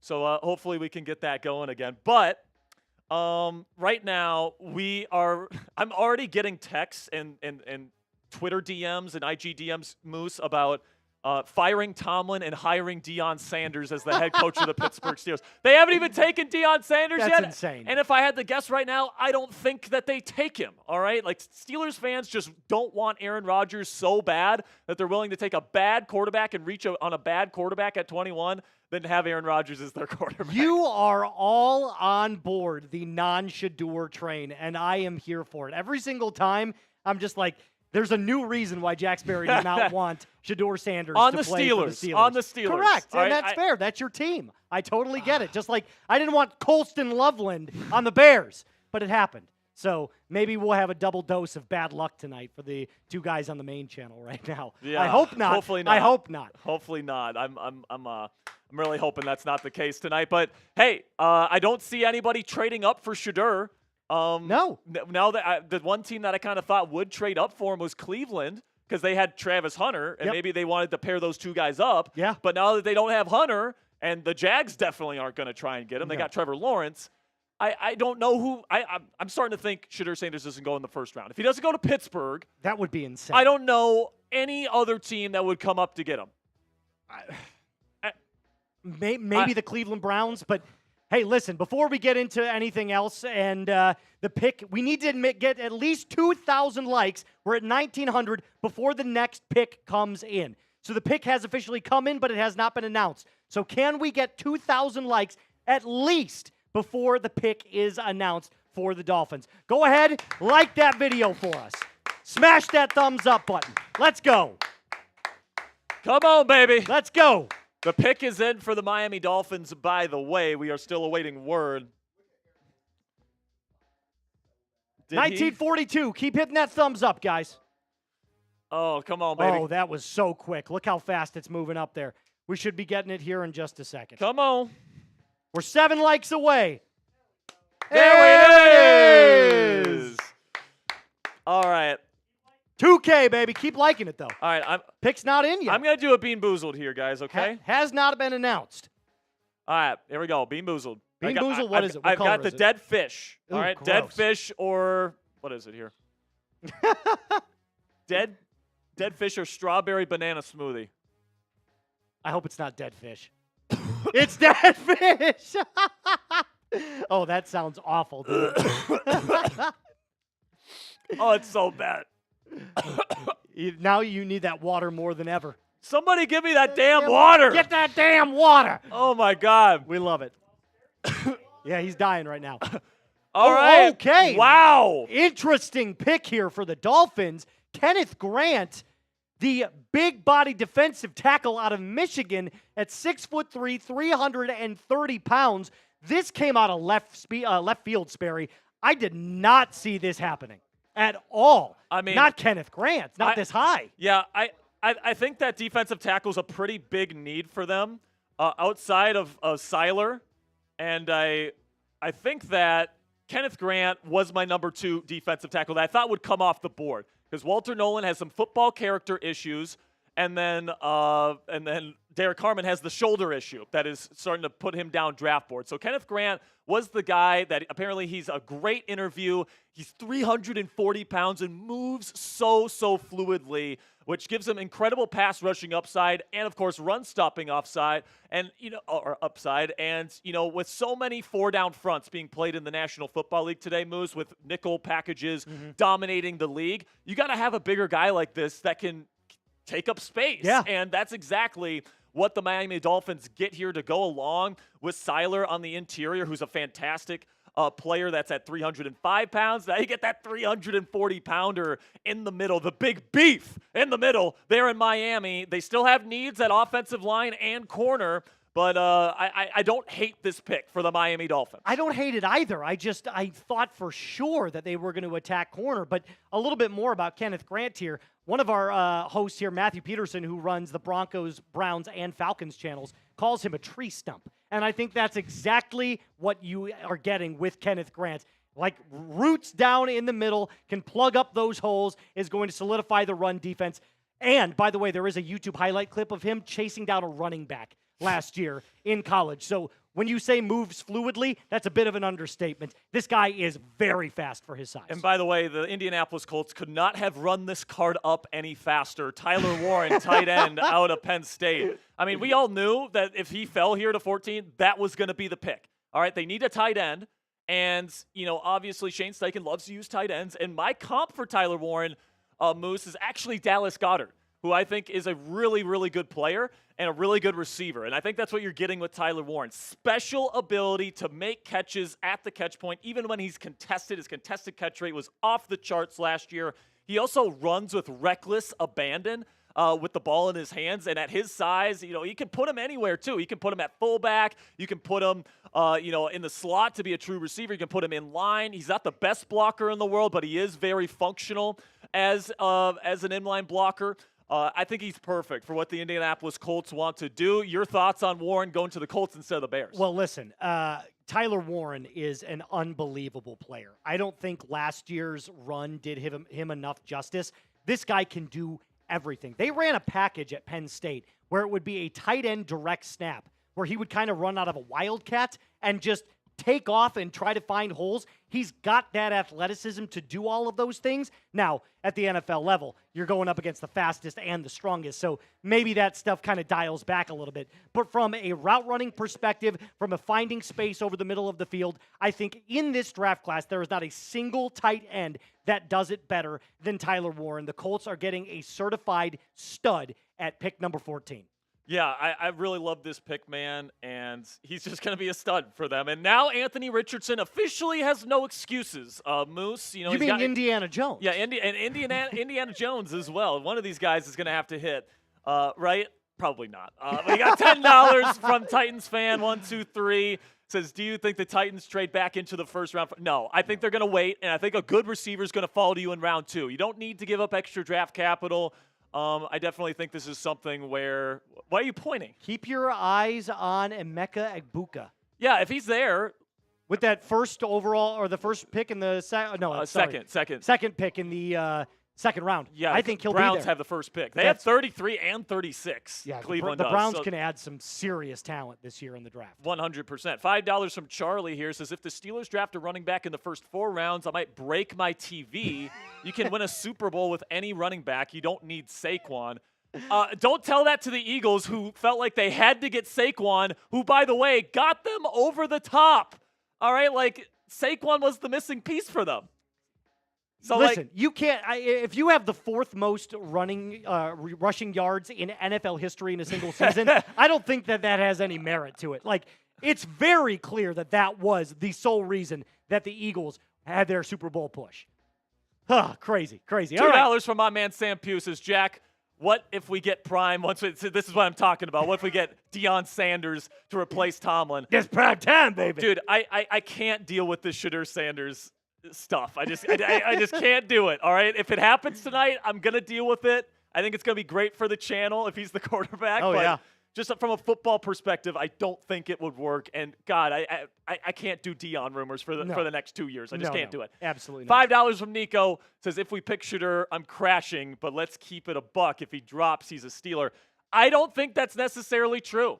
I don't. I think that they want Aaron Rodgers or Kirk Cousins to be their starter this year. And, I feel like if you're going to draft a quarterback to be a developmental type player that's sitting behind a veteran, you want somebody with higher upside than Shadur Sanders brings to the table. That's my personal opinion. I mean, I know you think that he's a little bit of a project, but I think he's ready to go day 1. But that's just me. Let's go to our next one. Shannon from Steelers as well says, if Dulac said we ain't getting him, we ain't getting him. I don't know if you know who Jerry Dulac is, Moose, but he's one of the legit Steelers reporters. Okay, yep. And he gets everything wrong. So he's pretty much the mouthpiece for the Steelers whenever they want to put out a fake report. That's who Jerry Dulac is. So that's the joke. Fair enough. Big Mo, 5322. My man Big Mo says, I'm definitely drinking my sorrows away if the Steelers draft Sanders. I'm with you, man. I don't want him. If they go quarterback tonight, I hope they trade down and take Milroe and go the upside play. But I personally would be just fine with them taking a non-quarterback in the first round and going that way. What's that, Jack? And then we get CMBT says the Steelers must draft Shadur. I disagree with that. He is the best QB in this draft. I think Cam Ward's the best QB in this class. Defensive line, don't make anywhere near the impact quarterbacks do. That's true, but also quarterbacks that don't play for you this season don't have any impact for you because Shedeur will probably not play this year because you're going to have Aaron Rodgers or Kirk Cousins, and they're going to be your starting quarterback, at least for the start of the season. And I don't think Shedeur is going to be ready to play day one, especially for a team trying to win a Super Bowl now. So, no, I don't think it's a no-brainer. I disagree. I respectfully disagree with you, CMBT. But, yeah, I'm lower on Shedeur. 10 from Justin says Shedeur is the only QB I feel worth taking in the first. I disagree with that, but I just want the Steelers to have an A1 25 draft class. I agree with you on that one, Justin. To do so, the Steelers must trade back into the second. Yes, Jack, we don't want Rodgers. I mean, I think some people want Rodgers, other people don't. I love when fans are like, we don't want somebody, and then, like, it's like, no, they have the hubris to think that you speak for the entire fan base. But, Justin, I do appreciate you. Yeah, I think it's going to be Rodgers or Cousins as the day one starter. It's going to be Cousins. Rodgers is retiring. I'm telling you this right we now, disagree on that. I think he's going to be a Steeler, but if not, I think they are comfortable getting Cousins. $5 from Samson says, I don't think we will get a QB in round one, but what do I know? I'm just a guy. Just a chill guy. Hey, man, we're all just chill guys here, just enjoying an NFL draft here. $2 from John says, what if Rodgers gets injured? Then where will we? By the way, John, I'm not saying don't take a quarterback, period, in this draft. You do have Mason as a backup, remember that. And then I do think if you don't take a quarterback in round one, you can see who falls to you in round three. If Tyler Shuck is still there in round three, I think that's a value. Kyle McCord in round four, that's a value. Jalen Milroe, if he falls to you in round three, is a value. All right, so I just don't know if there's any value quarterbacks in round one. And I would rather take a player to help you win now with Rodgers or Cousins as your quarterback than taking a quarterback to sit, unless it's Jalen Milroe, who's got incredible upside. Our Super Chat menu here, guys, every 100 subs, Trace has to do another Bean Boozled. I'll do it, but listen, I'm going to up the ante here because I am feeling very thirsty, and this beer is pretty full. So if anybody sends in a $50 Super Chat right now, I'm going to beer bong it right there for you. I want to get rowdy tonight. We still have half of these picks left. Please get me to drink something. Please. Yep. Go ahead. I do want to say, the MVP of the weekend here on Chat Sports, Trace, show them that football. They win that football. Yeah, so this weekend, whoever puts in the biggest super chat of the weekend. What are we at right now? Biggest super chat, $139? $10. Oh, $10 on Maine. On Maine. That's it? So if someone someone on Chat Sports sends in a $50 super chat to get Moose to do a beer bong, they are instantly the MVP in pole position. So far, it's for the entire weekend, but they are instantly in pole position for the MVP on day one. All right, man. I'm trying to get wet and wild like the girls on TV. Too bad you're wearing a black shirt, not a white one. That's a good point. we both brought the black shirts. No wet shirt contest between us two today. So let's go over here. Let's talk about the picks that have happened so far here, Trace, where we got Cam Ward going number one to the Titans. I mean, we knew that was going to happen. Travis Hunter to the Jacksonville Jaguars. Abdul Carter to the Giants at 3. Will Campbell to the Patriots at 4. Mason Graham to the Browns at 5. Ashton Genty to the Raiders at 6. Love that pick for them. Armin Membu to the Jets at 7. Tedoror McMillan, little surprise there at 8. We thought it was going to be Jalen Walker, who still hasn't gone off the board, by the way. Calvin Banks Jr., guard/tackle out of Texas, going to New Orleans. Colson Loveland going to your Bears there, Moose. We'll just skip past that one. Yeah. Mykel Williams to the Niners. Tyler Booker to the Cowboys at 12. Kenneth Grant to the Dolphins at 13. And Tyler Warren going to the Colts at 14. Now we're at the Atlanta Falcons area here. Where they're taking their sweet time on this one. Yes, they are. And I think they might be looking to trade down, but they're I was going to say, it is the fastest draft for the first 14 picks you asshole. that I've ever Come on, seen. Man. Listen, man. When it comes to the Falcons, I think this is probably going to be edge rusher, and Mike Green. We'll see. I would love Mike Green here. It could also be Jalen Walker because they do run a 3-4. I would personally take Mike Green. I like him more. He's got more size. I think that obviously more experience rushing from the edge, and I think he's phenomenal. Yep. But Jalen Walker played in Georgia. All right, they run a 3-4. That's fair. That's fair. I mean, could see. Apparently, the NFL is really high on Jalen Walker. I have a much higher grade on Mike Green. That's who I would take. But with Jalen Walker still here, I think it'll be interesting to see which one they take here, or if they surprise us and take a completely different position. Well, so here's what I'm going to say about Mike Green. He has the exact same pre-draft measurables as Khalil Mack. Yes, Khalil Mack. Both that's are 6'3". That's my comp for him. Both are 251 pounds. Both played at very tiny schools, Marshall and Buffalo. The only difference between the two of them, get this, Mike Green, faster than Khalil Mack was. So he's like a sleeker version of Khalil Mack. And with the pick in, we're going to see here in just a second who the Falcons take. I'm staking my claim. Mike Green is an Atlanta Falcon. Yeah, I would love it. He is my favorite. Uh-oh. I was right. Is it Jalen? It's Jalen Walker.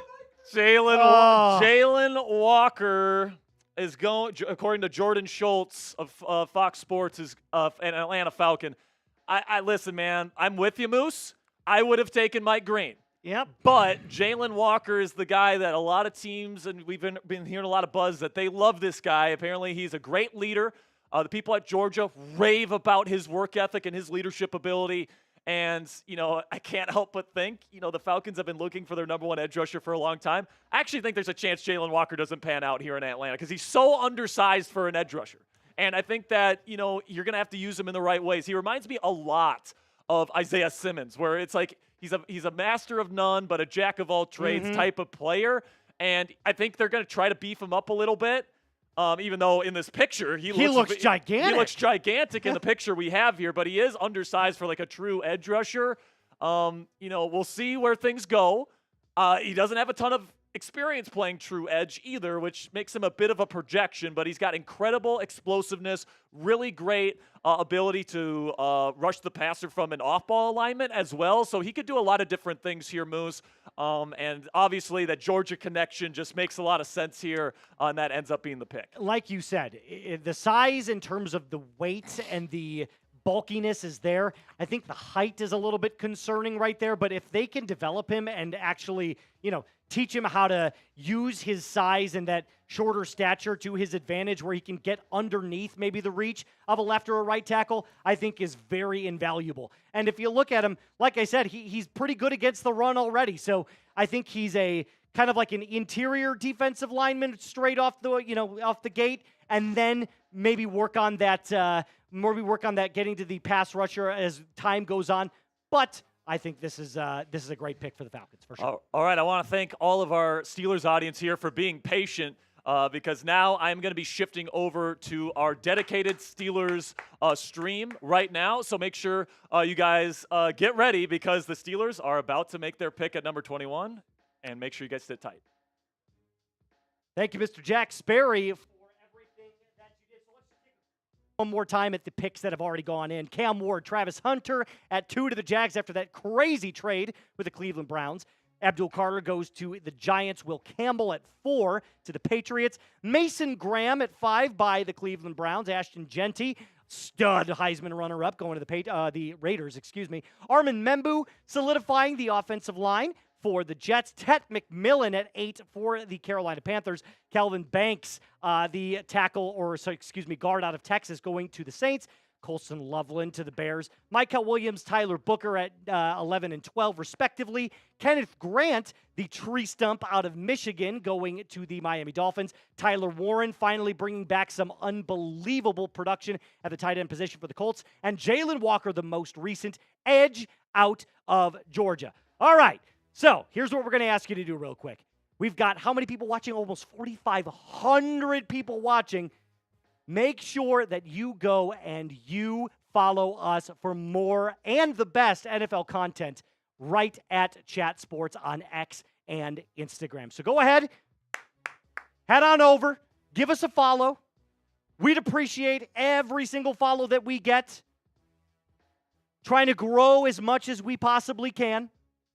And we appreciate it, like I said. X and Instagram putting out tweets constantly. Instagram posts daily on your favorite players, your favorite teams, and it's all going to be captured right here at Chat Sports. By the way, this is my very first NFL draft here. So can I get a like for the video for my very first draft here at Chat Sports? This is brand new to me, the chaos of it all, but I love it. I thrive in it, and I'm having a wonderful time. So I'm not going to toot my own horn here, but like, cheers to me for my very first one. So I'll cheers with you. I'll drink with you. Delicious. Delicious stuff. Give us one more follow. Let's rock and roll. Super excited to get into the next pick as the Arizona Cardinals are officially on the clock. Now, as we look at what the Cardinals need, I'm a personal believer here that they need to go wide receiver. And we are going to welcome in excuse me, not yet. I'm back to the Cardinals for a little bit. I think they need to add a wide receiver. Marvin Harrison Jr. was their first-round pick last year, and I think he had a decent season, but not a great season. So maybe pairing him with another player like a Matthew Golden can absolutely bring him more in here at the wide receiver 1 position and create those one-on-one matchups for Marvin Harrison. So I think Matthew Golden is the pick here, but they do definitely have some other positions of need, that's for sure. All right. Cool. Keep following us real quick. Hit those follow buttons, those plus buttons.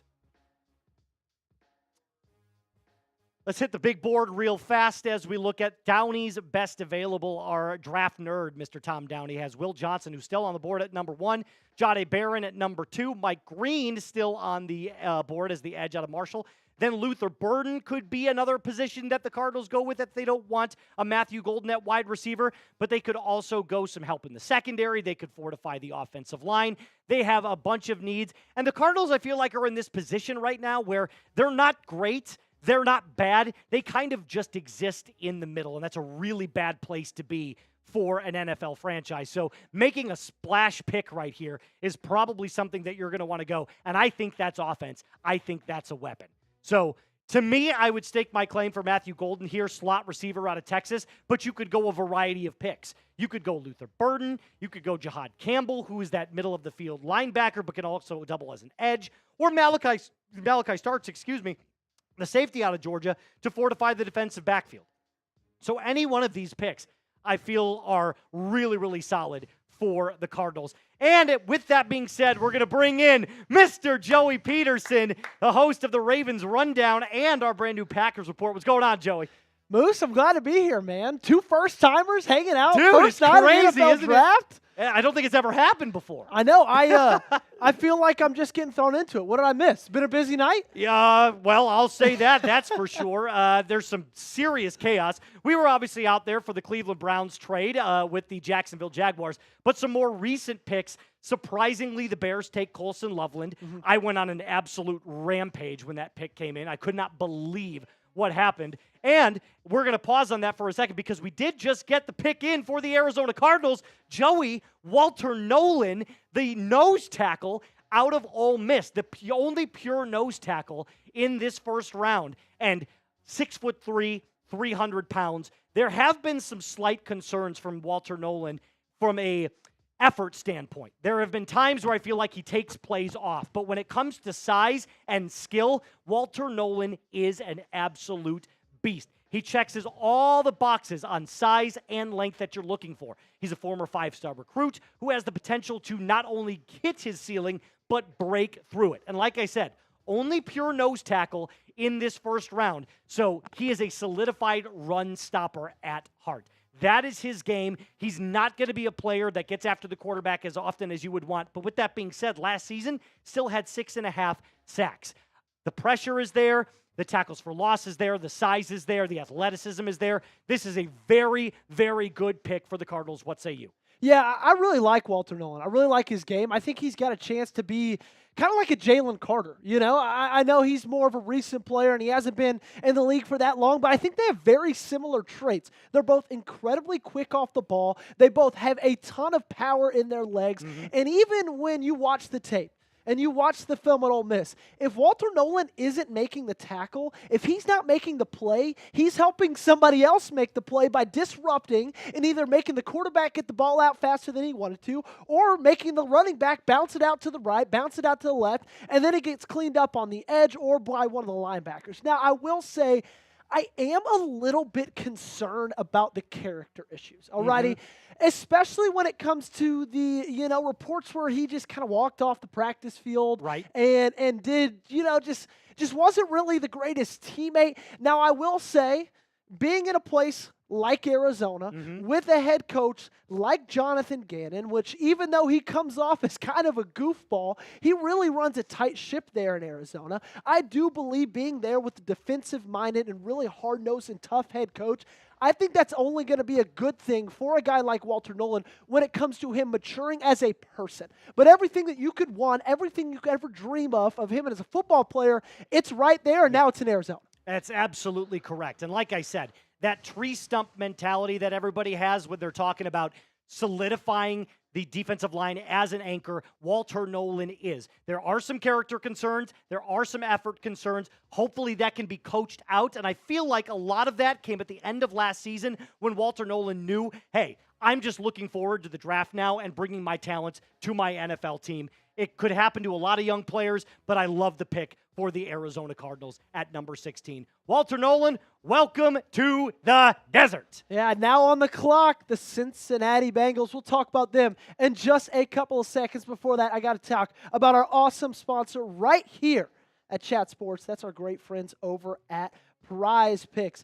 And you know what? You can cash in on basketball playoffs with Prize Picks, so don't miss your last chance to add your favorite players from the court to your Prize Picks lineup. Whether it's points, rebounds, assists, take your pick of more or less for your shot to win up to 2,000 times your cash today. Sign up today, get $50 instantly when you play $5. You don't even need a win to receive the $50 bonus. It's guaranteed. Prize Picks is the best place to get real money sports action, so join over 10 million users and sign up today. Prize Picks is the best place to win real money all basketball season. Which players are going off, which ones aren't? Make your picks in less than 60 seconds to turn your sports takes into real money all season long on Prize Picks. We all know the basketball playoffs are going on right now, and they are so much fun. So many great teams duking it out. And if you think that you know ball, as well as you may or may not know ball, Prize Picks is the best way to prove that. So download the Prize Picks app today. Use code CLNS and get $50 instantly when you play $5. That's code CLNS on Prize Picks to get $50 instantly when you play just $5. You don't even need to win to receive the $50 bonus. It's guaranteed. The link to this promo is in the comments and description of today's video. Prize Picks, run your game. All right, so the pick is officially in for the Cincinnati Bengals, and this is a shocker. I did not expect Shamar Stewart to go this high, the edge out of Texas Ahead A&M. of Mike Green. I could not believe, if Mike Green is on the board and Jahdae Barron is on the board, how do you not take him? That is another question for another day, but let's talk about Shamar Stewart, the player.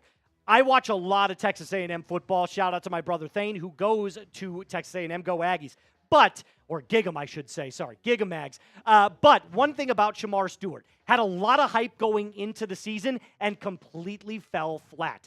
Under Mike Elko there, I feel like this was a defensive line that was touted as one of the best in college football, and it just didn't hit. Now, out of the two, him and Nick Scorton, Shamar Stewart is the better player. He does have the size that you're looking for. He does have the athleticism that you're looking for, but it didn't materialize. Look at what you had last season. In 12 games played, you had a sack and a half. I mean, that's just not good enough. And as John Gruden once said, I don't care about pressures. Hit the fucking quarterback. I love that quote from Gruden, but I don't love this pick from the Cincinnati Bengals. Excuse me, I apologize for my language there. Got a little heated, but we're back on track. So Shamar Stewart, not my favorite pick, especially when you could have gotten a Mike Green or a Donovan Ezaraku. There are so many better edge rushers, Joey, in my opinion, than Shamar Stewart. They could have gone with any other player. No, I could not agree more. Look, I get it. Shamar's an alien. This dude is drafted straight out of the Moon's Intramural Football League.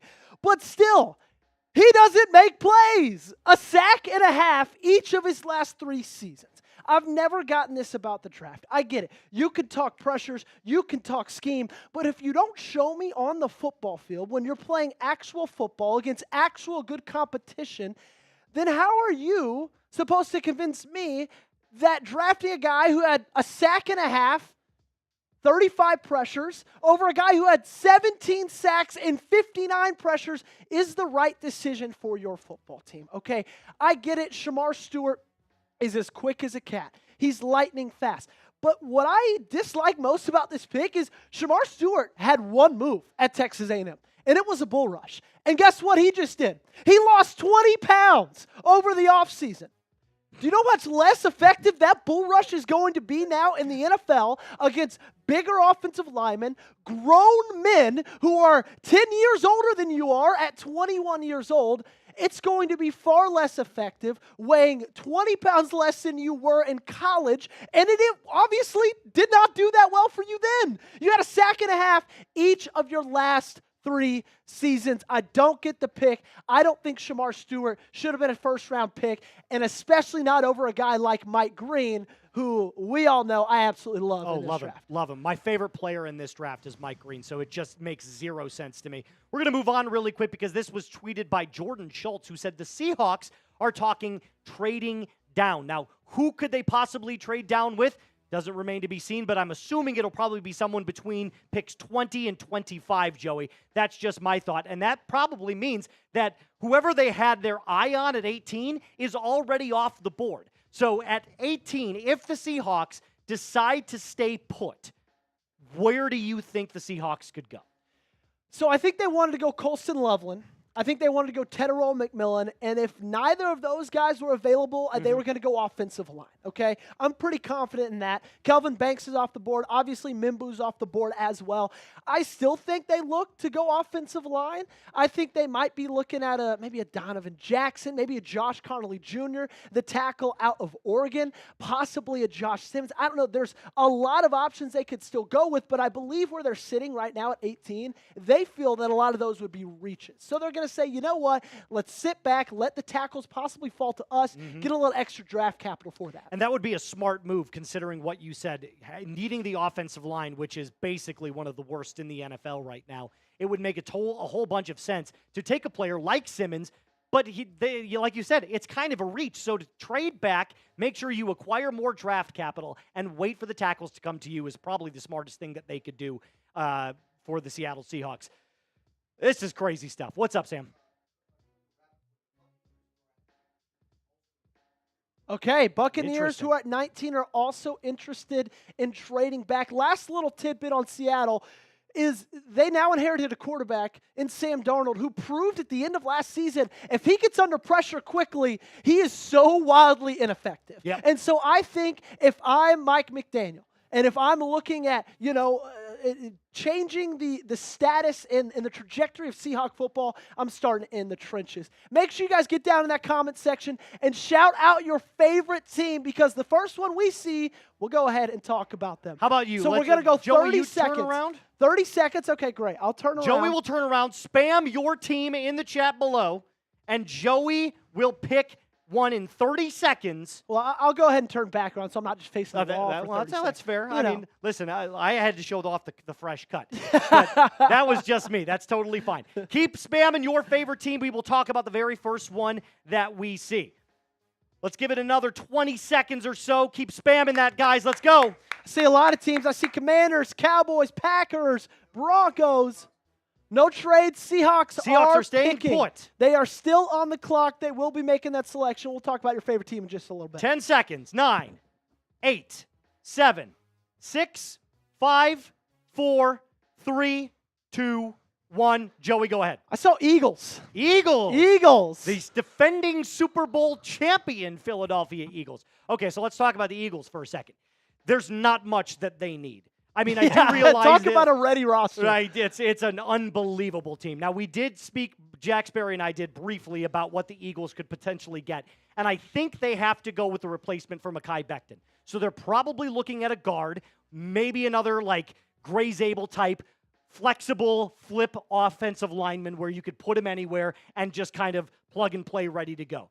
I think the play is offensive line. They don't need a ton of help on the defensive backfield side. They don't need really any help on that defensive front four. They did lose Josh Sweat, They did lose Josh Sweat, so maybe another edge rusher. But outside of that, they're basically locked up. Is there a position of need for the Eagles that you think they could absolutely go for? I think, knowing Howie, they're probably going to go trenches. I would lean probably toward the defensive line. Would not be surprised if a guy like James Pierce Jr. fell to the Eagles and they picked him up. Well, the pick is in for the Seattle Seahawks, and they are selecting Gray Zabel, the offensive lineman, the offensive Swiss Army knife, as we should say, out of North Dakota State, the 23-year-old, 6'6", 312-pound beast, 16 games played for the Bison this past season with a 90 PFF grade. Let's talk a little bit more about the prospect. There's plenty of run blocking experience, and he's very, very good in that department. But the great thing about Zabel is he's also great as pass blocking as well. He has a little bit of length concerns, as we showed you, only 6'3", and he could use a little bit more weight once he transitions to the National Football League. But everything that he could have showed us this past season at North Dakota State, he did. A 90.4 overall PFF grade, a pass blocking grade of 93.1, a run blocking grade still incredibly high as well, and Moose, only 1 sack allowed.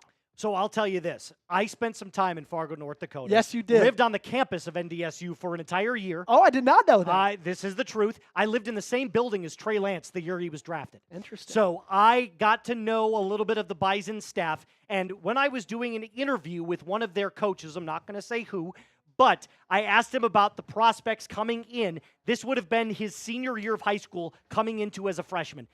This coach told me there is a kid coming in named Gray Zabel. He's going to be a first-round pick.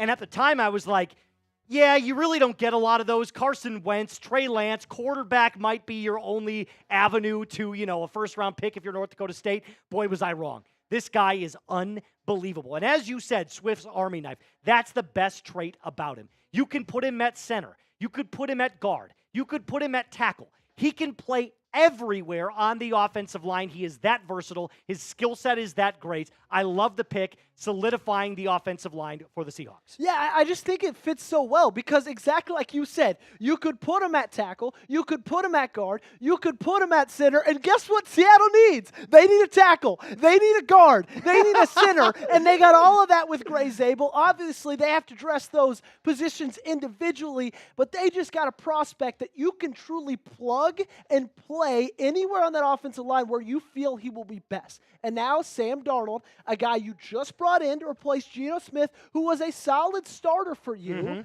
Now you just protect him a little bit more because, like I said earlier, he showed in those final 2 games of the Minnesota Vikings season against the Detroit Lions and against the Los Angeles Rams. Anytime he feels any sort of pressure whatsoever, he crumbles. He crumbles. He panics. He makes bad throws. He takes bad sacks. He holds onto the ball for far too long. Alrighty? And this offensive line isn't good enough to protect a guy like that. Well, now adding Gray Zabel, they might have gotten just a little bit better. Buccaneers staying at 19. Okay, so we had 2 potential trade down candidates, and both are staying put at their respective positions. So the Seahawks take Gray Zabel. The Tampa Bay Buccaneers take they haven't taken anybody yet, but they are on the clock now at 19. Okay. Whew. We have a lot has been going on right now. I love it. Here's from Jordan Schultz, the most recent tweet. A ton of activity at the bottom of this draft with teams looking to trade down. A couple of quarterback-needy teams are still making calls. Quarterback-needy teams being what? The Pittsburgh Steelers, the Cleveland Browns. The New York Giants could be in the market for getting a quarterback. So the one player that's still on the board that everybody wants to know, is he going to be taken soon, is Shedeur Sanders. So, Joey, where do you think Shedeur ends up? I don't think he ends up in New York. I think he ends up in Cleveland because I don't think he's going to end up in Pittsburgh either. I think that as the reports came out over the past couple of days, the meeting apparently with Pittsburgh went horribly. They said he was incredibly entitled, incredibly hard to talk to, and I think with a coach like Mike Tomlin, who is old school, he's about as old school as they come in this current modern era of the National Football League.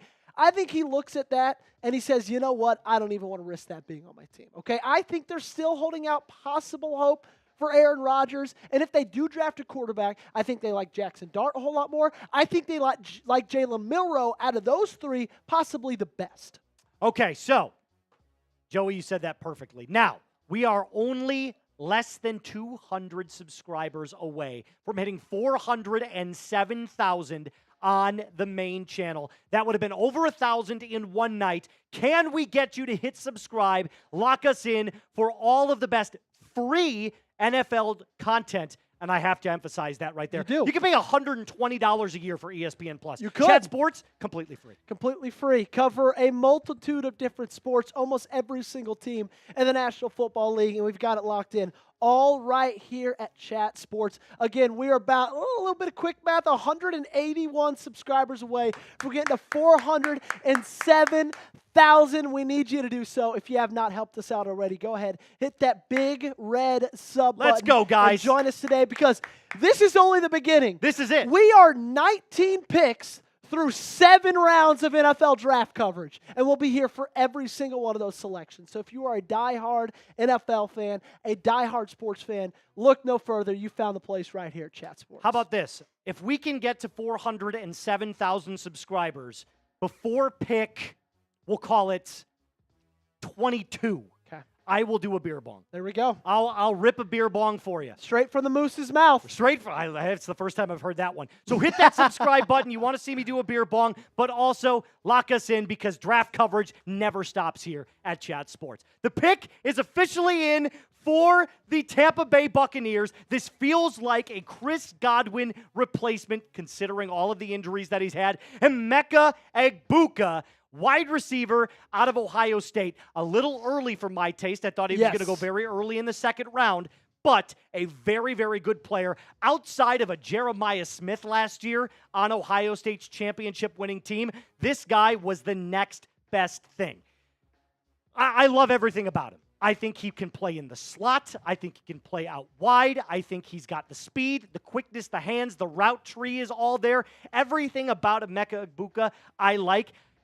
Maybe, he's not as fast as you would like north to south, but that lateral quickness, like I said, is something that you cannot teach. He is just that good off the line.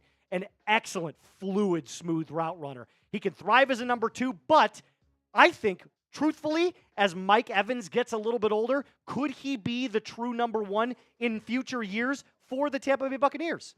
I like Emeka Egbuka.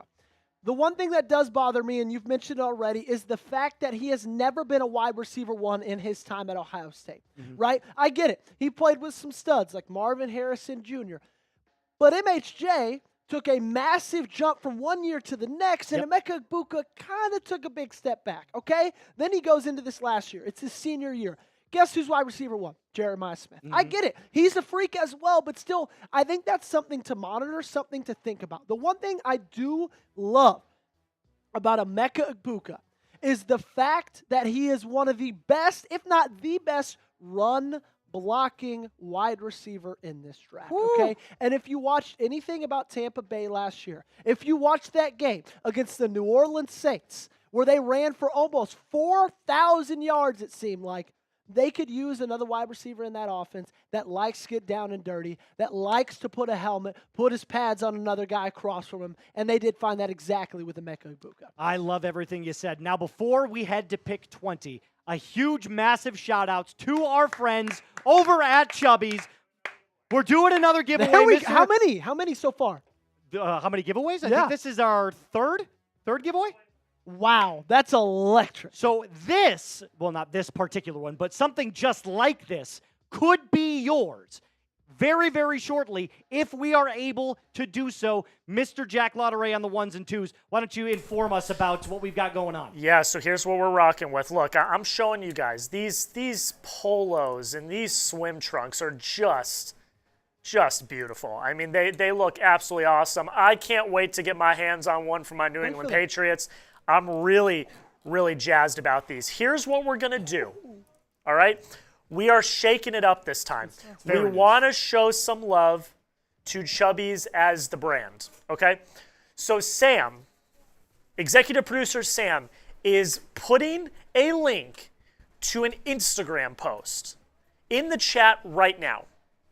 What we need everyone to do is go comment on that Instagram post, tag @Chubbies, and comment your favorite NFL team. Can we do it? I mean, you could. I'm going to give some shout-outs as we Yeah, and Moose is going to give some shout-outs. We're going to get some shout-outs. Go into that link. We're going to pick a random winner, and you're going to get a DM from our Chat Sports IG page, and you're going to get a Chubbies NFL collection item of your choice. So again, go to the link that Sam is putting in the chat right now. You got to tag @Chubbies and your favorite NFL team, and Moose is going to give some shout-outs. Here we go. Vilks, he says nah, but that's fine. That's the first one I saw. Yuri, let's go. I see you. Bella, I see you. TK to Cotton, I think I'm saying that correctly. What's going on? I love it. That's an interesting comment there. Bella again. Keep going, guys. Yo, that's what's up. Six Beast Bryce. He says, yo, Bella, what's up? Shouting out the post on Instagram. Oh, I have to go to Instagram. Yes. Duh. I've got it already up on my computer right now. We've got James Yoder is tagging Chubbies. We've got Sam Brown saying, please don't mess this up. Nick Roloff, Colin Brown. We've got Vikings now, a penny for your thoughts. Moose NFL, Texans today, H Graham NFL. We got Jeff Coop. We got Tyler. We got Jake, Chase, Trace, Jack. I see a few in here. SK38 says @Chubbies, go Broncos. Juan is tagging Chubbies and saying Seahawks. I see Darian Levi tagging Chubbies and saying Texans. I see Lumpy Space Hulk, interesting name, says @Chubbies, Bengals, Houday. I see Jerry B, who did not tag the right Chubbies. Oh. Different Chubbies, but says Commanders. Fluffy, I don't know. That's an interesting name.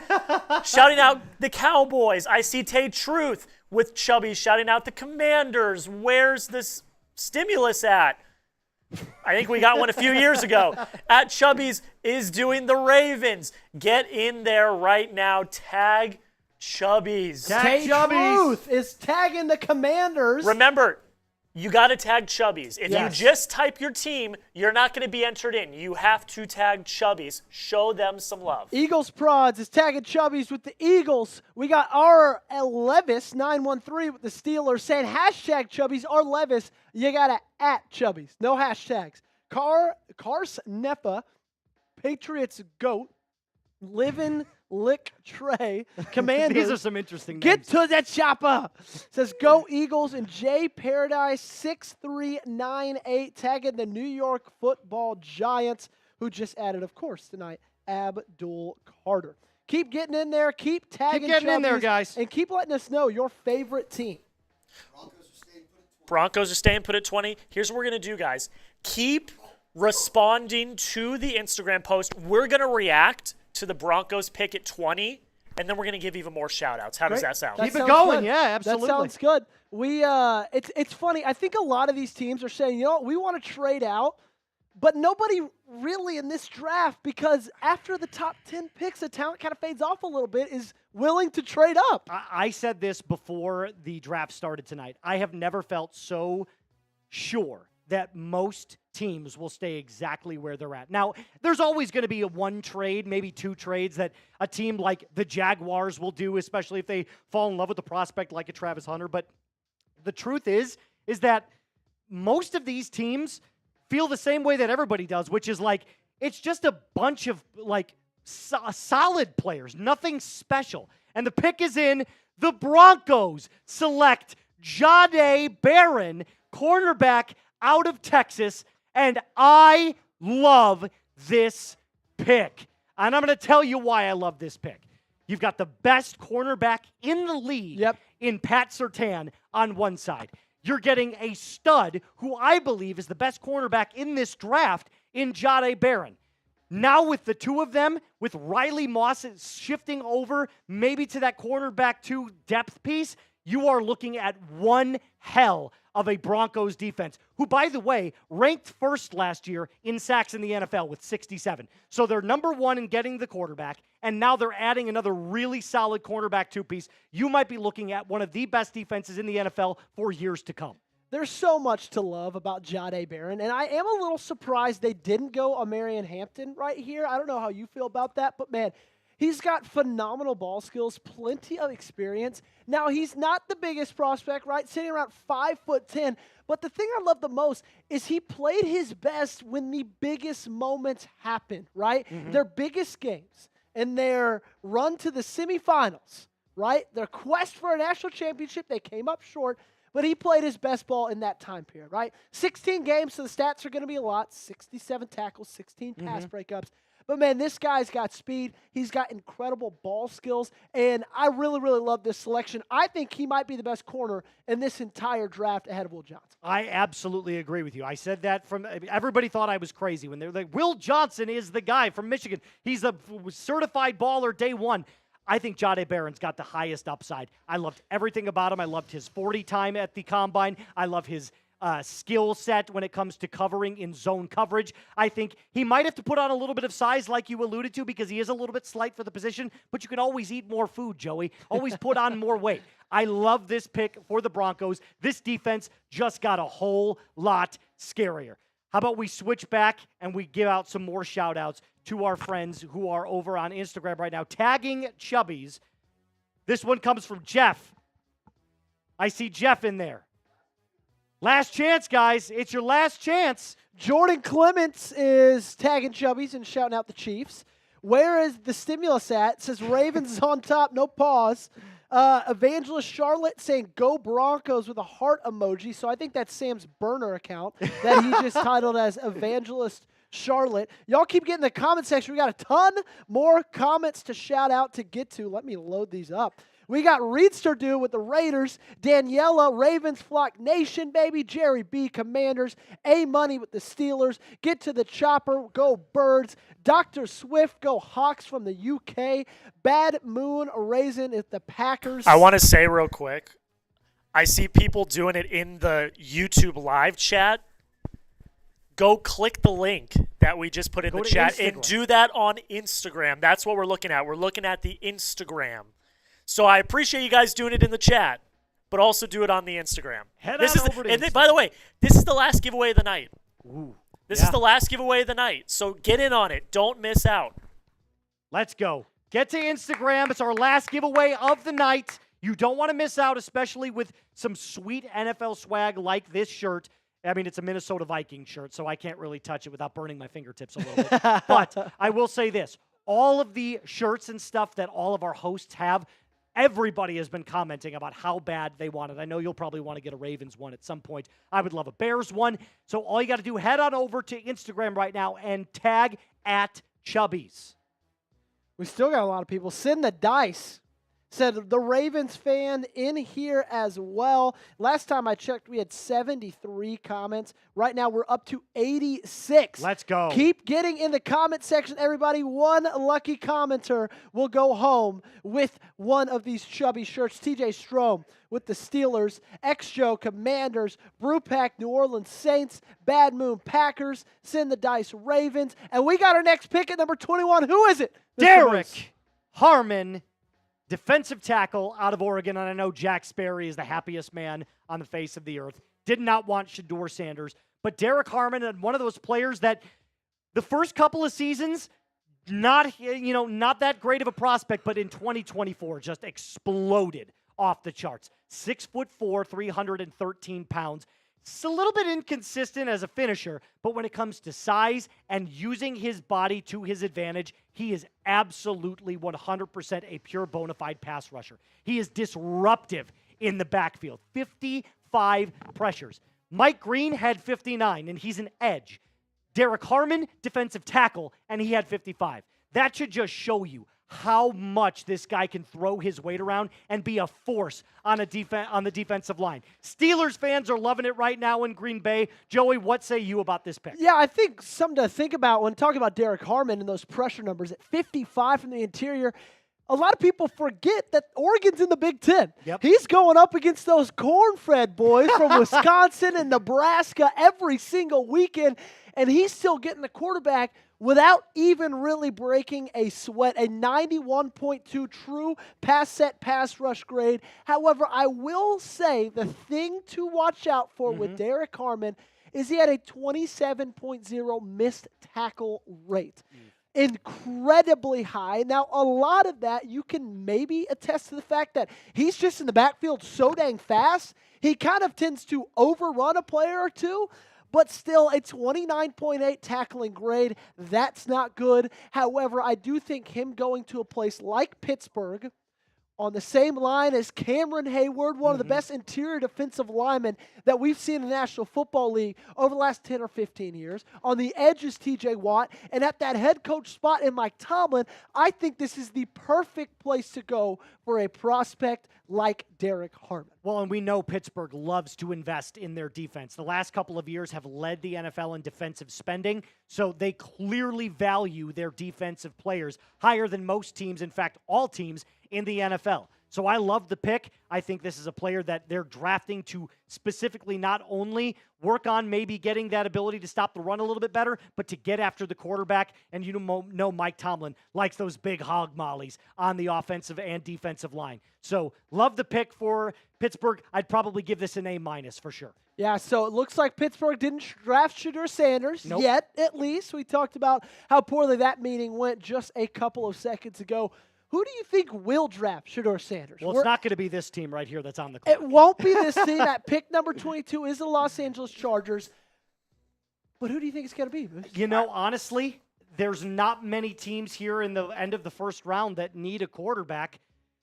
Could this be an opportunity for the Cleveland Browns to trade up and get Shedeur? I think that's probably the move. What's up, Mr. Jack Lottery? Listen to this. Okay. QBs for the remaining teams in round one.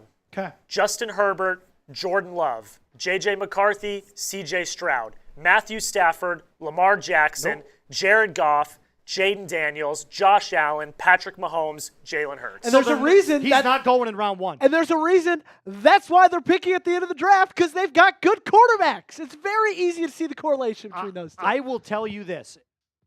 This is what I would tell to young players, especially quarterbacks who are coming out of college.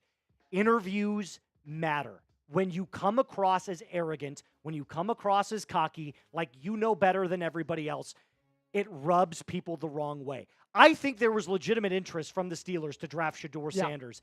It's not happening because they even said, as you said multiple times and stated, they hated the interview. Yeah. And I feel like he rubbed a lot of people the wrong way.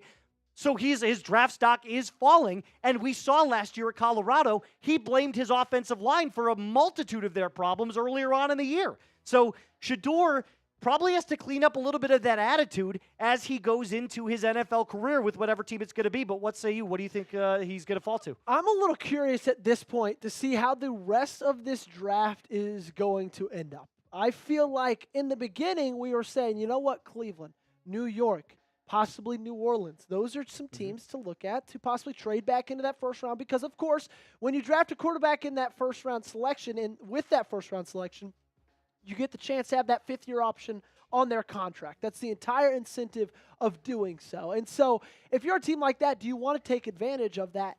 As of right now, if Pittsburgh, who's a team that many people thought would trade out of the first round, if they weren't really even thinking about it and nothing really came out that they were, how do you feel right now about the chances of New York or Cleveland trading back into the first and drafting a quarterback? Or do you think they're just going to wait, sit until the second round comes out and comes to tomorrow and maybe pull the trigger then? Well, as Jack said, the teams that are left, none of them need quarterbacks. So why would they move up now to draft a quarterback that they know that they're going to be able to get on day two? Now, I'm not saying that, if there's a team in the mid-40s, they just sit back and wait on him. But there is an opportunity now for Shedeur to go to a team that maybe has a better roster. So anything can happen. It could be better for Shedeur in the long run. Yeah, y'all go ahead and vote in our new live poll. We got 53 votes right now. Who will draft Shedeur Sanders?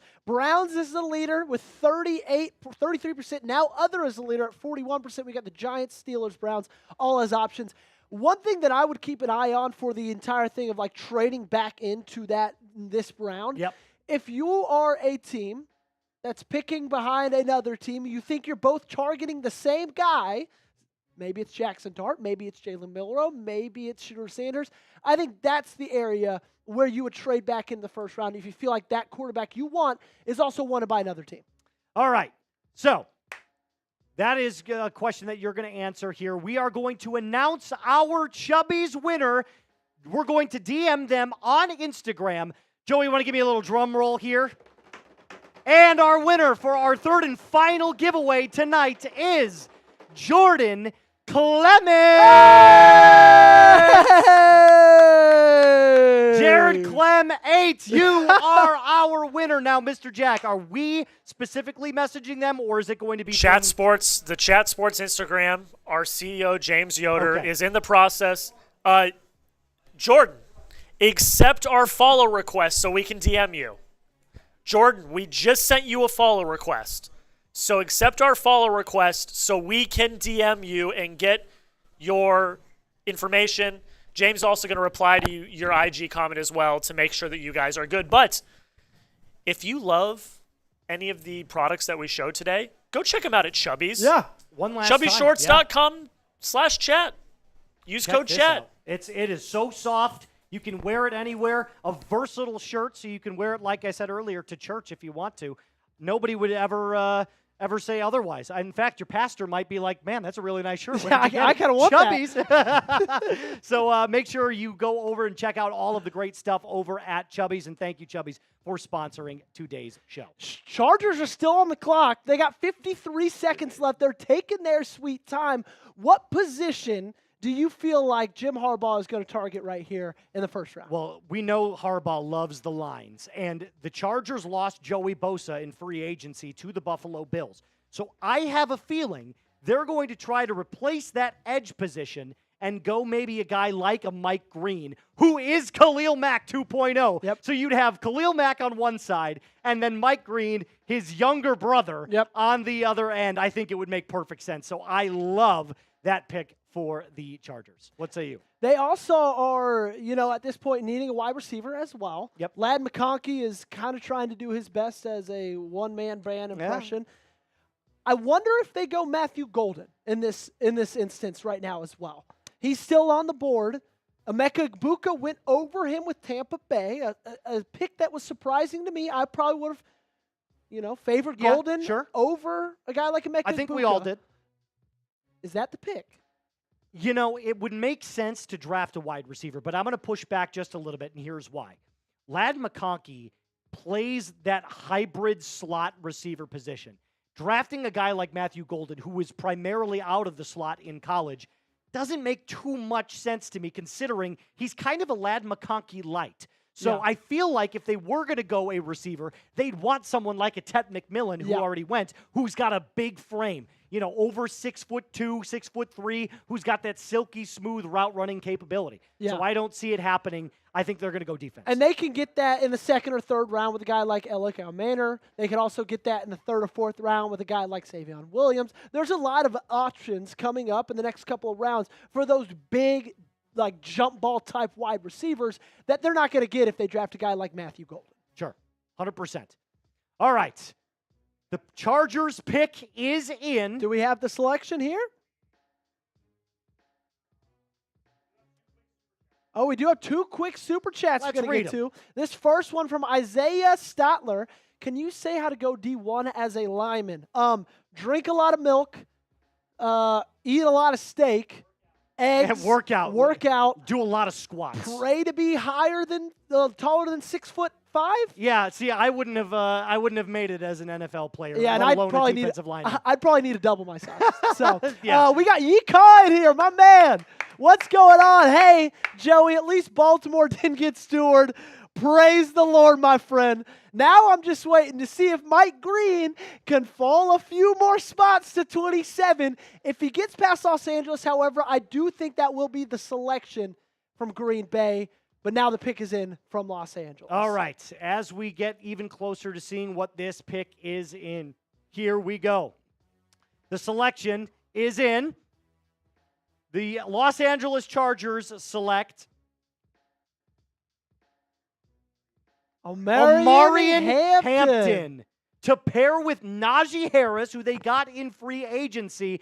Welcome to the City of Angels, Omarion Hampton, running back out of North Carolina. And I think this comes as kind of a shock for everybody, considering the Broncos were always on the board for taking Hampton. In fact, that's where almost everybody had him going. Yeah, 100%. And also, Jim Harbaugh is one of those guys who I feel like, he loves to have some good running backs. He had some great ones in Blake Corum and Donovan Edwards.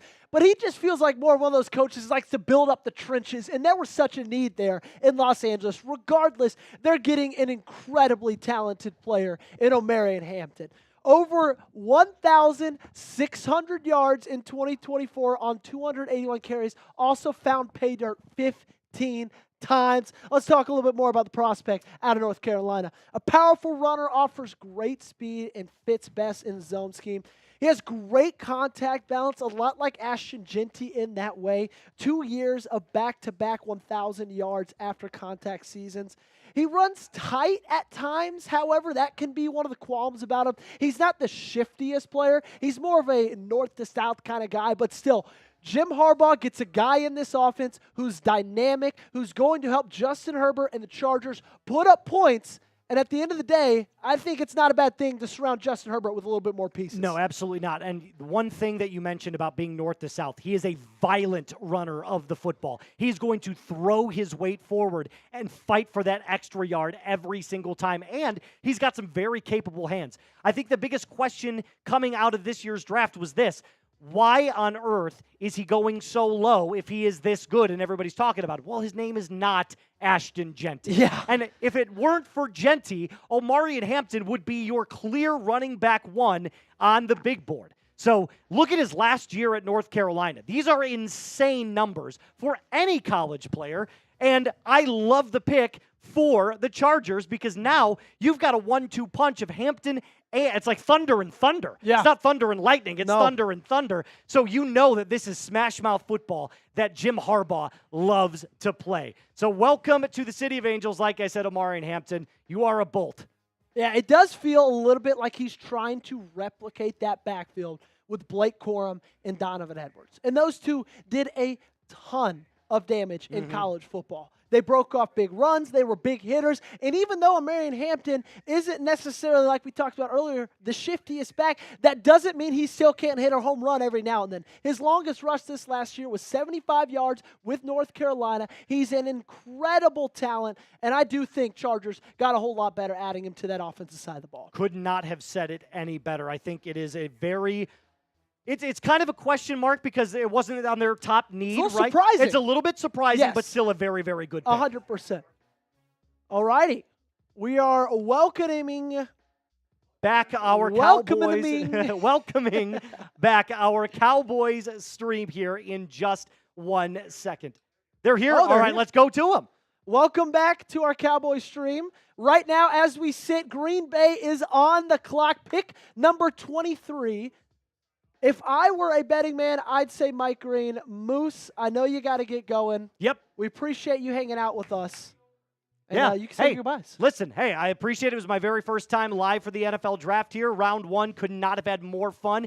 And listen, I cannot wait to see what the rest of the draft has in store. So before Mr. Downey comes back on, do me a favor, hit that hit that subscribe button, hit that like button, lock us in for the rest of the 2025 NFL draft. So excited to be with you guys. I am out.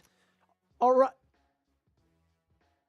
Packers are getting trade calls at 23, so if they decide to decline those trade calls, let's look at some prospects they could be selecting. Will Johnson still is on the board, cornerback at Michigan. That's a really interesting situation because Jair Alexander, as of right now, is still a Green Bay Packer, but many people believe that after a couple days might not be a Green Bay Packer.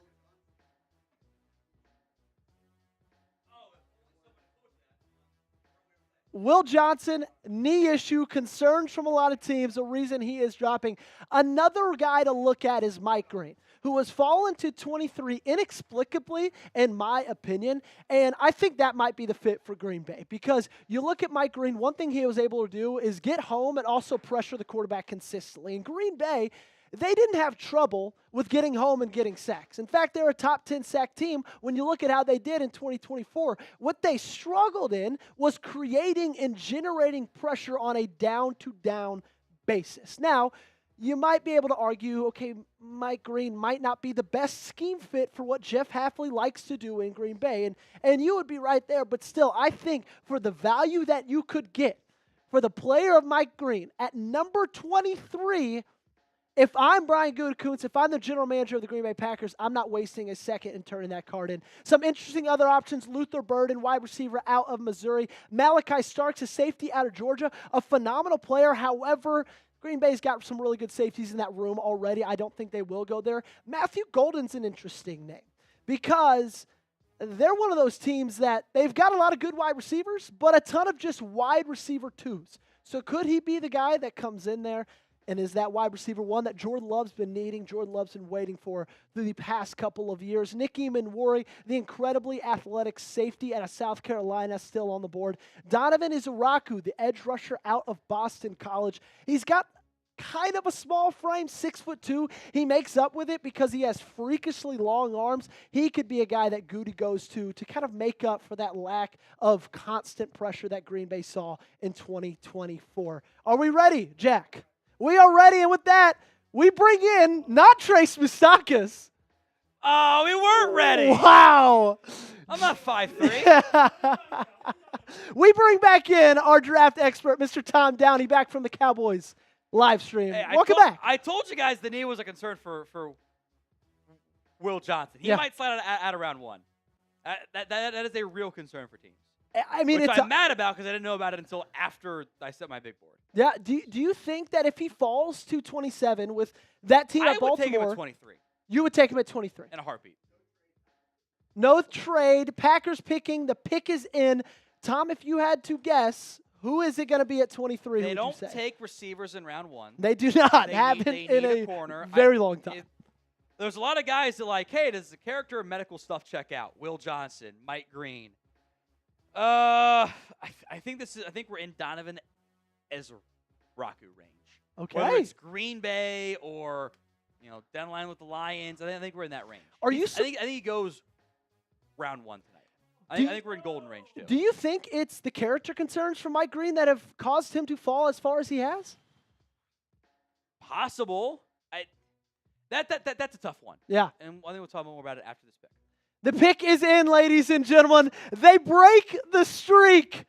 Matthew Golden is a Green Bay Packer. I can hear the call right now. Touchdown, Green and Golden. The wide receiver out of the University of Texas, 5'11", 191 pounds. Had a ton of production this past year with Texas. Now, that is with a lot of games being played. You do have to remember they went to the semifinals this past year, but still, 987 yards, found pay dirt 9 times. And what I really like about Golden is kind of like his counterpart at Texas, Jahdae Barron. He had his best games and his biggest moments on the brightest stages, all righty? Those games against Georgia, whether that was the first time they played them in the regular season or whether that was in the SEC championship. He caught that touchdown pass against Arizona State. He played really good ball when his team, when Quinn Ewers needed him most. And now Jordan Love has something that he's been begging and looking for in the past couple of years, and that is a possible wide receiver one. I think the biggest thing the Packers have missed on offense is someone who can beat man coverage. Mm-hmm. Like they've got a lot of Jaden Reed is a fun, almost gadget guy. Yep. Like Romeo Dubs does some good stuff. Dontavian Wicks, same type of wide receiver. Yeah, they don't have a guy that can beat man. I've got Calvin Ridley comp here for Matthew Golden. And I did not change my grade after the 4.2940. I thought he was fast. I didn't think that fast. I'd literally written down in my notes pre-combine, like, he might surprise in testing. Yeah. I didn't see 4.29 coming. Boy, did he. I think this is I had him above Ibuka before the combine. So I didn't actually change anything about Ibuka or Golden after that 4.2940. I think if you want someone who the production is kind of a red flag, this is the lowest first-round pick or lowest yards per game among first-round picks at receiver in like the last 10 years or something. But he did step up, like you mentioned, in the biggest moments. He showed up there. He offers, I think, some inside-outside flex. He's mostly outside. He's kind of like that Z receiver. He's 5'11", 191. I think he was a pretty highly touted recruit coming out of Houston area in high school. Went to Houston, I got to get better quarterback play and do more. And he did at Texas. His kick return value. The thing I like most about him, he's 5'9", 191 at the catch point in the red zone. He plays way bigger. Yeah. Like that ball's in the area, it is his more often than not. He was at 61% in contested catches this year. That's, you would think 50-50. It's more than, it's not actually 50-50 on average. It's more like 60-40 the DB wins.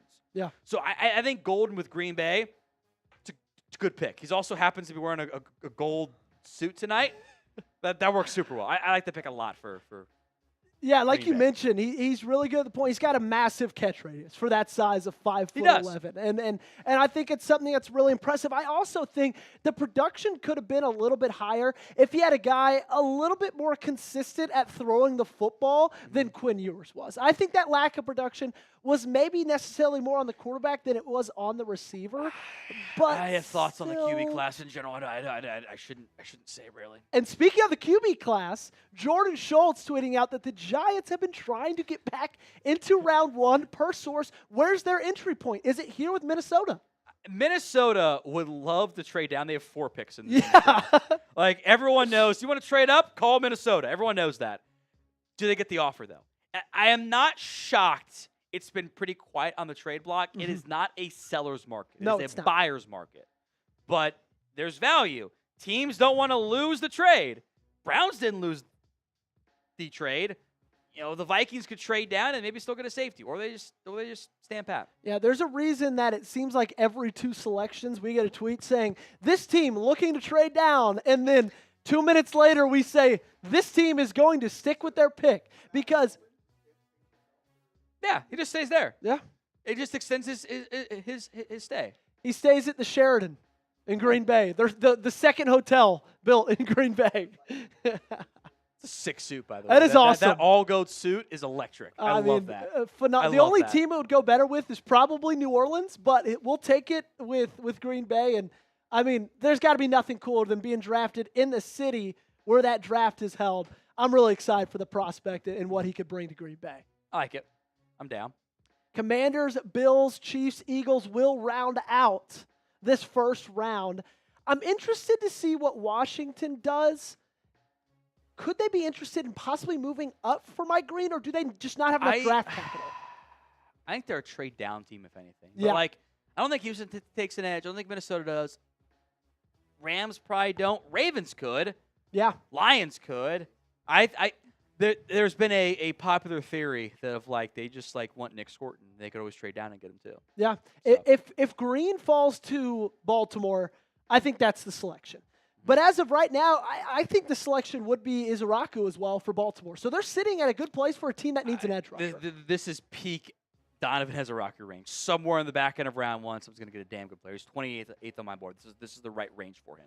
The pick is in for the Minnesota Vikings, so they are staying pat. Y'all let me know before we announce the selection, who is the best player left on the board? We went over Tom Downey's big board, who he has as the top prospects left. Will Johnson still is available. Mike Green still is available as well, as we've been talking about. Also still available, Donovan Izaraku. A lot of really good players still up for grabs. We're sitting here at 24, got 8 picks left after this. There's still some talent to be had, but you guys let me know who you think is the best. Seen a lot of Will Johnsons. Johnson for me. The medical, I wish I had known that a day before I did the big board because I would have dropped him. Yeah. The knee is a long-term concern. Okay, and so this isn't. If you guys are confused, It's he very dealt with real. a lot of he dealt with turf toe in the season. That was the reason he missed games in the 2024 season for Michigan. It wasn't the knee. This was an injury that occurred after the season was over. I don't think the knee was known. Okay. So a lot of times what you see happen is, wow, that guy's sliding. Why? A couple of reasons. Character stuff we don't know about. That stuff does not get leaked because the players camp never wants it out there. I'm too high on guys. It happens too. I'm probably too high on Luther Burden, but I know ball, so those teams can be wrong. I'm very high on Luther Burden as well. The quarterback sucked. It is what it is. The medical stuff we don't know about because nobody wants that out there. There's no reason for teams to leak that. Like, they're not going to do a kid dirty like that. The agent's not going to leak that. Yeah. I think that's what's happening here with Will Johnson. He's not a fast player. He's high 4.5s, high 4.6s, like Xavier Howard might comp for him. That's fine. The knee got flagged, from what I've heard. So at that point, it's like, I have not heard the word degenerative thrown around yet, but like when you say it's a long-term knee concern, that's how I interpret it. Yeah. So that knee could drop him out of round one altogether in the end. The pick is in for the Minnesota Vikings, and it is offensive tackle Donovan Jackson out of the Ohio State University, 6'3", almost 6'4", big boy at 317 pounds. Played 14 games this past year for Ohio State, 71.8 PFF grade. What I really, really like about Donovan Jackson is he proved he's a guy who could play at many different spots on that offensive line. As we know, he filled in at tackle this last season when exactly Ohio State needed him most, right? He's got a lot of lower body power. His quicks are fine, and he's not great and can recover if he needs to. His PFF grades were all right, 71.8. Pass blocking 70, but as we know, those aren't necessarily gospel. He had a rough go against this guy named Abdul Carter, who you may have heard of before. Yeah. But beyond that, he was great at tackle. Plug-and-play guard option for Minnesota. This really solidifies their offensive line. Like this is a damn good offensive line. I had Jackson in this second-round range. I thought he could have been in play for Houston. He was 36 on my board. I've got 27 left to 45 are all second-round grades. That's not a huge surprise, though. I will say we won't spend as much time on Donovan Jackson. Our boy Patrick Siemens got you covered. We got a trade. We do have a trade. Adam Schefter announcing it in his hoodie, under his jacket, over his tie, that the Giants are trading back up and into the first take Jackson. round. That would be so fucking funny. The Houston Texans are out. The New York Giants are in. Do you think that Jackson Dart's the selection? It's got to be, right? There's been a lot of buzz on that one. I would take Shedeur Sanders. I think that's the better quarterback. I have real issues with Dart. I've got issues with the quarterback class in general. But that's what I would do. The NFL does not always listen to me because that's how it goes. Oh, Sam. Don't get got, buddy. Obviously, there's a lot of buzz on Dart. If you guys didn't know, Joe Shane, the Giants GM, his son, posted a picture of Jackson Dart on his Instagram story last night and then turned his account private. We can assume he got grounded. You would know your father. And right now... My daughter would never. Right now, New York's on the clock. They're showing a lot of Jackson Dart on the television. It's not that much to give up. That's That's pretty light. Second rounder 2025, third 2 rounder 2025, and then a future 6th round pick.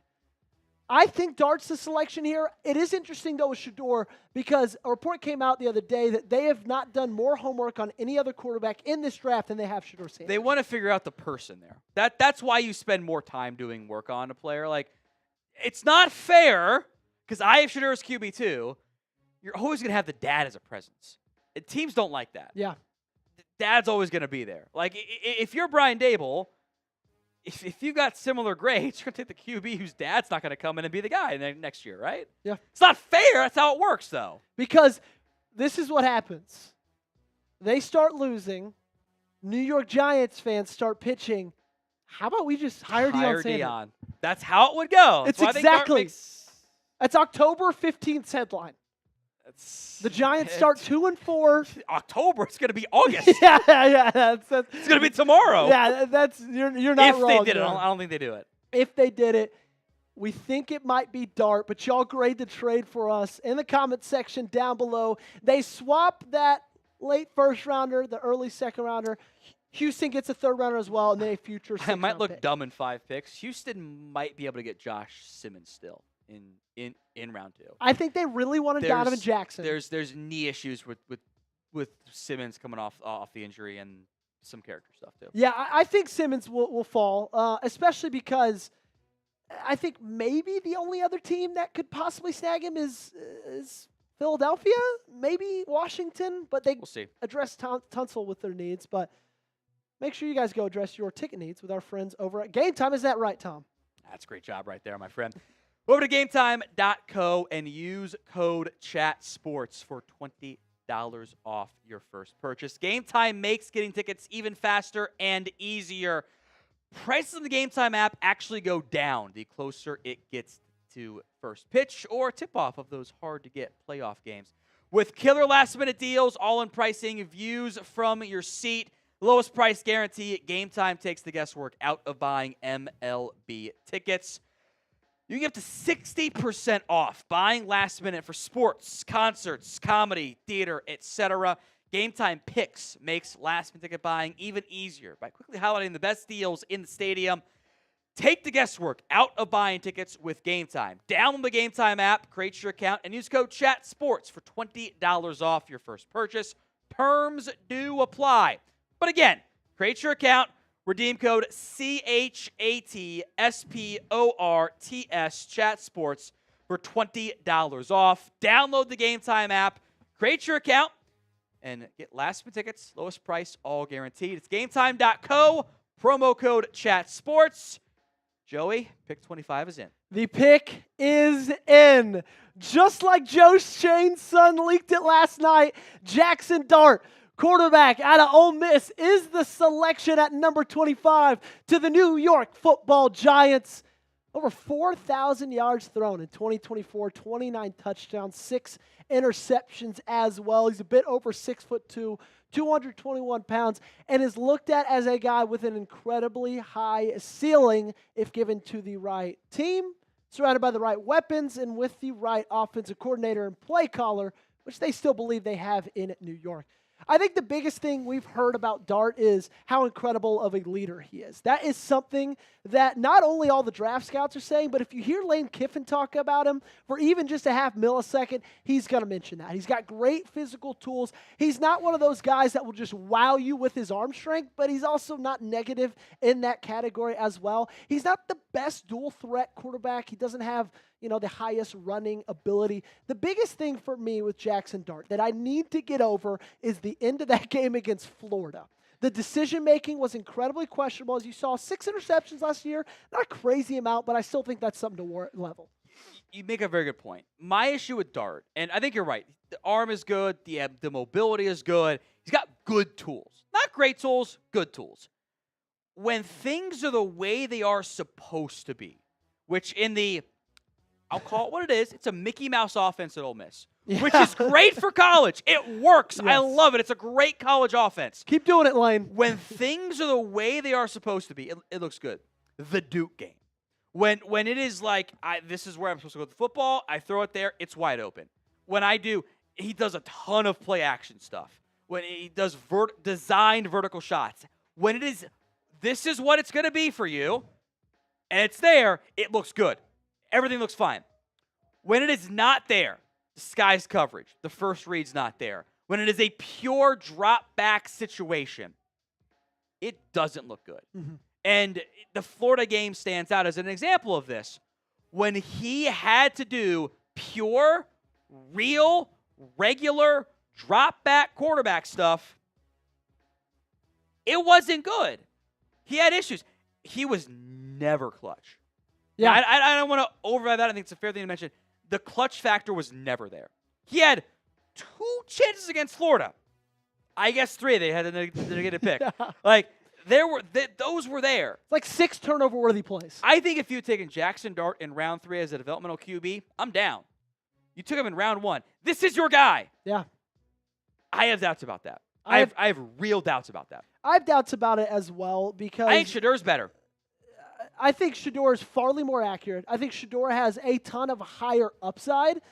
I think Shador's incredible, lack of athleticism, we'll say, I think could tarnish a little bit, but I'm not going to say Jackson Dart is a far better athlete than Shador. Shador holds the ball definitely a lot longer than Jackson does. But also Jackson Dart had, outside Travis Hunter, better weapons around him. Jackson Dart had a better offensive system, I think, around him, an offensive play caller, and he still was just always fine. He was always good. Curious to see how it would be after a year under Brian Daboll, if he's there for the full year. Curious to see how it will be as a year backing up a guy like Russell Wilson. I think that's a guy who could be great in his development. Got to play him at some point. But still, I just don't know if trading back into the first round to get a guy that, I don't want to say isn't a sure thing, but is kind of far from a sure thing, is not the smartest move for the New York Giants. We're the pick A, B, C, D, or F. I mean, as a Cowboys fan, I am not scared right now. I'm not scared. I wouldn't be either. I don't think Jackson Dart didn't scare me in college. I don't think Jackson You're a Dart, Tennessee guy. That's fair. Yeah, I don't think Jackson Dart is going to really scare anybody in the National Football League. And so I'd probably give it a C because he had to give something up to get him. And speaking of giving something up, the Falcons have traded for pick number 26 with the Los Angeles Rams.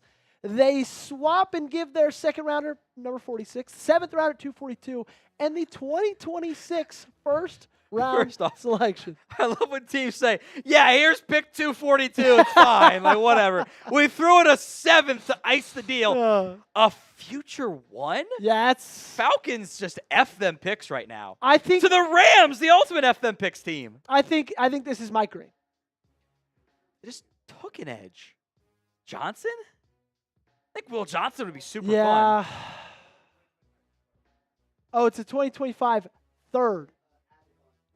Added on, the Falcons get a third. Okay, thank you so much for that. I mean, I guess that feels a little bit better, but also no. Will Johnson might be the selection to kind of line up across from A.J. Terrell. Very, very solid secondary. Todd Campbell?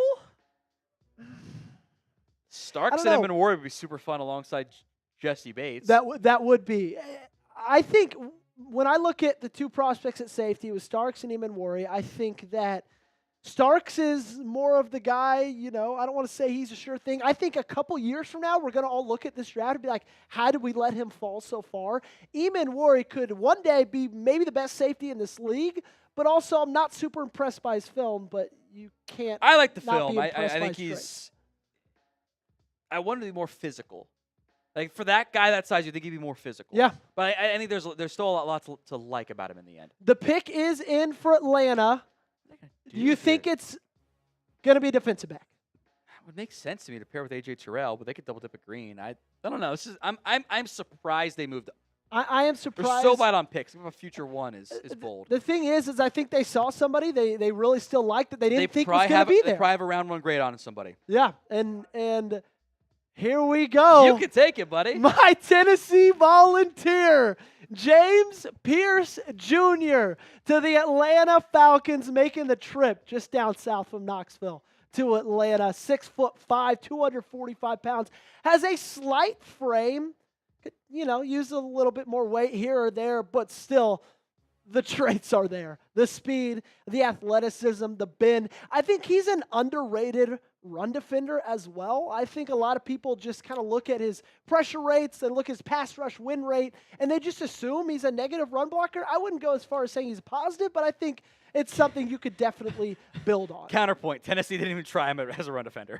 That's fair as well. The thing about James Pierce, falling this far at 26, when you look at possibly where he was slated last year, around this time, when you're talking about the 2025 NFL Draft after 2024, there was a big drop down in production from 2023 to this past season, right? 7.5 sacks, 55 pressures. Still solid numbers, but some of the more recent things coming out of Knoxville is some rumblings about some character issues. Yeah. Very similar to Walter Nolan type character issues. Nothing illegal, nothing, something you should truly worry about of him as a person, more of as a teammate and as a coachable player.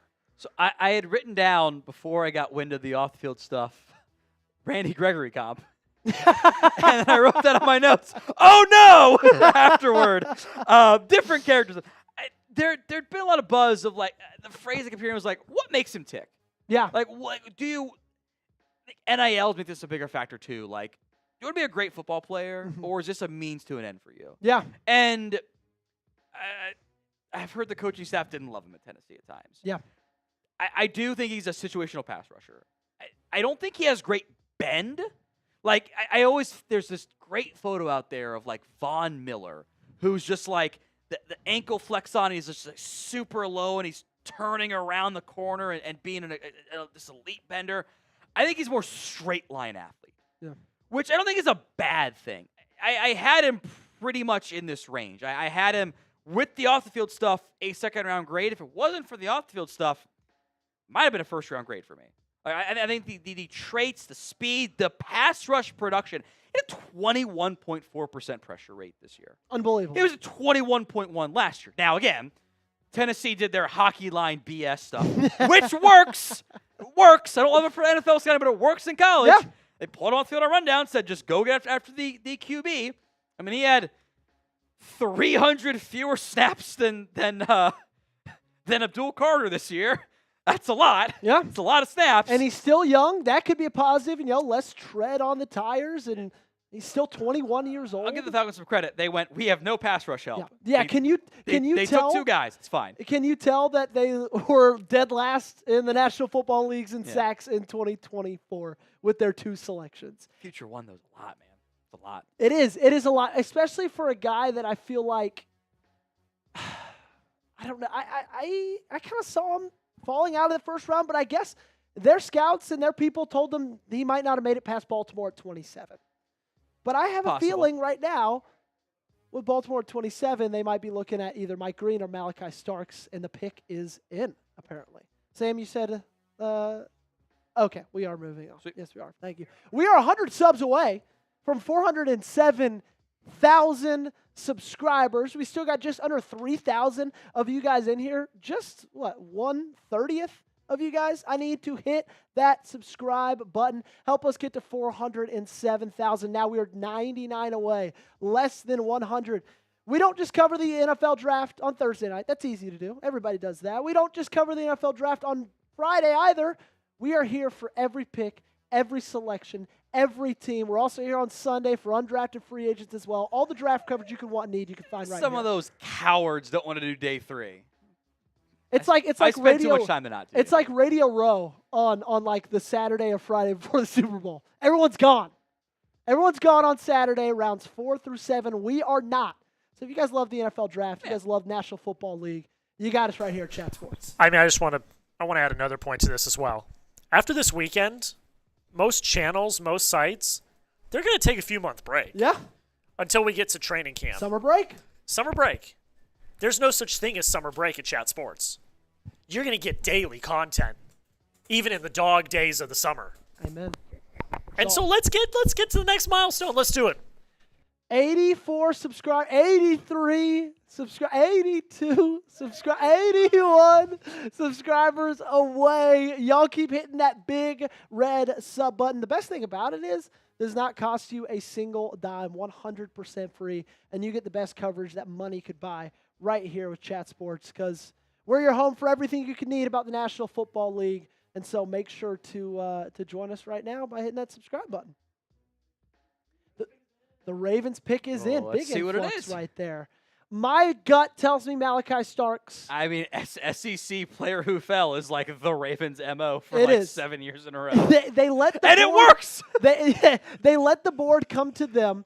I think that a guy like Zach Orr, a guy like John Harbaugh are foaming at the mouth of thinking of pairing him with a guy like Kyle Hamilton. I will say the Ravens do need a lot of pass rush help. They couldn't consistently rush the passer, but they're not going to get it because they're going with safety Malachi Starks out of the University of Georgia. This was the name over the past couple of days, and he is your next Baltimore Raven headed to the Charm City. 77 tackles in 2024, an interception, pass breakup. He's got so many fantastic traits. He's fast. He's athletic. He also is, willing to tackle the runner as well. He holds up better as a free-range safety than just throwing him out there in pure man coverage. If you look at his PFF coverage grades, they're not going to blow you away. The one downside of his game, when you look at 2024, is he suffered a little bit of an uptick in missed tackles. And when you're playing for the Baltimore Ravens and you're playing that position next to a guy like Kyle Hamilton, who doesn't miss tackles, you're going to stick out as a sore thumb. But I still think he's the best safety in this class. I think he's the closest thing to a sure thing almost of any of these prospects selected tonight. I think he gave you 3 really good years at Georgia and a really good defense for a really good defensive coach. And now he goes someplace that has the best culture in the National Football League next to one of the best safeties in the National Football League, playing for a team who let up a ton of chunk plays. That's going to help Baltimore out for sure in 2025. I think this allows you to play Kyle Hamilton more as that chess piece. Georgia kind of asked Malachi Starks to do more nickel stuff. I don't think that was in his best interest. I think as that true free safety fits so much better. So I think allowing him to be that back-end player, you can then kind of utilize Kyle Hamilton as that do-it-all superstar player who I love, and I get a win on that one because he was a top-graded player for me at Notre Dame. And there we go. You idiots let him fall to the Ravens again. I think Malachi Starks, this is one of my best graded players left. Everyone else ahead of him had medical stuff with Will Johnson. I think Mike Green falling shows that maybe I was wrong, and the NFL does not trust the off the field stuff on that one. And I was just higher on Luther Burden, and Campbell's got medical. This is one of the best available players for me. This was a top 20 player for me in the class. This was my mock draft pick, I think, in the final mock draft, too. It's SEC player who shouldn't have been there goes to the Ravens. Every year we do this, and every year it works out great for Baltimore. This was my mock draft pick as well. Yesterday released my final mock draft for the Baltimore Ravens. Malachi Starks was the selection. It just seemed too obvious, honestly. You kind of hate to trust mock drafts, especially that late in the first round when you truly don't know what's going to happen. This one felt almost like a sure thing. Another sure thing is Howie Roseman trying to make Howie moves, be aggressive, and apparently, per Ian Rappaport, he is working the phones, trying to trade up with several top players still available. Would it make you surprised if Howie makes a move right here? Oh, it's Howie. He loves doing stuff. He loves. I almost cussed again. He loves doing stuff. He loves moving up. It's 10, 11 Central Time. If your kids are awake, that's on you as a parent. I don't know. They could just take Mike Green and say, F them character concerns. You'd be like, Yep. oh, they did it again. They've done it before. Howie did it again, That's how it goes, right? Yeah, I'm interested to see if they're interested in a guy like Josh Simmons, who, of course, has some injury concerns, but they might not believe he's going to fall behind Washington, maybe even Detroit. Kind of want to go up, make a move, see if they can. A lot of edge needs here coming up. Yes, 100%. A lot of edge needs. They lost a guy like Josh Sweat, who was phenomenal, proved to be so in that Super Bowl where he absolutely took over, felt like he was in Patrick Mahomes' grill every single second of that. He's gone now. They need a guy to replace him. They see a guy right there like Mike Green, who they probably had a really high grade on, never thought he'd make it to them at that pick, number 32. But you can move up a couple of spots, draft him, and all might be well again in the trenches in Philadelphia. Appreciate everybody who is super chatting, donating to the channel. VT Wolf sent in a $5 super chat. We get him a draft hat raffle. Hey, Antoine Powell Ryland is my guy. I'm one of the highest people on him. So there you go. Last super chat on Cowboys was Salanan. So Andrew Edwards is the most recent one on Cowboys. I will say with Antoine Powell Ryland, I mocked him in like 6 mock drafts. People and then hate you him. and then you posted your short a couple weeks ago that he was your guy. sleeper, and I was My like, guy. damn, now everybody's I'm gonna higher think, than everybody else. I'm higher than everybody else. I was like, damn, now everybody's just gonna think I stole Tom's opinion. But if you Fine. look at like my second mock That's not a draft, bad thing. I've taken him in like a million. Absolutely love him. Yeah, the good athlete who got a lot of sacks. Like, oh, why would I hate that guy? Silly. Those are fine. Andrew, Packers have a chance to do the funniest thing ever in draft. Shooter. Guess he's not going round 1. I guess not. Browns round 2? That seems like the selection. Moose asked me earlier where I thought he was going. I thought Cleveland. I don't think New York. There was a lot of interest in that they looked into a ton, but you just never really heard anything that they really wanted him that badly over the past couple of weeks. And so I think Shedeur will be a Cleveland Brown. And now it's time for Kevin Stefanski to get ready to hearing Deion Sanders to replace him. Could Burden fall to 44? He shouldn't. I think he could, though. But he could. I mean, the issue is like that early round 2 range. Got a lot of teams that could take a receiver. Mm-hmm. Tennessee, Las Vegas, New England. There's a lot of teams that could go down that path. So check it again at like 37, and we'll see how it goes. I really, really like Luther Burden. I think it was more of a fault of playing for a quarterback like Brady Cook, who sucks. And a lot of people want to say, you know what? Such a good take. They want to say, you know what? He caught, 50% of his passes behind the line of scrimmage or something like that? That's because that's the only ball Brady Cook could throw. Anytime that he was outside playing an X receiver, running an X receiver type route, and Brady Cook put it on the money, which was very rare when that happened, Luther Burden came down with it. And also, why wouldn't you want to throw it to him behind the line of scrimmage and get the ball in his hands in space so he can make some moves with it, because he forced more missed tackles than anybody else in NCAA. Luther Burden stands right here. I believe in him. Right, pick 28. Pick 28, Tyleek Williams. Many people, the streets, a.k.a. Sam Brown, believing the first reach in the draft. Big old boy out of The Ohio State University, almost 6'3", 330 pounds, 46 tackles, 8 tackles for loss, 2.5 sacks. Not the most incredible type of production out of Ohio State. And his ranking and Tom Downey's ranking kind of reflects that. The 5th overall defensive tackle. He is incredibly large, right? That is one of the biggest aspects to his game. And I think that's something that a guy, like over there in Detroit, they see he could pair well on the line next to a guy like Aiden Hutchinson. So Lions fans will appreciate this. I had written down DJ Reederkopf. I don't know if he's ever going to be as good as a pass rusher. He's been kind of mediocre in that area. This is one of, if not the best, run defenders at defensive tackle in this year's class. Multi-year starter at Ohio State. This is a big guy who, had he not pulled his hamstring on the 40, he would have tested well in the 40. Mm-hmm. He pulled that hamstring at his pro day at Ohio State. It is a faster OSU track. The joke is it's always 39 yards, 38 yards. They always test pretty well there. That's how it tends to go. I do question if the athletic ability is ever going to fully be there. But this is a very Brad Holmes pick. Like, you get the football player at the back end of round 1 to help shore up your run defense, and has the potential to offer you more as a pass rusher if you can develop that. Like a more athletic Jonathan Hankins is another comp. I don't mean to bring up old wounds with you or anything, but does this feel a little bit Mozzie Smith-ish? No, Mozzie was, I think, more of a traits guy. Yeah. Like, I think Tyleek Williams is just a better run stopper right now. Like, he hasn't put it together as a pass rusher. I question if he's ever going to. I think he has some of the juice to do it, but I think he's such a good run stopper that, like, he even better than Mozzie was coming out of Michigan. Like, Michigan was like, wow, Mozzie's this freak athlete. Look what he can do. He can be a 3-down player. There's a chance that Williams only ends up being a 2-down player. Mm-hmm. He's going to be a really good 2-down player. Yeah. Are you a little surprised? And again, we've talked a ton about Will Johnson and the possible, knee injury issues, and that's what's causing him to fall so low.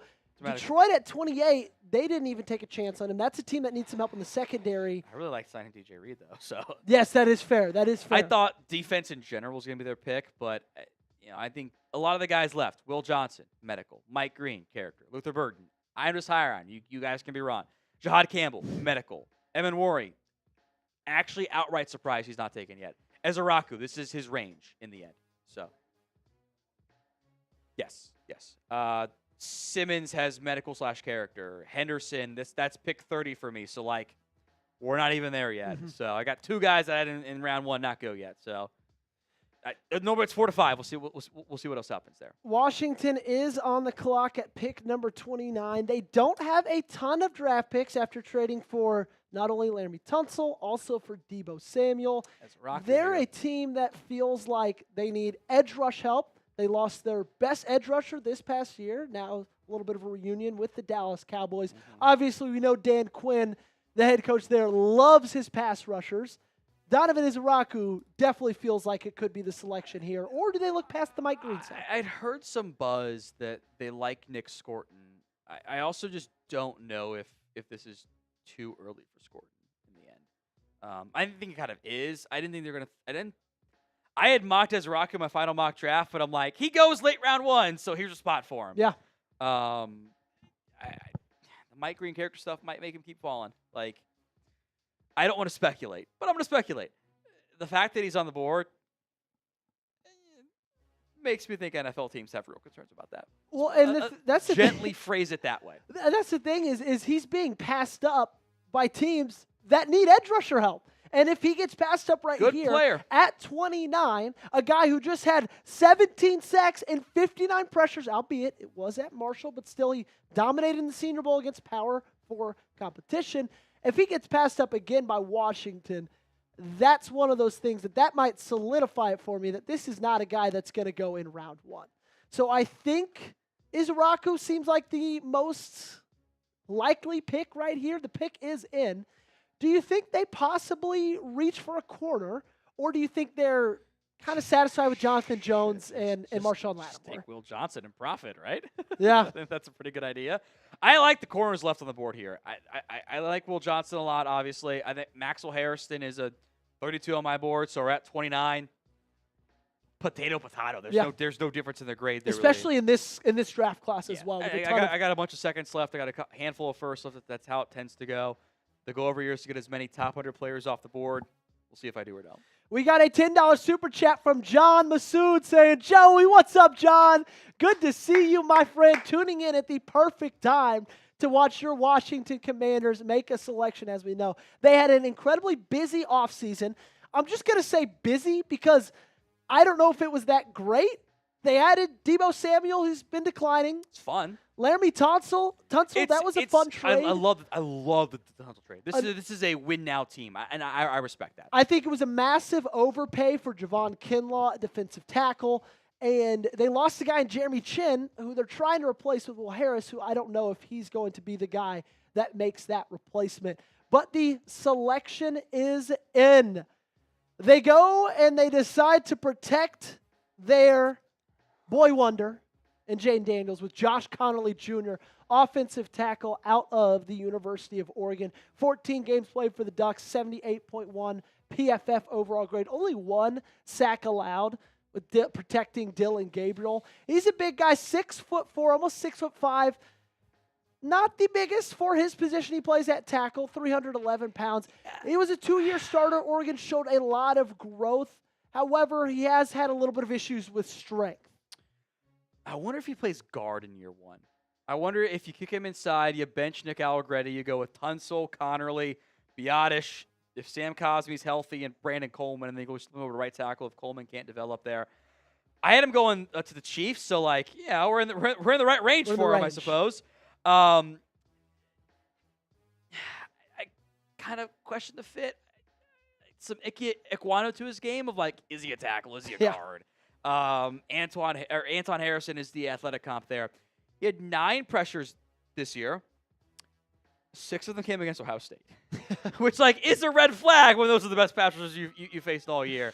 For the fun fact on Josh Connerly, who by the way is 6'4", 5'8", 311, until his sophomore year of high school, he was a running back. So no way. Yes. Imagine that guy running at you. I thought he actually played pretty well against Abdul Carter. I thought late round 1 is where he ends up going. I'm not surprised by this range.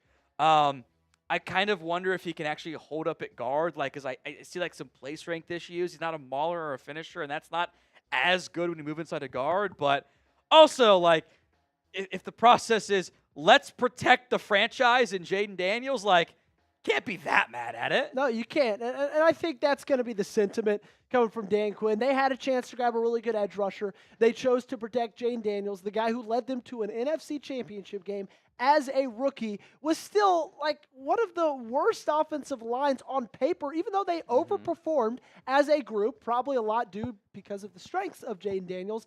Now they add a guy who's going to try his best to protect him. They saw some flashes with Brandon Coleman, some flashes of good, also some flashes of not so great. So now I think him and Josh Connolly Jr. are kind of duke it out, fight it out to see who's going to be best fit for the right tackle spot. I feel like Coleman is also possibly a guy they could shift inside to guard as well. Yeah. And so I truly believe that's going to be a position battle where the loser of that is just going to flex inside and possibly be a help in the middle and interior of that offensive line. We are 57 subscribers away from 407,000. Okay, Jack, I wasn't in here when we started. What were we at subscribers-wise? Yeah, how many Bean Boozles do we owe? 406,087. So I'll do a beer bong if we get to 407K. There we go. There's the deal. How many Bean Boozles do we owe, by the way, if any? All right, spin the wheel first, Joey. Let's do it. I've got a water bottle that is empty, which doesn't bode well for me. Let's spin it. Here we go. And it is berry blue or toothpaste. That's not bad. That is the best option. That's a good. Sperry's gonna be in shambles when he hears this. Hey, I've taken what enough. What a fucking coward. I've taken enough Bean Boozled for Sperry. All right, hand me the spin we all do on here. I'm not scared. Unlike Sperry. We're 46 subs away from Tom doing a beer bong. Oh God, it's pomegranate or old bandage. I'm kind of happy with my selection. Yeah, of course you are. It's the best one. Oh, toothpaste, minty. Now my breath smells great. Man, can we do more? Can we do more Bean Boozles? 45 subs away. Let's go. 45 subs away. 5 subs away. You know, one time, Tom, I was producing Steelers. I did 10 at once. That defeats the purpose. You can't taste anything. Oh, you can taste it. You just get bad flavors. I promise you can taste it. 44 subscribers. Still got 2,435 people in here. We just need 44. Now it's all stuck to my teeth. Die-hard fans of the National Football League. We also cover the NBA right here at Chat Sports. Covering the NFL draft all weekend long, pick by pick, round by round, team by team. We've got it all right here on Chat Sports, just 43 subscribers away. And the Bills pick is in at number 30. Again, going back to this, we get 407,000. Tom Downey right here is going to do a beer bong. You have another wheel spin, by the way. I do have another wheel spin. Not let me get off with toothpaste as the final one. Let's see what we get. Stink bug or toasted marshmallow? This one's probably going to be a little bit worse than... Of course it's going to be worse. It was toothpaste and berry blast. Toothpaste. Okay, is this... This looks like it. I trust you. You're fine. Yeah, that's it. Alrighty. Let's hope for toasted marshmallow. Oh. There we go. Not toasted marshmallow. There we go. Oh. Bills at 30, Chiefs at 31, Eagles at 32. Guess I won't be doing a beer bong. Are they? Yeah, these kids are soft these days. They can't handle it. Are they the ones who take a shot on Will Johnson? We all know cornerback is in need. Or do they go for a guy like Trey Amos and take him a little bit early? The tricky part about Will Johnson is, at this point, it's clearly medical. So, did you flunk him or not? Yeah. So, at that point, half the teams are off the board. And it gets very dicey to figure out who it ends up being in the end. I take him, but I don't have the access to the medical. So, seeing him fall this far, does it give you any kind of thoughts that he could fall, even continue into tomorrow out of the second round? Once they fall, it gets further and further. Yeah. at that point, it's like, when are you going to get him? Like, how far does he fall? Yeah. Because it's clearly medical. It's clearly medical. So it's just like, how does it go? The Eagles are psychos? How so? Wait, you sure about that? Wait, they trade from 32 to 31? Doesn't make any sense. You mean? The Bills are announcing their pick. Yeah, from 32 to 31 with KC. The selection is in for the Buffalo Bills. Who's going to join Josh Allen? It is cornerback Maxwell Hairston out of Kentucky, who is a guy who has his own character concerns. Maybe not as... I think in a positive sense. I think Maxwell Hairston was like the best combine interview we had this year. I got it there when there weren't that many people around him because like he wasn't viewed as a super early round pick. And I'm like, hey, like, how fast are you going to run? And he gets up there and goes, watch me. Like, I'm going to put on a show. Get your popcorn ready. And he did. Yeah. We're in a 4.2840. He was the fastest guys there. You're looking like someone, I forget who it was, asked him like, what's one word to describe yourself? He goes, dog. Or he goes, locksmith. I lock him up. I trust me more than you. I'm like, okay, this guy's got that like. Jalen Ramsey-esque confidence. I am going to go off the rails slightly here. I think you have to be like a little bit mentally ill to play corner. Like you have to be like a psycho to like, because you're going to get beat. Yes. You're not going to win it every rep. Maxwell Hairston has that mindset of like, yeah, I got beat, but it wasn't my fault. I did nothing wrong. I'm going to smoke you on the very, very next rep. So this range, that late round one, it makes sense to me. The athletic comps are Sam Shields, Packers legend, and Denzel Ward. Great athlete. The production was down this year. The play was down this year. That was true for the entire Kentucky defense, so I don't want to ding him too much there. I think you do some press man, some cover three. I think that fits pretty well with him in Buffalo. Once you factor out the whole Will Johnson, medical stuff, this is the next best corner for me. Makes a lot of sense for the Bills. Yeah, I thought the Rams might take him if they hadn't traded down. And you look at the Bills; they're just one of those rosters, as many teams are at this point in the draft. We're getting towards the end. The true contenders. They're a ready-made roster. They have some questions at the cornerback position. Sure, they could use maybe an extra edge rusher, a wide receiver as well. Would help a ton. But they believe that Maxwell Hairston, at pick number 30, is going to be that guy who shores up at least that secondary, at least that part of their defense. And truth be told, their defense in the playoffs, sure, they had a little bit of conditions on their side and playing the Baltimore Ravens. They still played pretty well. Sean McDermott knows how to coach defense. Surprise, surprise there. The big thing for me with a guy like Maxwell Hairston is all the chunk plays that he gave up this past year in 2024. I don't love that out of a cornerback. Now, I do get it. Kentucky doesn't have a great defense. Every single week in, week out in the SEC against the best talent, he's going up against the best wide receivers, and he still showed a lot of promise, but I do think that's something to monitor with him. But regardless, it's obvious that Buffalo was going into this one saying, you know what, we're going to draft for need. We're not going to take best player available, and we believe that Maxwell Hairston is the best corner left and that he fits in this scheme that we're running in Buffalo. We talked trade earlier. Eagles will receive the Chiefs' first-round selection, move up one from 32 to 31, and in return, Chiefs get fifth-round pick, number 164 overall. So how we did it again, Tom. This is the old, hey, we don't want somebody else to jump us. We're not going to take your guy. You're not going to take our guy. Let's just throw in a fifth-round pick and late fifth-round pick, and everyone gets what they want in the end. Yeah. Eagles historically, they love the money five spots. They love offensive tackle. They love receiver. They love corner. They love edge. They love offensive tackle. Like those are the spots that or quarterback. Sorry, they're not going QB. I don't think corners in play. Do they love a receiver? Is there that edge that they love, or do they go outside the money five spots for the first time in kind of a while now, really? I think something interesting to monitor here is that Mike Green, do they ignore the character concerns like they did with Jalen Carter? They do not, because they are selecting Jahai Campbell, a linebacker out of Alabama, a tackling machine with over 117 12 for loss, 5 sacks, 2 forced fumbles. This dude's just an absolute freak, almost 6'3", 235 pounds, but still moves incredibly well. They get him still young, only 21 years of age. Was one of the biggest stalwarts and captains and leaders of that entire Alabama team, that entire Alabama defense that did struggle at times, but it was not to Campbell's fault, of course.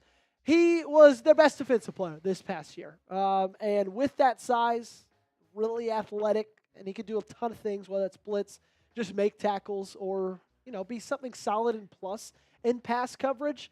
Do you feel like the spot of linebacker here, end of round 1, is a surprise? Unique fit with you Yeah. have Nakobe Dean. Nakobe Dean. You brought back, but how he did it again with the value. I love John Campbell. Breakout. I think he was the best defensive player for Alabama this past year. He was an edge in high school. He was a 5-star recruit coming out of high school as an edge rusher. Could try him there a little bit. I think he's Frankie Luvo. The downside is like he gets stretched out to Devin White, but I think he's more in the Luvo side. I get some of the edge stuff. I think he's an off-ball linebacker. He blitzed pretty well. He's a good tackler. He's a great athlete. He has great size. The shoulder was a red flag for teams. I know that. The play speed is there. He can cover. He can blitz. He can stop the run. The production pops off the screen. A 4.52 40 and a 10.07 broad is like 98th percentile athlete based on those two scores. This is a linebacker for Howie Roseman is kind of unusual. This is my 15th overall player, and you got him at 31. I think that's good. What I'll tell you. And what are we surprised? Obviously, How some he good always does players this, man. falling to Philadelphia, and Philadelphia taking advantage of those good players that they let fall. I also think he's got a little bit of eagle in him as well. Plays with a little bit of a chip on his shoulder. Can be a little bit, rough, tough, and gruff. And he just absolutely burst onto the scene this past year at the University of Alabama, which is always an impressive thing to do. And Howie doesn't wait, moves up one spot, gets a guy he probably could have still gotten at 32, but hey, they wanted to make sure that he was a Philadelphia Eagle at the end of the day. Make sure to get in the comment section. Shout out your favorite team. The first one we see, we will talk about. Alrighty? So I will give you 30 seconds. I turned around last time. Tom's going to be the one that's doing the turning around this time.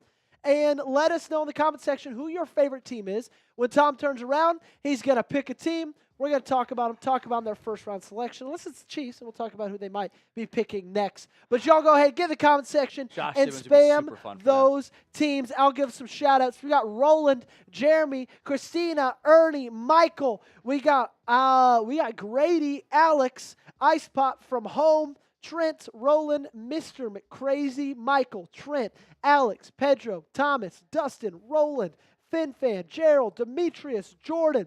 We got Michael, Jordan, D-Rock. Yeah, Michael Nexus. Jordan. We got Michael Jordan in the chat. Scotty Pippen.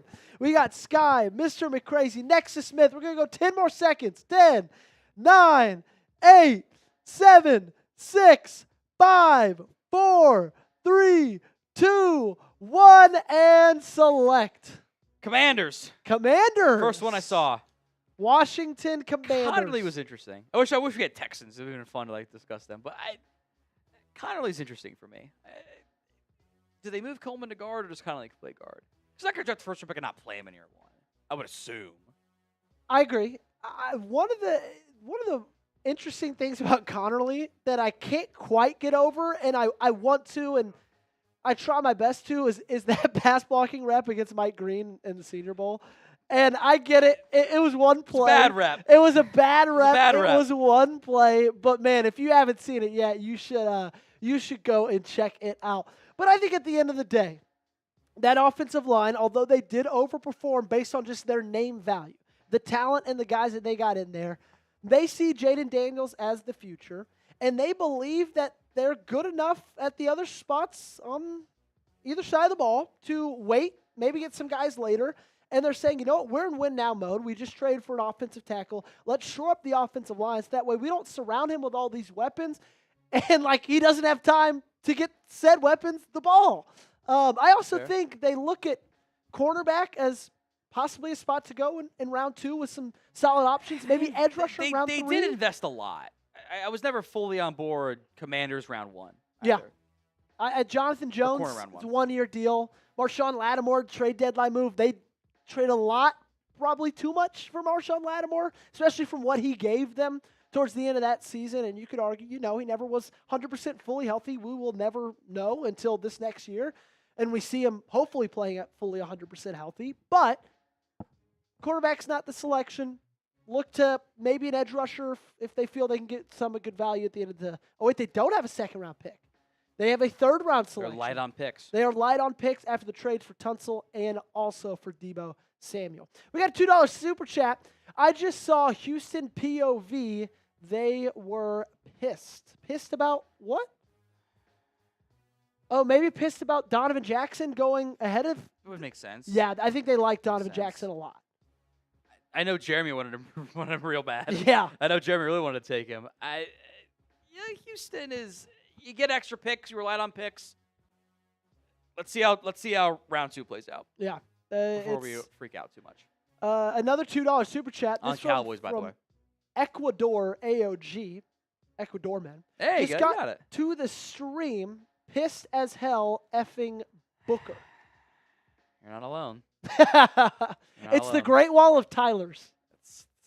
They love. I'm gonna name my firstborn son Tyler to be a Cowboy. It was an interesting selection, but if you know anything about the Cowboys drafting offensive linemen in that 10 to 15 range, do it every range, year though. Don't do it every year. 2011 to 2014 might disagree.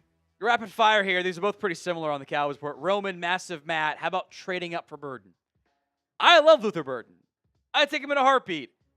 Tennessee has pick 34 or 35. Can you get to 34? Because I think Tennessee might take him. That's my concern. I think Tennessee might. I would love well. Burden. I'd feel great if you did a Burden Booker combo. I'd be feeling real good right now. I think that Tennessee's probably the most likely destination. You just look who they've got on that team. They just drafted a quarterback. They obviously want to surround him with weapons. The offensive line wasn't horrible. Their defense was honestly pretty solid. They just don't have a ton of weapons on that team outside of Calvin Ridley, Tony Pollard as well.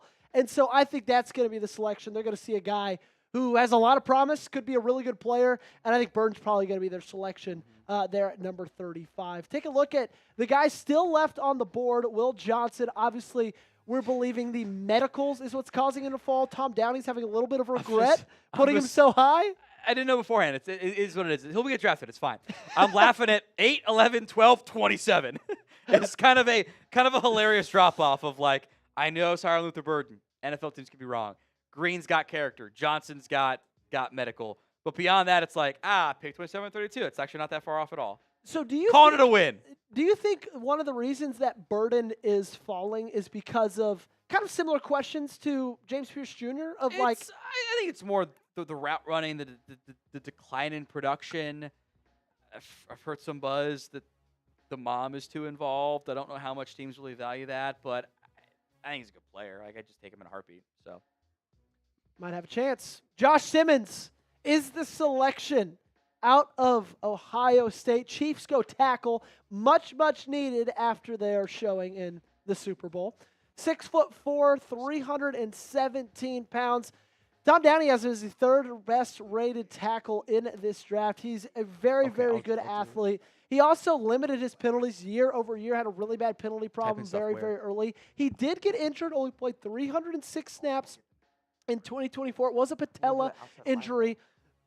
But still, when he was out there, he played very well. You can look at the PFF grades, or you can just kind of look at what he was able to do at Ohio State. I'm convinced that if he would have gotten a full season with the Buckeyes, he would have been the top offensive lineman taken in this class. I just think that the athleticism is there, the size is there, the power is there. He's also the ripe age of 22, but then obviously you have that patella injury. That happened. That's obviously what dropped him this late in the first round. And I think if that wouldn't have happened, he would have been gone a little bit earlier, possibly first, second, third tackle off the board, probably behind Mimbu. Would you agree with that sentiment? Yeah. Simmons is tough for me because, like, he was awesome this year. Yeah. He didn't play anybody either. Like, he didn't get to go against Oregon, really. He didn't get to go against Penn State, really. So I think this is about the right range for him. I thought he was much better this year. If you only did the film of 2024, like, yeah, he was awesome. I don't think that's how we should do full evals of players. I don't think that's fair to totally ignore everything else. I think the Chiefs are a great fit. You don't have to rush him in. You can be patient. Coming off the torn patella tendon, you can give him time to grow and develop. And if you have to play Jalen more, that's fine. You can always kick inside more to guard. Like, I think this is a really good pick by Casey. I didn't have this in my final mock draft, but this was a very popular mock draft pick in the end. Who did you have Casey take in your final one? I think I had Connerly because I had Simmons off the board already. There we go. So, close, but not quite. Close, same position.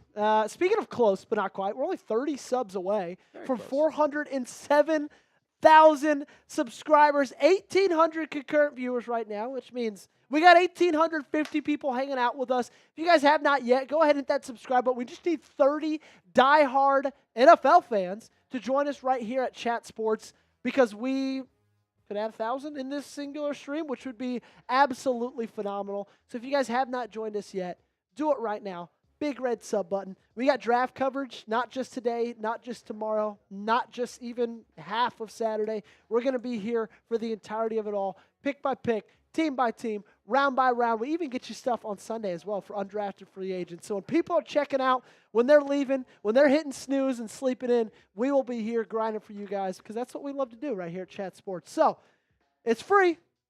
Hit that sub button. A lot of fun picks tonight. A lot of good players on the board still as well. Medical character, making guys drop. It's how it always tends to go, isn't it, in the end? It's fun day 2 coming up, too. I think so, too, because you still got a lot of guys who, Nick Eamon-Worry, obviously Will Johnson and Mike Green. Some guys that are Eamon-Worry's the most surprising to me, honestly. Even though he was 27th on my board, I thought it was going to be lower on him than where he went. Yeah. Interesting. And because, I mean, you got to think about, like, Shedeur, too, obviously. Yeah, Shedur's going to add a lot That's of a big intrigue, one. but there's a lot of really good, talented players that people could get some really good value up from early in this second round. And even Worry, like you said, there was no reason for him to fall. There's reasons for Will Johnson and Mike Green. People, I guess, just weren't as enthralled with the athleticism as maybe the analysts and scouts were. There's always a chance that there's something we don't know off the field. There's always the chance. Then I'll say this. I don't think teams knew, or I don't think South Carolina knew that he was not going to play in the second half of that bowl game. And I wonder if that's an issue. Speculation, but I wonder if that is a potential issue there. I do. I wonder if that was an issue for teams.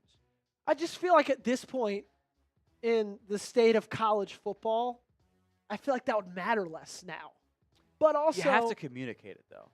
That's fair. I think Miami knew Cam Ward was not going to play in the second half of that game. They didn't know in the end. It's a question mark. So fair. Cam Ward, not in the second half of the Pop-Tart Bowl. Doesn't matter. He's first overall selection. I'm getting on out of here. Tom, enjoy the rest. Enjoy the recap. Thanks so much for hanging out with us. We should just make this the draft recap cut, right? Like I think we might as well. Like I think that just makes the most sense timing wise. So I think that's just the easiest way to go about it there. Yeah, you're good. You're good. Joey will sign off here. We'll recap all of round 1. As a reminder, we will have round 2 and round 3 available live for you guys tomorrow right here on the Chat Sports YouTube channel. Every single pick, we will have analysis of it as well. Big thank you to Joey and T-Moose and Sperry for stopping by and helping out with the main coverage. More coverage tomorrow. Gets going a little bit earlier, and we'll run a little bit later as well. It picks 7 minutes around, or 7 minutes a pick? You could say it, but like it doesn't matter because we'll get them in earlier. Exactly. That's why you one of sub, the reasons right? you come in and hang out with us, because we get them earlier than even the broadcast does, and you don't have to pay any kind of fee or subscription. It's all 100% free. And if we end up getting to the next sub number for the end of the night, I'll do a beer bong too before we sign off. If we get there. Still got some time to do it. Still got 1,500 people watching. A lot of people still loving what we're doing. Sounds good. Let me get that pulled up there. Yeah, gotcha. Just let me know when. Okay. What? Sounds good. Hold on. Yeah, give some shout-outs here for me real quick right. here. We see a ton of people in the comment section. We got Michael in here, B. Fatty, Nick Semerikov. It says game time in the script. Says, who will draft Shador? In the show sponsor The plan. Canadian Football League. I think he's going to be the first player off the board tomorrow with Cleveland. That's just kind of my thoughts. Would make sense, It wouldn't would make sense. Pick number 33. They obviously didn't feel like they needed to trade back in to get him that extra year, 5th-year option. They were happy with getting him at 33 because obviously you don't have to give up anything for him. Exactly. B. Fatty says, who did we get? Bobby Knuckles or some shit? Michael Garten says, dude, I love Drew Brees and pre-Drew Brees Saints, but since he's retired, it's been downhill. That's a very kind way of putting it. Pedro Garcia makes no sense at pick 28. The reach. Are you good, Jack? Alrighty. I'm peacing out. Stick around. Tom's got you covered for everything you need post-draft, and I'll see you tomorrow.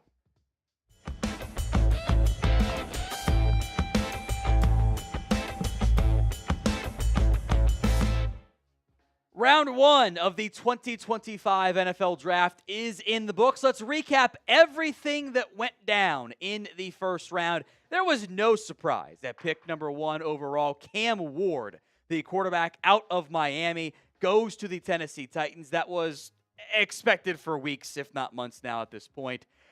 It was the pick the entire time. The second Tennessee did not trade down, that was going to be the case. The expectation was Travis Hunter goes number 2 to the Cleveland Browns. Half of that ended up happening. The second half did not. The Browns, in a surprise on round 1, trade down with Jacksonville. Jacksonville gets the number 2 overall pick number 104 overall, a 6th round pick, all while giving up to Cleveland number 5, a 2nd, and a 4th. So they swap 4s, give up a 6th, whatever. And next year's first round pick goes to Cleveland. Jacksonville pulls off the splash, and they trade up for Travis Hunter, the cornerback out of Colorado, who can play receiver. He's an athlete, probably plays receiver first and foremost in Jacksonville. It was an aggressive trade. It was a splashy trade, and Jacksonville ends up getting their man at number 2 overall. Aggressive move that we'll see if it works out or not. Then number 3 was, as expected, Abdul Carter out of Penn State to the New York Football Giants. Edge rusher. Giants announced they're going to pick up the option on Kayvon Thibodeau as well. So it's Carter, Thibodeau, and also Abdul Carter, making it and Brian Burns, making a really interesting trio there. But quarterback, well, that was solved later on in round 1. The Patriots, also as expected, take Will Campbell, the offensive tackle out of LSU, solidifying that left tackle spot, in theory, for a decade. The wingspan, the arm length, very valid concerns for Will Campbell, but he is a damn good offensive lineman, fills a huge need, it makes sense. So the Browns then, trading down from 2 to 5, they take Mason Graham. 6'3", 306 at his pro day, by the way. You know, if the Browns had just picked at 5, this would have been a very popular mock draft pick. Once they got to 2, it was, it's Carter, it's Hunter, and the surprise trade down. And in the end, the Raiders do take Ashton Genty. All that buzz about the Raiders taking an Armand Membu, taking a Kelvin Banks. They take Genty in round 1 at pick number 6. My number 3 overall player. It's a question of how much you value the running back spot. We'll break down the rest of round 1 here, but what was the best pick in all of round 1? It is the pinned comment on today's show. So if the ad comes here on YouTube, take advantage of it. Head down there and let me know. I didn't know if Membu was going to make it to 7. Once he did, boy, that one made a lot of sense for the Jets. You got Olaf Shanu at left tackle, Armand Membu at right tackle. That's a good combo.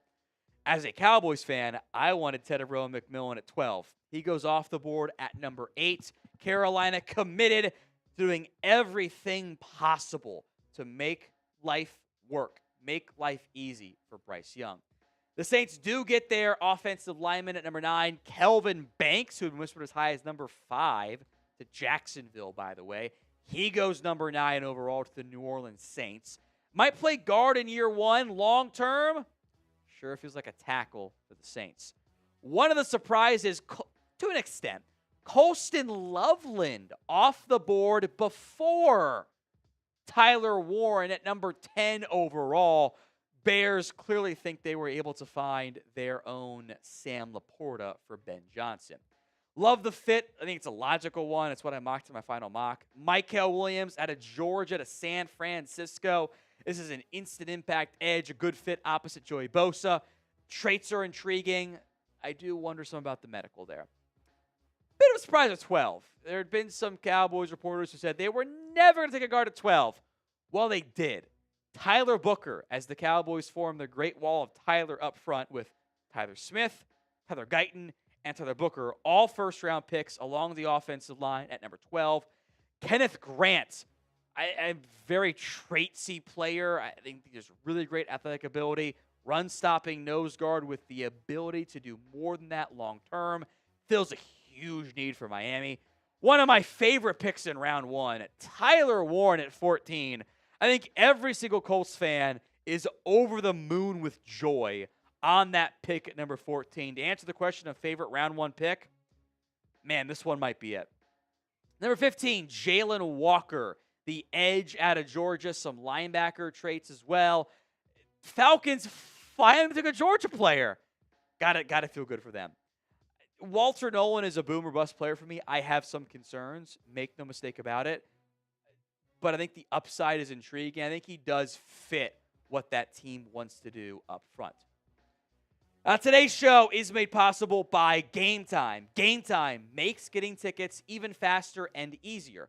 Prices on the Game Time app actually go down the closer it gets to first pitch. With killer last-minute deals, all-in pricing, and views from your seat, plus their lowest price guarantee, Game Time takes the guesswork out of buying MLB tickets or those hard-to-get NBA playoff tickets as well. Depending on, of course, where you're at, you might have MLB, you might have NBA, you might not. But it's not just sports. Get to 60% off buying last minute for sports, concerts, comedy, theater, and everything else in between.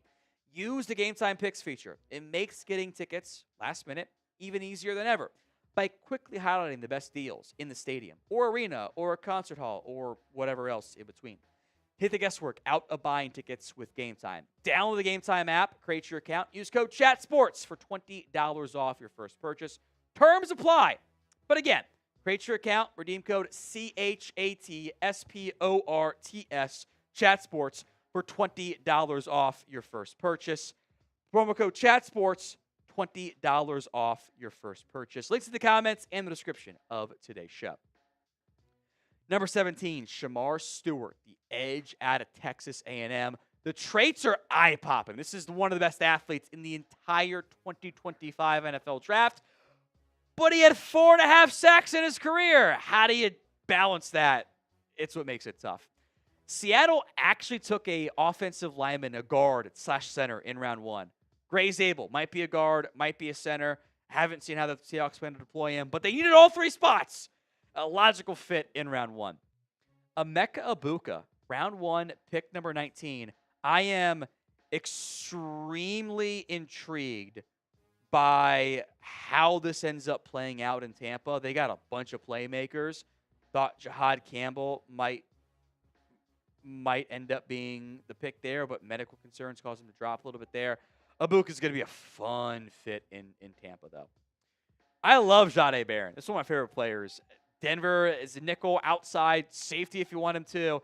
This guy, the arm length's not great. The testing actually was pretty damn good, though.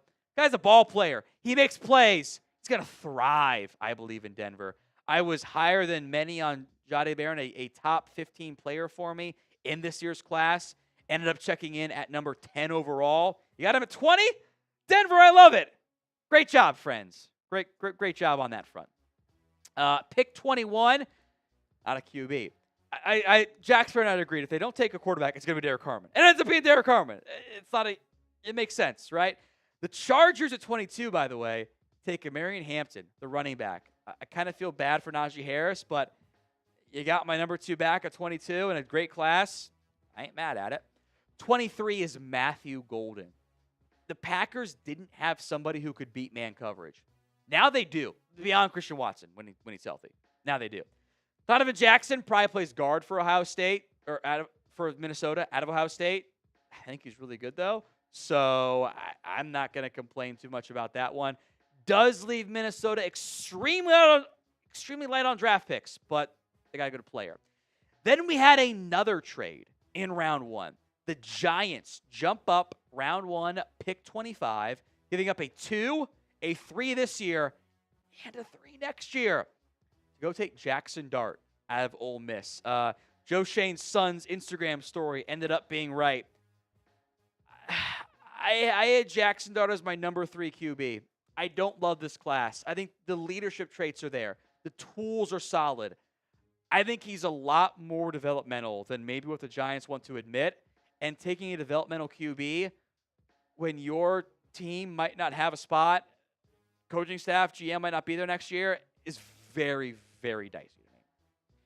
We will have more live coverage for you guys tomorrow. Hit that sub button, youtube.com/chatsportstv for more free live NFL draft coverage. Then at pick number 26, the wheeling and dealing continues.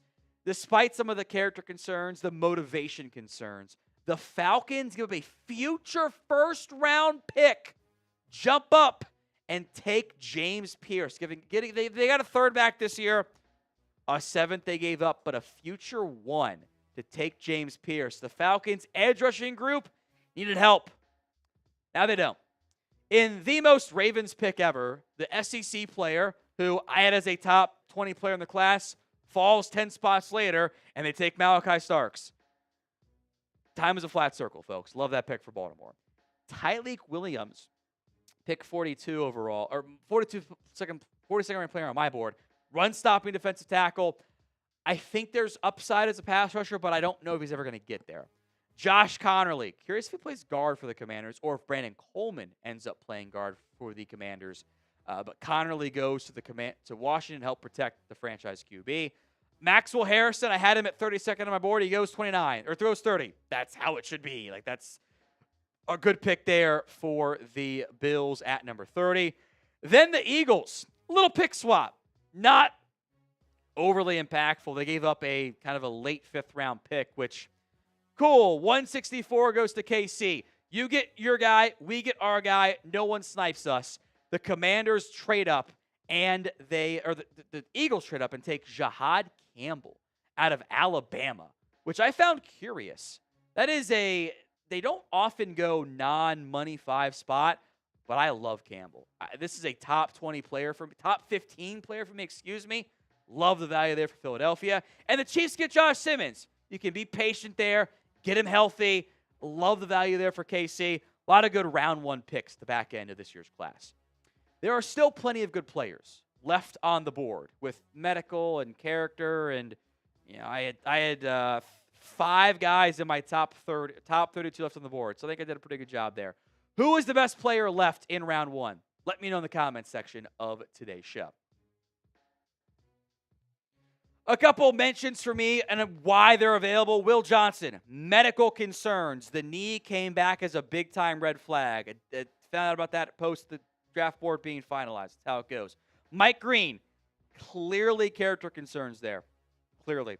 Luther Burden, I am higher on him. Teams are dumb. They can be wrong. At this point, we're talking about a 5-pick difference between Nick Emenwari and round 2. So, we're not that far off. That's we're in the range for him. So, I'm not going to call that a miss for those guys not being taken yet with Nick Emenwari. Freaky athlete at safety should go early in round 2. Unless there's more going on we don't know about, which is always possible. Donovan Ezeraku, pick 28 or 20th overall on my board, out of Boston College. Don't think he lasts long. Tennessee could be a good fit for him, and also Luther Burden as well. Travion Henderson out of Ohio State. I like him a lot. I think he goes early in round 2. The Bears, watch out for him. Carson Switzer was always kind of a late round 1, early round 2 guy. Xavier Watts. Savone Revel's got medical stuff. Can't say Shadur, but where Shadur Sanders goes will be one of the biggest storylines in day 2 of the NFL draft. Trey Amos, again, this is pick 41, so we're looking at early round 2 grades. Caleb Johnson I like, but Some like Quinshon Judkins more. Quarterbacks left, by the way, real quick here. Shedeur Sanders, Jalen Milroe, Will Howard, Tyler Shuck. If you took the under 2.5 QBs or less than 2.5 QBs in round 1, congrats. You did pretty good there. The top question, though, going into day 2. Who will draft Shedeur Sanders? Saints? Browns? Both those teams have early round 2 picks. Let me know in the comments section of today's show who ends up drafting Shedeur Sanders in the round 2, we assume, of the 2025 NFL Draft. As a reminder, make sure you guys are subscribed. YouTube.com/ChatSportsTV. We are 20 subs away from the 407,000 mark. And if we get there during the loop or something, maybe I'll do a beer bong tomorrow morning. But we got grades to do. We're 20 away. I'm not doing it. Unless we get there, I'll do it. And I'm old now. I can't hold my bladder the way I used to. I got to pee. Hit that sub button. We will have grades for you available here on the channel in less than an hour. We'll grade all the picks in round 1. Yeah, we will. If you're watching, by the way, on the Cowboys Report live stream, we will obviously sign off on that as well. Cowboys Report, day 2 mock draft, and draft targets tomorrow morning for you guys. Up early, Adam here. So Cowboys, we're going to sign off and the live stream. Chat Sports side, we will put this on loop. Is the plan there? Put it on loop one time. One-time loop here on the Chat Sports side. See you guys tomorrow here for the day 2 of the 2025 NFL Draft.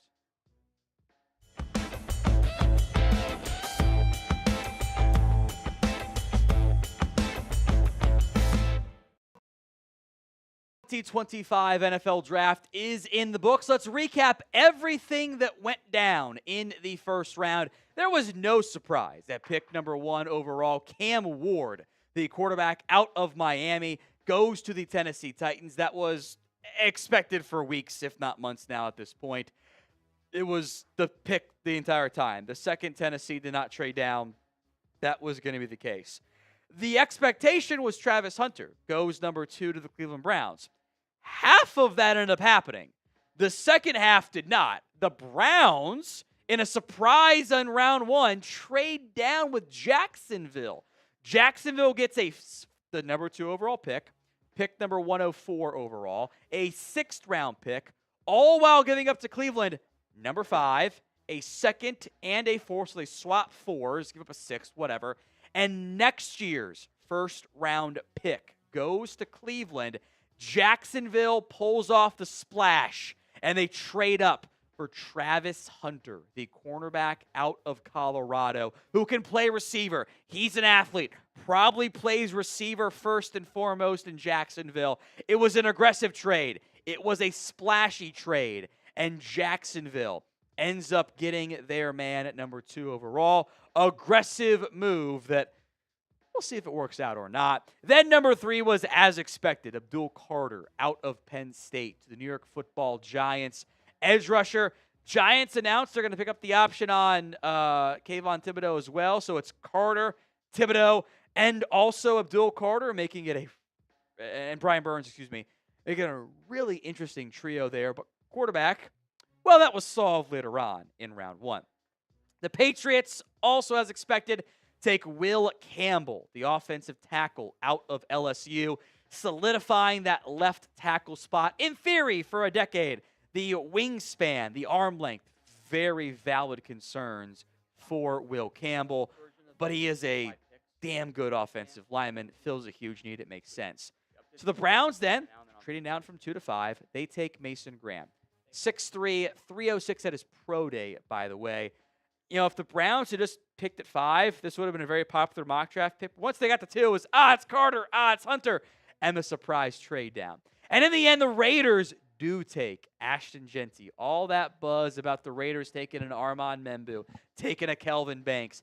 They take Genty in round 1 at pick number 6. My number 3 overall player. It's a question of how much you value the running back spot.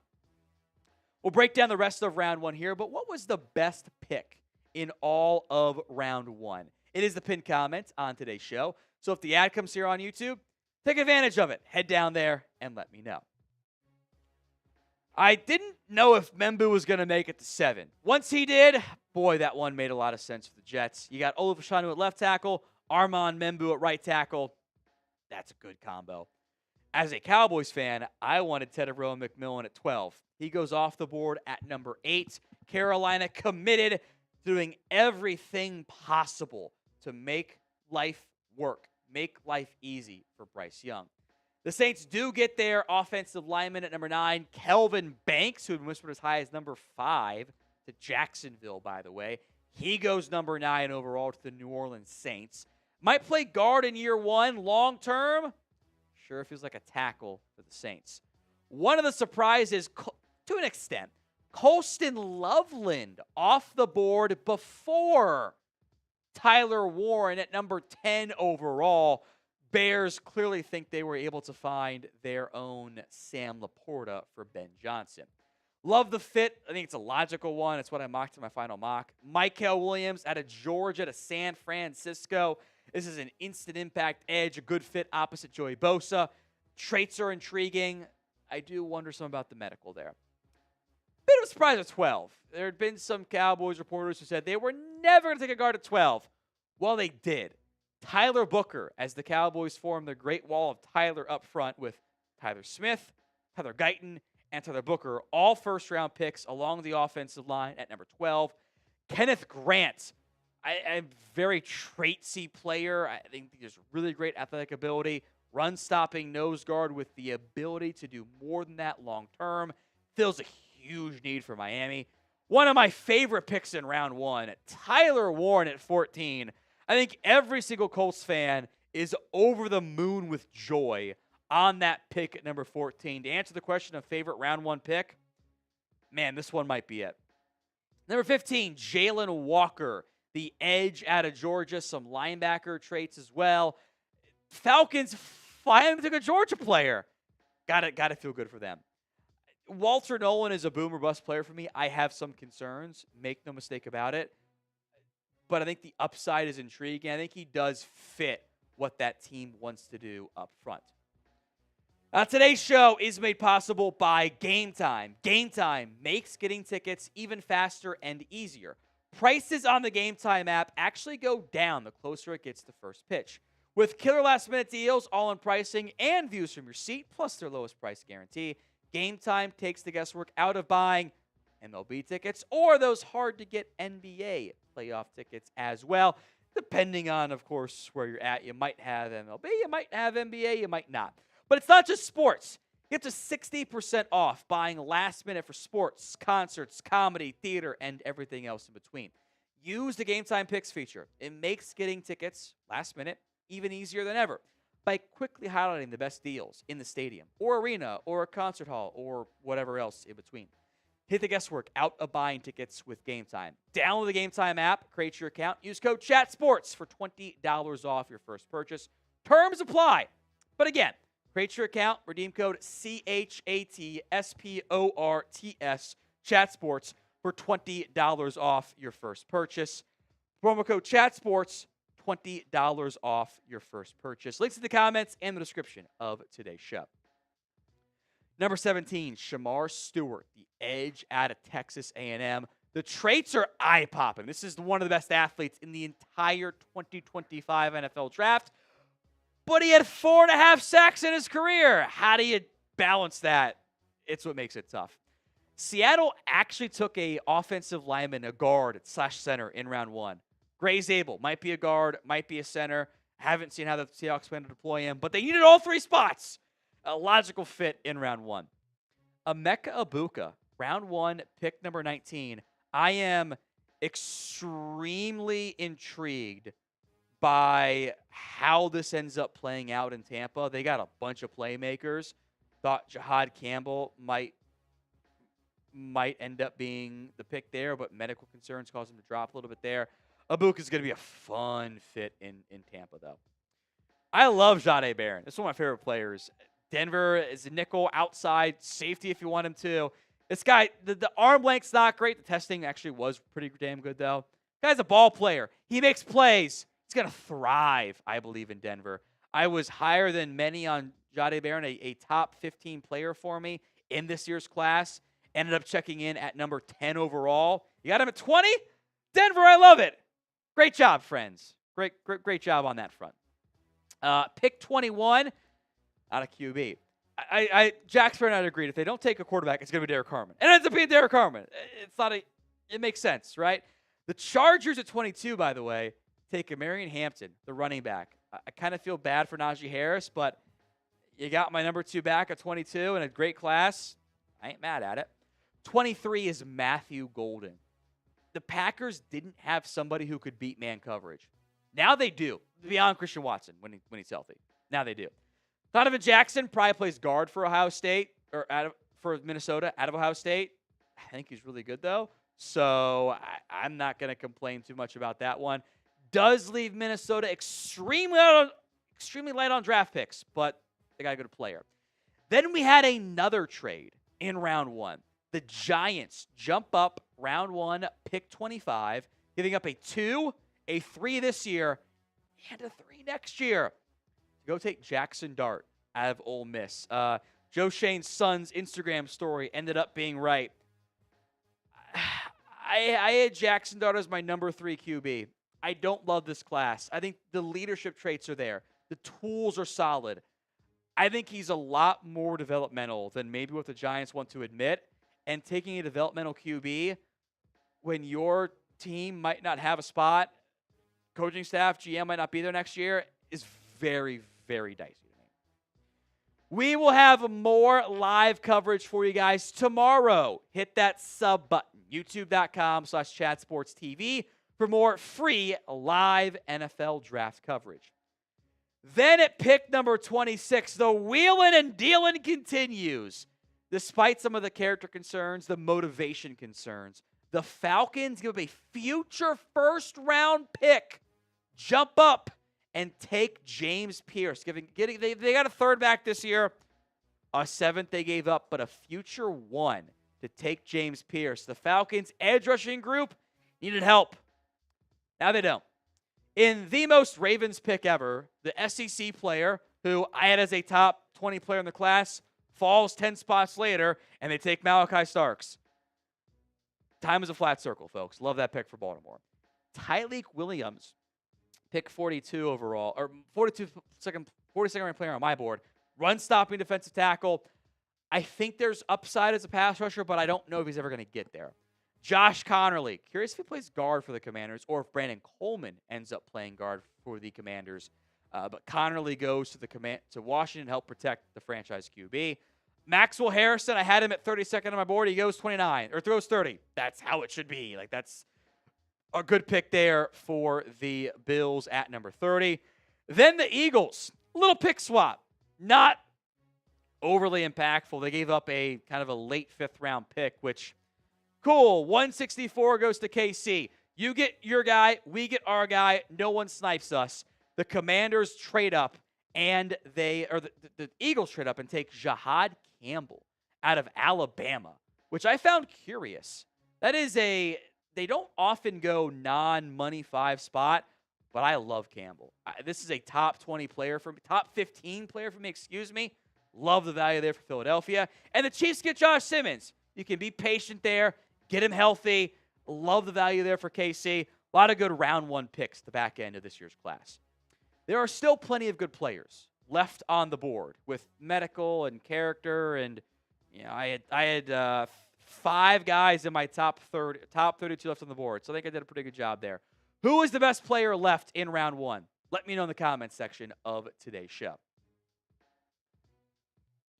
A couple mentions for me and why they're available. Will Johnson, medical concerns. The knee came back as a big-time red flag. I found out about that post the draft board being finalized. That's how it goes. Mike Green, clearly character concerns there. Clearly. Luther Burden, I am higher on him. Teams are dumb. They can be wrong. At this point, we're talking about a 5-pick difference between Nick Emenwari and round 2. So, we're not that far off. That's we're in the range for him. So I'm not going to call that a miss for those guys not being taken yet with Nick Emenwari. Freaky athlete at safety should go early in round 2. Unless there's more on we don't know about, which is always possible. Donovan Ezeraku, pick 28 or 20th overall on my board, out of Boston College. Don't think he lasts long. Tennessee could be a good fit for him, and also Luther Burden as well. Travion Henderson out of Ohio State. I like him a lot. I think he goes early in round 2. The Bears, watch out for him. Carson Switzer was always kind of a late round 1, early round 2 guy. Xavier Watts. Savone Revel's got medical stuff. Can't say Shadur, but where Shadur Sanders goes will be one of the biggest storylines in day 2 of the NFL draft. Trey Amos, again, this is pick 41, so like we're looking at early round 2 grades. Caleb Johnson I like, but some like Quinshon Judkins more. Quarterbacks left, by the way, real quick here. Shadur Sanders, Jalen Milroe, Will Howard, Tyler Shuck. If you took the under 2.5 QBs, or less than 2.5 QBs in round 1, congrats. You did pretty good there. The top question, though, going into day 2. Who will draft Shadur Sanders? Saints? Browns? Both those teams have early round 2 picks. Let me know in the comments section of today's show who ends up drafting Shadur Sanders in the round 2, we assume, of the 2025 NFL Draft. As a reminder, make sure you guys are subscribed. YouTube.com/ChatSportsTV. We are 20 subs away from the 407,000 mark. And if we get there during the loop or something, maybe I'll do a beer bong tomorrow morning. But we got grades to do. We're 20 away. I'm not doing it. Unless we get there, I'll do it. And I'm old now. I can't hold my bladder the way I used to. I got to pee. Hit that sub button. We will have grades for you available here on the channel in less than an hour. We'll grade all the picks in round 1. Yeah, we will. If you're watching, by the way, on the Cowboys Report live stream, we will obviously sign off on that as well. Cowboys Report, day 2 mock draft, and draft targets tomorrow morning for you guys. Up and early, up early, Adam here. So Cowboys, we're going to sign off and the live stream. Chat Sports side, we will put this on loop. Is the plan there? Put it on loop one time loop here on the Chat Sports side. See you guys tomorrow here for the day 2 of the 2025 NFL Draft.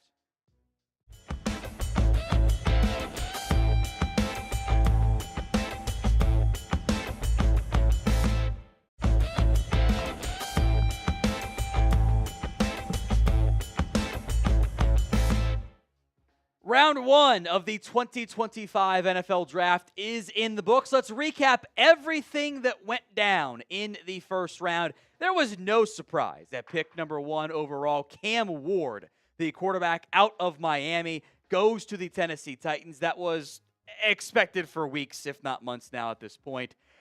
It was the pick the entire time. The second Tennessee did not trade down, that was going to be the case. The expectation was Travis Hunter goes number 2 to the Cleveland Browns. Half of that ended up happening. The second half did not. The Browns, in a surprise on round 1, trade down with Jacksonville. Jacksonville gets the number 2 overall pick number 104 overall, a 6th round pick, all while giving up to Cleveland number 5, a 2nd, and a 4th. So they swap 4s, give up a 6th, whatever. And next year's first round pick goes to Cleveland. Jacksonville pulls off the splash, and they trade up for Travis Hunter, the cornerback out of Colorado, who can play receiver. He's an athlete, probably plays receiver first and foremost in Jacksonville. It was an aggressive trade. It was a splashy trade, and Jacksonville ends up getting their man at number 2 overall. Aggressive move that we'll see if it works out or not. Then number 3 was, as expected, Abdul Carter out of Penn State to the New York Football Giants. Edge rusher. Giants announced they're going to pick up the option on Kayvon Thibodeau as well. So it's Carter, Thibodeau, and also Abdul Carter, making it and Brian Burns, making it a really interesting trio there. But quarterback, well, that was solved later on in round 1. The Patriots, also as expected, take Will Campbell, the offensive tackle out of LSU, solidifying that left tackle spot, in theory, for a decade. The wingspan, the arm length, very valid concerns for Will Campbell, but he is a damn good offensive lineman, fills a huge need, it makes sense. So the Browns then, trading down from 2 to 5, they take Mason Graham. 6'3", 306 at his pro day, by the way. if the Browns had just picked at 5, this would have been a very popular mock draft pick. Once they got to 2, it was, it's Carter, it's Hunter, and the surprise trade down. And in the end, the Raiders do take Ashton Genty. All that buzz about the Raiders taking an Armand Membu, taking a Kelvin Banks. They take Genty in round 1 at pick number 6. My number 3 overall player. It's a question of how much you value the running back spot.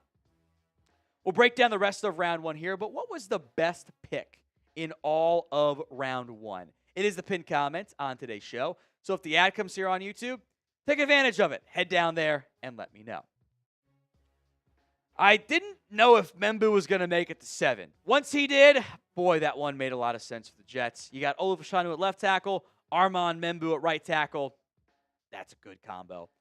As a Cowboys fan, I wanted Teterow McMillan at 12. He goes off the board at number 8. Carolina committed to doing everything possible to make life work, make life easy for Bryce Young. The Saints do get their offensive lineman at number 9, Kelvin Banks, who had been whispered as high as number 5 to Jacksonville, by the way. He goes number 9 overall to the New Orleans Saints.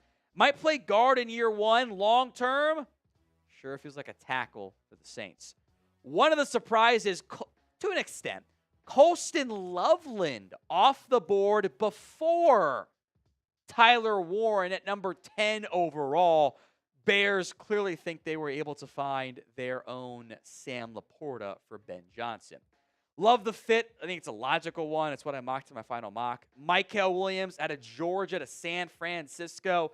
This is an instant impact edge, a good fit opposite Joey Bosa. Traits are intriguing. I do wonder some about the medical there. Bit of a surprise at 12. There had been some Cowboys reporters who said they were never going to take a guard at 12. Well, they did. Tyler Booker, as the Cowboys form their great wall of Tyler up front with Tyler Smith, Tyler Guyton, and Tyler Booker, all first-round picks along the offensive line at number 12. Kenneth Grant, a very traitsy player. I think he has really great athletic ability, run-stopping nose guard with the ability to do more than that long-term. Fills a huge need for Miami. One of my favorite picks in round 1, Tyler Warren at 14. I think every single Colts fan is over the moon with joy on that pick at number 14. To answer the question of favorite round 1 pick, man, this one might be it. Number 15, Jalen Walker, the edge out of Georgia, some linebacker traits as well. Falcons finally took a Georgia player. Got to feel good for them. Walter Nolan is a boom or bust player for me. I have some concerns. Make no mistake about it. But I think the upside is intriguing. I think he does fit what that team wants to do up front. Today's show is made possible by Game Time. Game Time makes getting tickets even faster and easier. Prices on the Game Time app actually go down the closer it gets to first pitch. With killer last-minute deals, all-in pricing, and views from your seat, plus their lowest price guarantee, Game Time takes the guesswork out of buying MLB tickets or those hard-to-get NBA playoff tickets as well. Depending on, of course, where you're at, you might have MLB, you might have NBA, you might not. But it's not just sports. Get to 60% off buying last minute for sports, concerts, comedy, theater, and everything else in between. Use the Game Time Picks feature. It makes getting tickets last minute even easier than ever by quickly highlighting the best deals in the stadium or arena or a concert hall or whatever else in between. Hit the guesswork out of buying tickets with Game Time. Download the Game Time app, create your account, use code CHATSPORTS for $20 off your first purchase. Terms apply. But again, create your account, redeem code CHATSPORTS, CHATSPORTS, for $20 off your first purchase.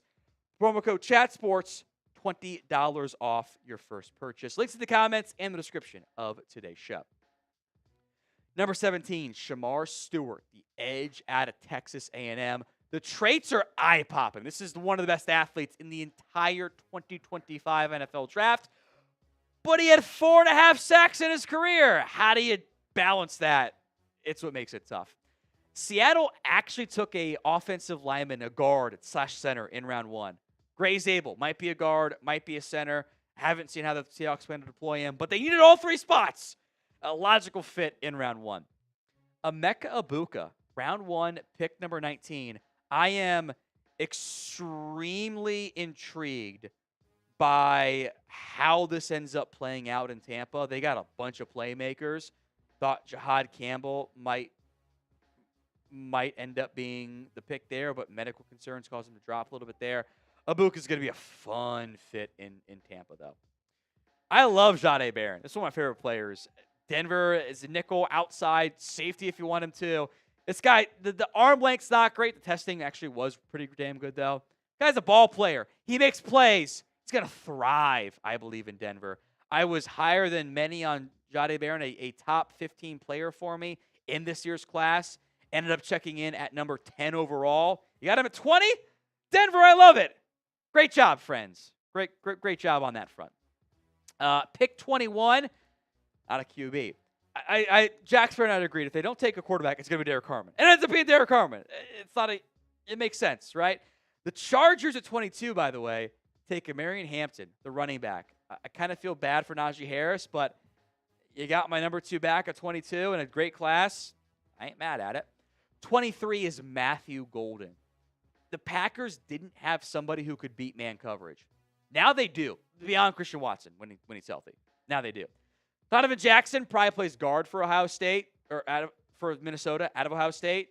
I think he's really good, though. So I'm not going to complain too much about that one. Does leave Minnesota extremely light on draft picks, but they got a good player. Then we had another trade in round 1. The Giants jump up round 1, pick 25, giving up a 2, a 3 this year, and a 3 next year. To go take Jackson Dart out of Ole Miss. Joe Shane's son's Instagram story ended up being right. I had Jackson Dart as my number 3 QB. I don't love this class. I think the leadership traits are there. The tools are solid. I think he's a lot more developmental than maybe what the Giants want to admit. And taking a developmental QB when your team might not have a spot, coaching staff, GM might not be there next year, is very, very dicey to me. We will have more live coverage for you guys tomorrow. Hit that sub button, youtube.com/chatsportstv for more free live NFL draft coverage. Then at pick number 26, the wheeling and dealing continues. Despite some of the character concerns, the motivation concerns, the Falcons give up a future first-round pick, jump up, and take James Pierce. They got a 3rd back this year, a 7th they gave up, but a future 1 to take James Pierce. The Falcons' edge rushing group needed help. Now they don't. In the most Ravens pick ever, the SEC player, who I had as a top 20 player in the class, falls 10 spots later, and they take Malachi Starks. Time is a flat circle, folks. Love that pick for Baltimore.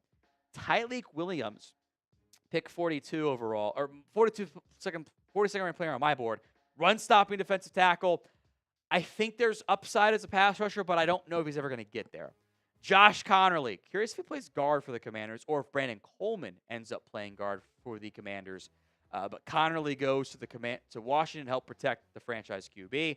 Maxwell Harrison, I had him at 32nd on my board. He goes 29 or throws 30. That's how it should be. That's a good pick there for the Bills at number 30. Then the Eagles, a little pick swap. Not overly impactful. They gave up a kind of a late 5th round pick, which cool. 164 goes to KC. You get your guy, we get our guy. No one snipes us. The Commanders trade up, and the Eagles trade up and take Jahad Campbell out of Alabama, which I found curious. That is they don't often go non-money 5 spot, but I love Campbell. This is a top 20 player for me, top 15 player for me, excuse me. Love the value there for Philadelphia. And the Chiefs get Josh Simmons. You can be patient there, get him healthy. Love the value there for KC. A lot of good round 1 picks at the back end of this year's class. There are still plenty of good players left on the board with medical and character, and I had 5 guys in my top 32 left on the board, so I think I did a pretty good job there. Who is the best player left in round 1? Let me know in the comments section of today's show. A couple mentions for me and why they're available. Will Johnson, medical concerns. The knee came back as a big-time red flag. I found out about that post the draft board being finalized. That's how it goes. Mike Green, clearly character concerns there. Clearly. Luther Burden, I am higher on him. Teams are dumb. They can be wrong. At this point, we're talking about a 5-pick difference between Nick Emenwari and round 2. So, like, we're not that far off. That's like we're in the range for him. So I'm not going to call that a miss for those guys not being taken yet with Nick Emenwari. Freaky athlete at safety should go early in round 2. Unless there's more going on we don't know about, which is always possible. Donovan Ezeraku, pick 28 or 20th overall on my board, out of Boston College. Don't think he lasts long. Tennessee could be a good fit for him, and also Luther Burden as well. Travion Henderson out of Ohio State. I like him a lot. I think he goes early in round 2. The Bears, watch out for him. Carson Switzer was always kind of a late round 1, early round 2 guy. Xavier Watts. Savone Revel's got medical stuff. Can't say Shedeur, but where Shedeur Sanders goes will be one of the biggest storylines in day 2 of the NFL draft. Trey Amos, again, this is pick 41, so like we're looking at early round 2 grades. Caleb Johnson I like, but some like Quinshon Judkins more. Quarterbacks left, by the way, real quick here. Shedeur Sanders, Jalen Milroe, Will Howard, Tyler Shuck. If you took the under 2.5 QBs, or less than 2.5 QBs in round 1, congrats. You did pretty good there. The top question, though, going into day 2. Who will draft Shedeur Sanders? Saints? Browns? Both those teams have early round 2 picks. Let me know in the comments section of today's show who ends up drafting Shedeur Sanders in the round 2, we assume, of the 2025 NFL Draft. As a reminder, make sure you guys are subscribed. YouTube.com/chatsportstv. We are 20 subs away from the 407,000 mark. And if we get there during the loop or something, maybe I'll do a beer bong tomorrow morning. But we got grades to do. We're 20 away. I'm not doing it. Unless we get there, I'll do it. And I'm old now. I can't hold my bladder the way I used to. I got to pee. Hit that sub button. We will have grades for you available here on the channel in less than an hour. We'll grade all the picks in round 1. Yeah, we will. If you're watching, by the way, on the Cowboys Report live stream, we will obviously sign off on that as well. Cowboys Report, day 2 mock draft, and draft targets tomorrow morning for you guys. Up early, Adam here. So Cowboys Report, we're going to sign off and the live stream. Chat Sports side, we will put this on loop. Is the plan there? Put it on loop one time. One-time loop here on the Chat Sports side. See you guys tomorrow here for the day 2 of the 2025 NFL Draft.